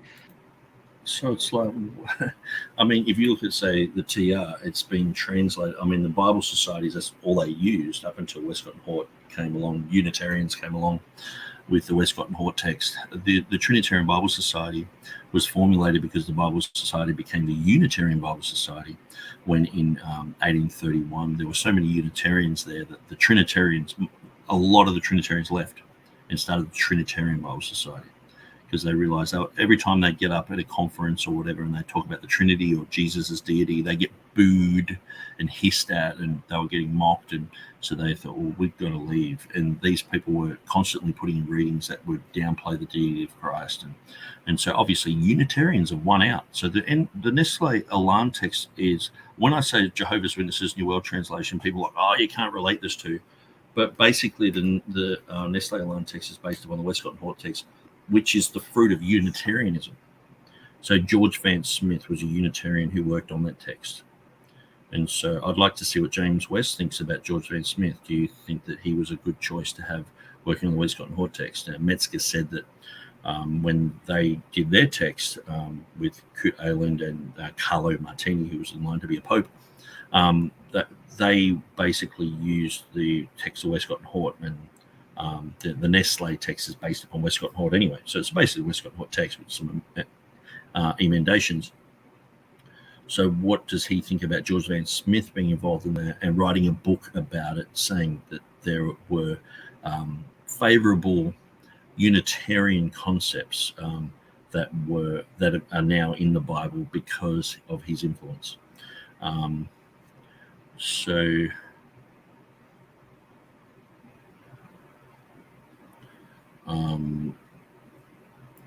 James West is saying, so popularity, church reception, and scholars all agree that NA is the best Bible.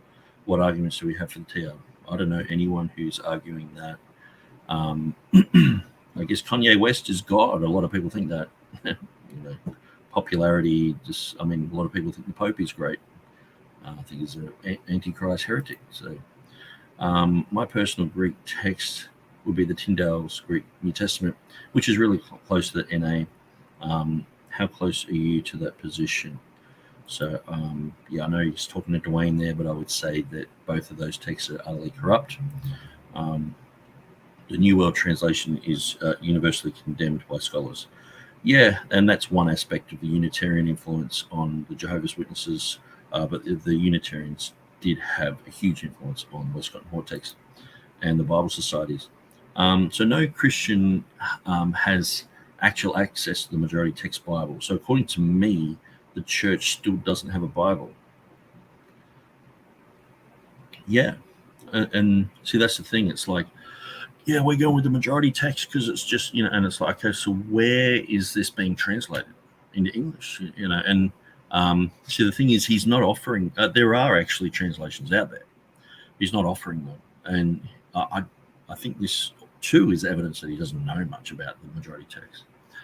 But at the end of the day, that they all differ from each other. The majority text, Greek texts, differ from each other. So Dwayne Green says, I'm still on the fence between Byzantine priority and the Textus Receptus.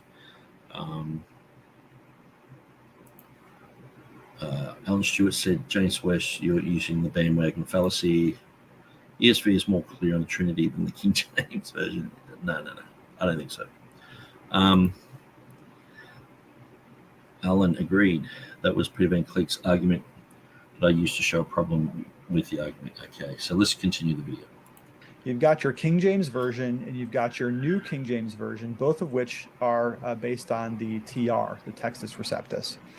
You have other versions like the ESV or the NASB, which are based on the critical text. So unfortunately, there is no major majority text translation. However, what that does mean, you can use any one of them you want or all of them together. And I think that's one of the real... So he's gone through sort of saying the TR has got bad readings. TR is not good, but you can still use the Bibles based on the TR. It's like, with the ESV and NASB, they're on that other side, and sometimes they've got Enlightenment philosophy in it, but you still can read them. To me, it's just, come on, man. Where's the Bible? Can you hold this Bible up in your hand? Can you hold the Greek text in your hand and show us which Greek text? Because James Snap did that to me. He said, "This is my Greek text." It took me 1 minute, and I found an error in it in his text of Matthew. Blessings of the majority text position. You can keep your Bible. However, I would say that the New King James Version probably does have the best notes when it comes to identifying majority text readings. Remember, the New King James is based on the TR, but it has a bunch of very, very helpful footnotes. TR advocates don't like it, but I think it's awesome to be honest with what's there in the text. In the new, it's not about being honest. It's about, we don't want dumb readings. We don't want readings that are wrong in the text. If they've been proven wrong, like 616, why would we have that? And when you go through, when I first became a Christian, I was given a New King James. Those readings in the middle just created doubt in my mind. So I ended up crossing them out. I had a whole Bible with all these crossed out, because what I found was I'll be going through my Christianity, I'm reading a verse going, yeah, that speaks to me. And then it's like, hang on, no, this says it's not in there. And it's just like, every time you're reading the Bible, you're having Bart Ehrman moments. Like Bart Ehrman's there on your shoulder saying, see, that's not really true. It's just all that rubbish. These dumb Christians don't even know what's in their own Bible. And I'm just like, so having a Bible without notes was so refreshing. But then I was like, I'm studying the New King James this year, and I found 500 errors in the New King James. And tons of errors. New King James is filled with error. And the Old Testament is just really bad. At least hundreds more.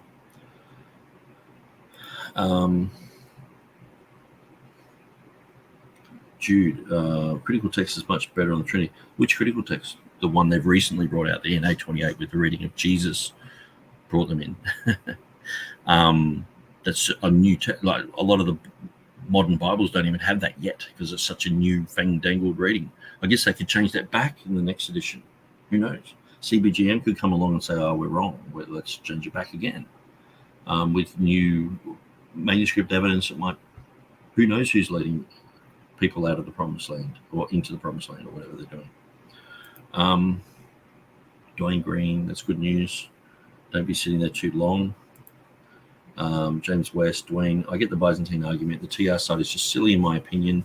I've not even heard a decent argument for it. We're obviously not listening that hard, because everything you've said here tonight, I've shown you. You've asked about EC, you've asked about Joshua, you've said all this stuff, and I've proven you're wrong so many times. So obviously, if you're not going to admit that you're wrong, that's a problem, because it takes humility, and humility comes with an acknowledgement of where you're wrong. You have to do that. And so James West, the argument for the TR hinges on God's use of it during the Reformation, addition to a theology of preservation.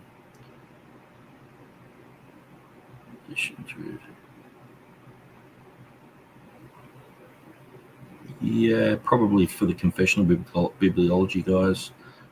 Like I do tend to lean towards more an evidential perspective, which I believe the TR is just all the evidence points to the TR because it's factually irreproachable. There's no error there. The NA slaughters the epistles of Jude. No Christian in the last 2,000 years have ever read Jude 5 the way that NA. Yeah, absolutely. It's just this new fandangled reading. It's like this destroys the Jehovah's Witnesses. It's like, okay, so it's a bit like, it's almost like Matthew Everhard. Imagine debating Matthew Everhard, and 1 minute he's a critical text guy, like he was like 3 months ago. I'm a critical text guy, and so you're in the middle of the debate, and then halfway through it's like, I'm a majority text guy now, and you're like, oh, okay, or I'll change my argumentation, and he's like, I'm a TR guy now, and it's like he's changing all over the place, and so we narrowed him down, the critical text guy, and we were like, no, that's wrong, and went through it all. And then now he's like, I'm a majority text guy. And I'm like, well, that's wrong. Going through it all. And so hopefully he does come to the truth. I mean, I've got nothing against the guy, and except that he does demonize TR people. He does say some really harsh things against us. And so, but the thing is, too, if you've got NA 27, it's not going to have Jesus in there in Jude. And so, but then you've got NA 28, all of a sudden it's changed. And so, but what I find, it's funny, like I'm saying this sort of like tongue-in-cheek, like they could change goalposts whenever they want. But if you look at their argumentation, they're changing the goalposts whenever they want. Because oftentimes critical text guys like, Sinaiticus and Vaticanus, they don't like to admit that, but that's usually what they're going with. But then, so if you look at the last 12 verses of Mark, Sinaiticus and Vaticanus are the only ones they're going with there. The majority text, they throw that out. But then the Comma Johanneum, all of a sudden they're concerned about the majority text, and they become majority text advocates there. And it's like, why don't you care about the majority? Why do you only care about the majority when it's coming against the TR? And so obviously they have this whole bias and this whole thing. Majority text is, the TR and the majority text are not the same. And the whole naming of a Bible called the majority text to throw in this confusion there. James White and Dan Wallace love that.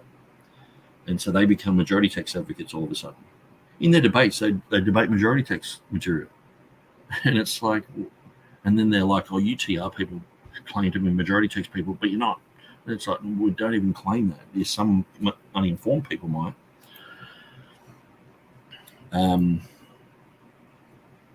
Okay, so we've got a bit of chat. Nick, I didn't mean to offend you. I just disagree and think that you looked at the evidence. If you looked at the evidence, you change your mind. I'm actually not offended. I kind of enjoy you coming in and saying this stuff, but obviously I proved you wrong on several points.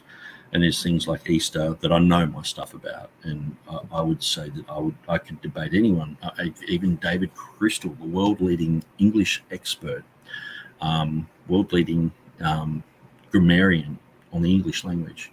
He read my Easter article and said it was correct and right. So it's like, who else can I go to? When I talk about the Comma Johanneum and the grammar, I go to the top, go to Georgios Babiniotis, and he's like, yep, there is a grammatical issue here. Eugenius Vulgaris was correct in saying it's a solecism, and that's why we have to admit that verse 8 wouldn't exist as a standalone verse. It has to have verse 7 there. So I'm going to the top, and I'm talking to people who know their stuff. I know my stuff. And so I'll gladly debate you on this. And I'm not offended. I guess in a way, I get annoyed that people will just jump from one topic to the next. If I said, no, 1 + 1 = 3, and you're like, no, 1 + 1 = 2, and you prove that to me, and I'm like, oh, well, 12 + 12 = 23. And it's like, oh, no. And just kept going through that. It's like, why can't you stick with the first thing that you talked about and admit that you were wrong? So that, to me, that's, so you're saying that I'm offended. It's projection. I'm not the one offended.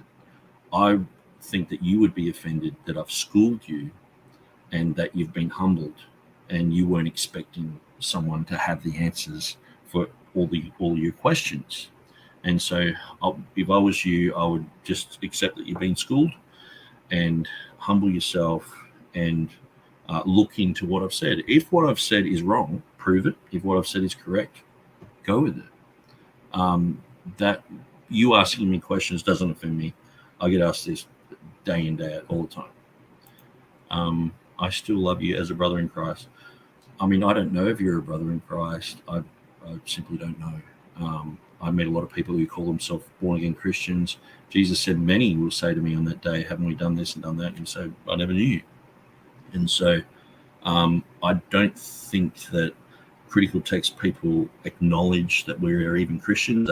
They say we're heretics, say we're cultists. Mark Ward says we're, basically illiterate dimwits. And, so at the end of the day, they can say, oh, you're my brother in Christ. I mean, to me, it doesn't. That's just as much a judgment call as saying I'm not saved. I would go, okay, either way, it's like I wouldn't be offended. I've been called all sorts of things. And so, so at the end of the day, I don't know if you're a Christian or not. I hope you are. And I hope the people in this chat are. And I hope that people who listen to this would learn things and grow. I mean, I get sometimes people who are in the chat who I've found out later they're in a cult which I would definitely not agree with. But it's like, what can I do? And they're in agreement with me on nearly everything. It's like, okay. So which verse are you talking about? I've got it. So Dwayne Green, have you read Brian Ross's book on Easter? Yeah, so I guess I was probably the first one to get that because I was following Brian Ross's understanding of that. He seriously, at first, I thought that he'd actually plagiarized pretty much everything that I'd had. I was planning on releasing a book on Easter that year. When Brian Ross released his book, I went through it, and I couldn't understand why he named it the way he did because it just didn't make sense. Now, I would agree with the vast majority of material there, but I disagree with his conclusions. So when it comes down to don't pass over Easter, I wrote this article in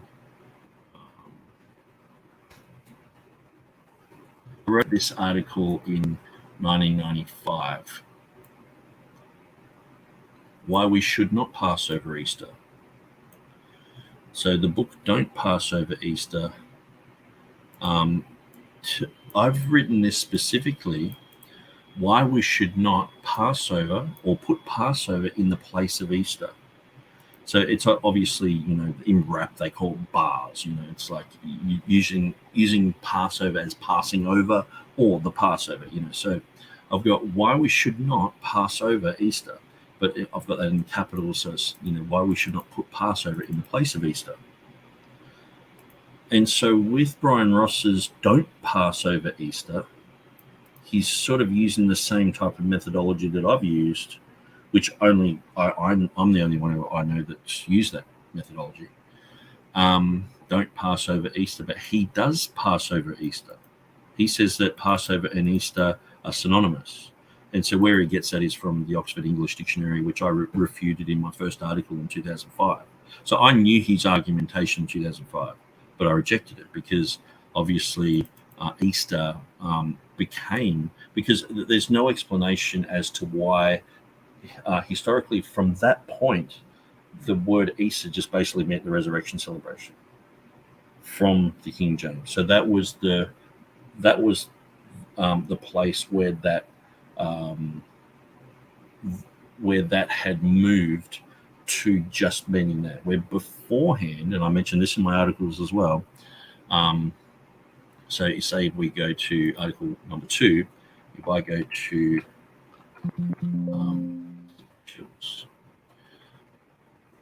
maybe actually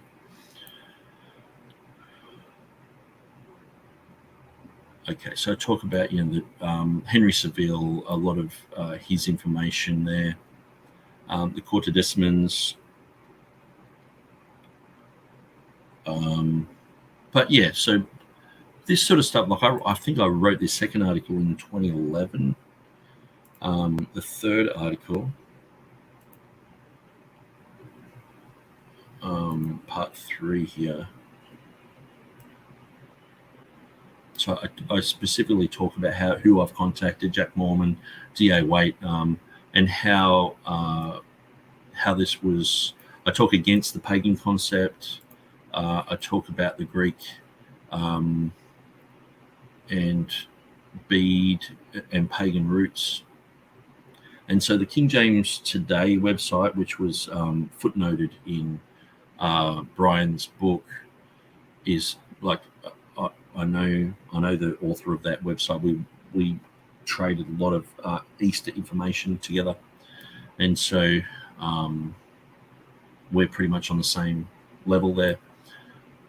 Talking about homophones, dictionary listings. So I do a lot of this sort of homework, going through what it means, what Scripture says about it. So pretty much most of the material that's in his book is here. Okay. So say like Jonathan Safadi, he's updated that. Okay, so that was in 2008, where he was quoting me.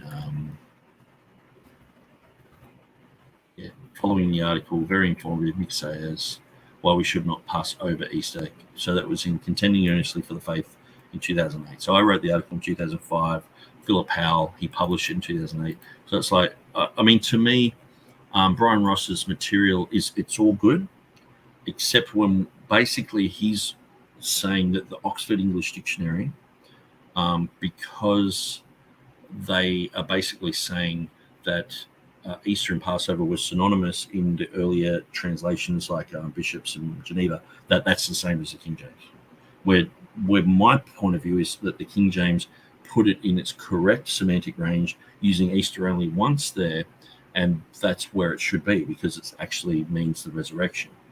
And so all the prefatory writings that all the prefatory writings in the King James talk about Easter being the resurrection celebration.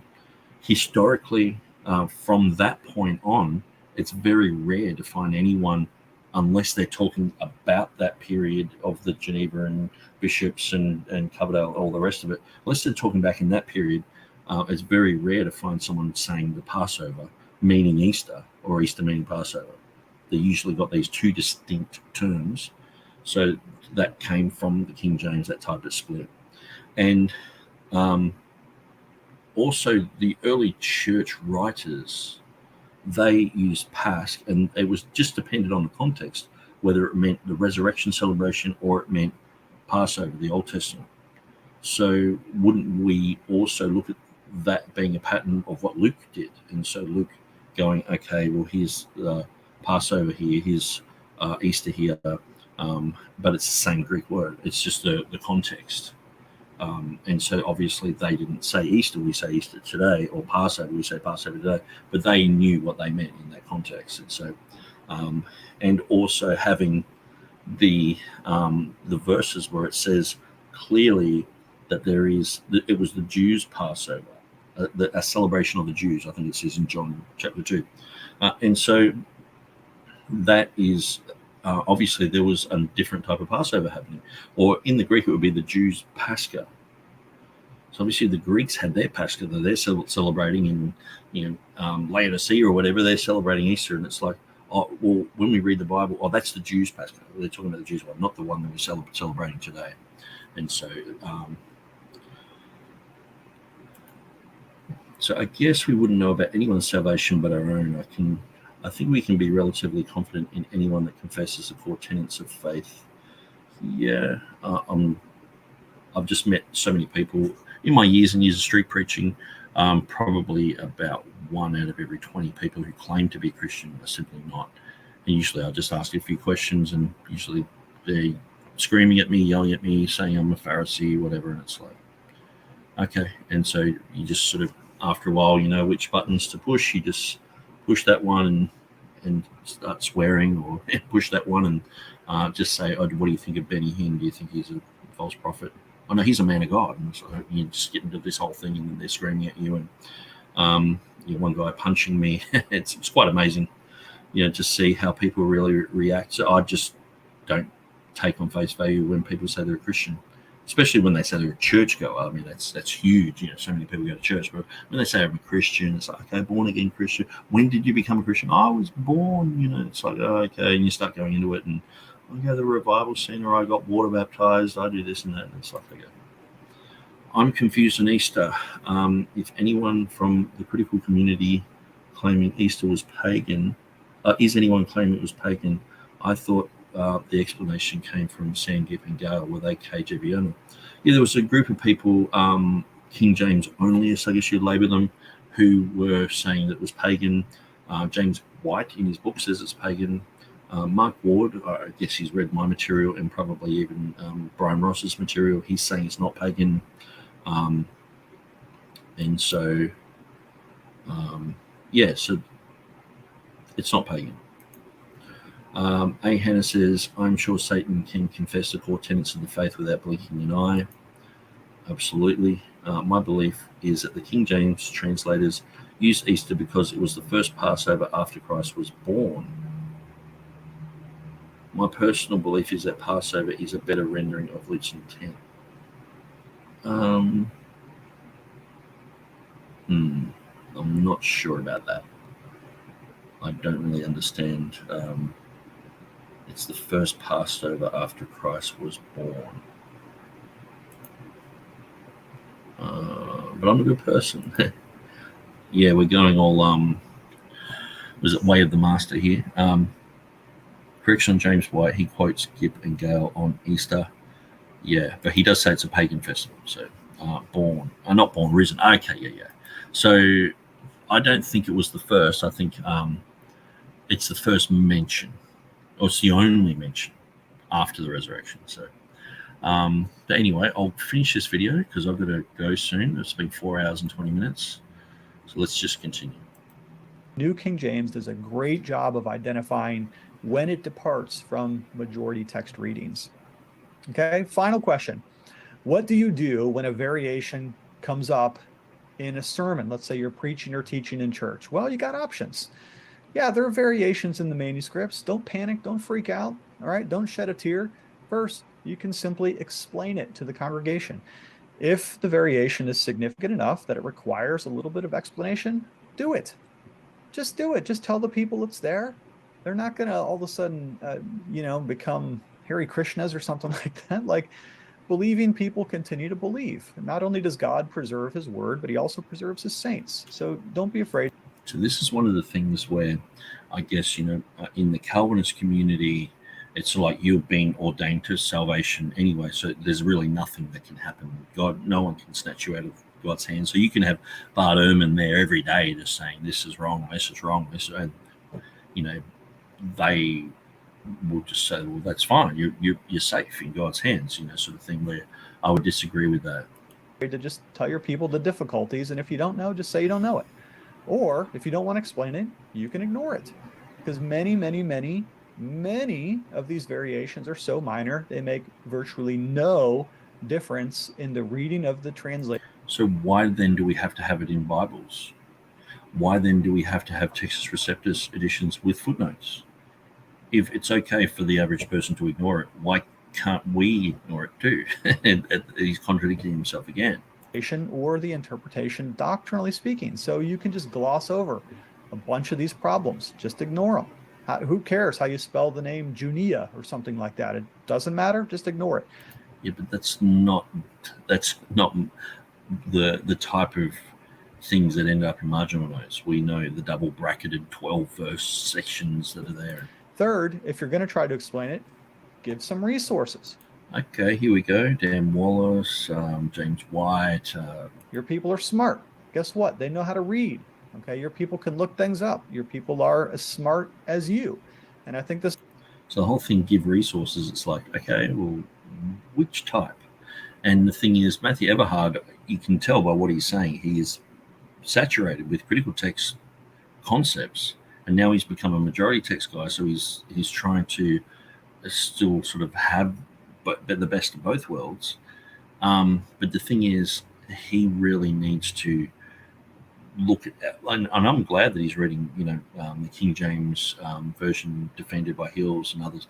But it's like, read through all of Will Kinney's articles. Just spend a year, if you're going to really become a guy on the internet talking about all this stuff, just read through all of Will Kinney's articles, read through KJVtoday.net, read through my website, and then come out the other end and go, okay, well, now I've looked at all the evidence. This is what I think. Because most of the time, people are just completely uninformed. When I get asked a question, usually I've been asked that question 50 times, and I'm just going, okay, well, out of politeness, I'll answer this.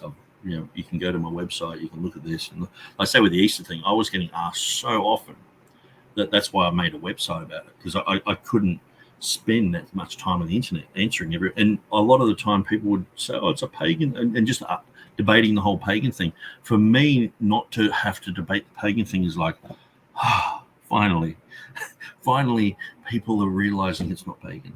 People on the critical text side, it's like, and even King James, hyper, what I would call hyper King James only, people who are, they were coming against me and saying it's a pagan thing and saying it's a correct reading, a pagan goddess that was around that time and all this weird stuff. It's like, even coming against all that was exhausting, but it seems like the air's clearing a bit and we're getting down to actually debating real things, so.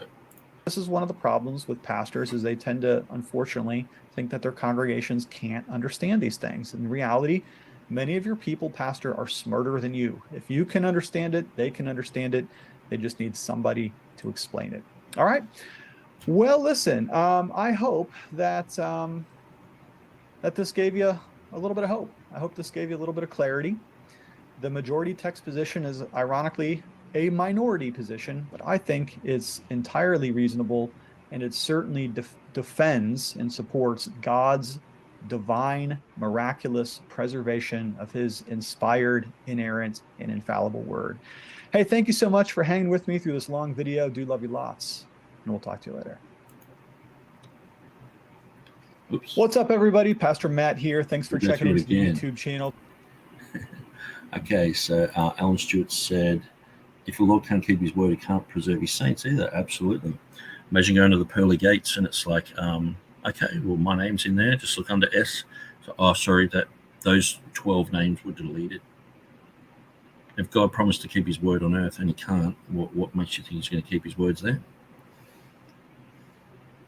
A. Hannah says, at least Everhard is consistent, stable, and rock solid on his sticking with his facial hair, and for that I will follow him to any text he moves to next. Joke. And I know it's a pretty big thing for Reform guys to have the full facial hair. It's pretty cool. I like Matthew. He's my favorite Presbyterian. I know that Dane Johansson, he's a Presbyterian now as well. So these guys are sort of in the same sort of camps. He was one of my favorite guests that you had. Obviously, I disagree with him on much as well. Okay, so that's about it. So I'm going to bail. It's nearly been 4.5 hours. We finally got through this. My next video is going to be on Topeth. So this is, I've been requested to do this, and so I said I'd do it months ago, probably about a month ago, and I haven't done it. And so, but this is part one of the majority text videos that Everhard's done. The most recent one, which is one that I really wanted to do, but I felt like I couldn't justify, not going through part one, just only doing part two. So I did this. So I'll do the Topeth, but then we'll probably head over and do some Matthew Everhard again. And so we'll look at his stuff. So it's 3:00 in the afternoon here in Australia. So thanks, Dwayne. Thanks, everyone. And thanks, James, for your contra answers and questions and things like that. I don't mind it. That's fine. Good night. Hopefully I've won a few for the critical text. Yeah, I doubt it. I'm ESV only. Okay, that's fine. If you want a Bible with mistakes in it, that's your prerogative. It's not mine. And so, okay, I'm going to go and read some Peter Ruckman or something, or drink beer like the Wormwoods, or no, I'm just stirring it up. So anyway, God bless you guys, and thanks for joining us today.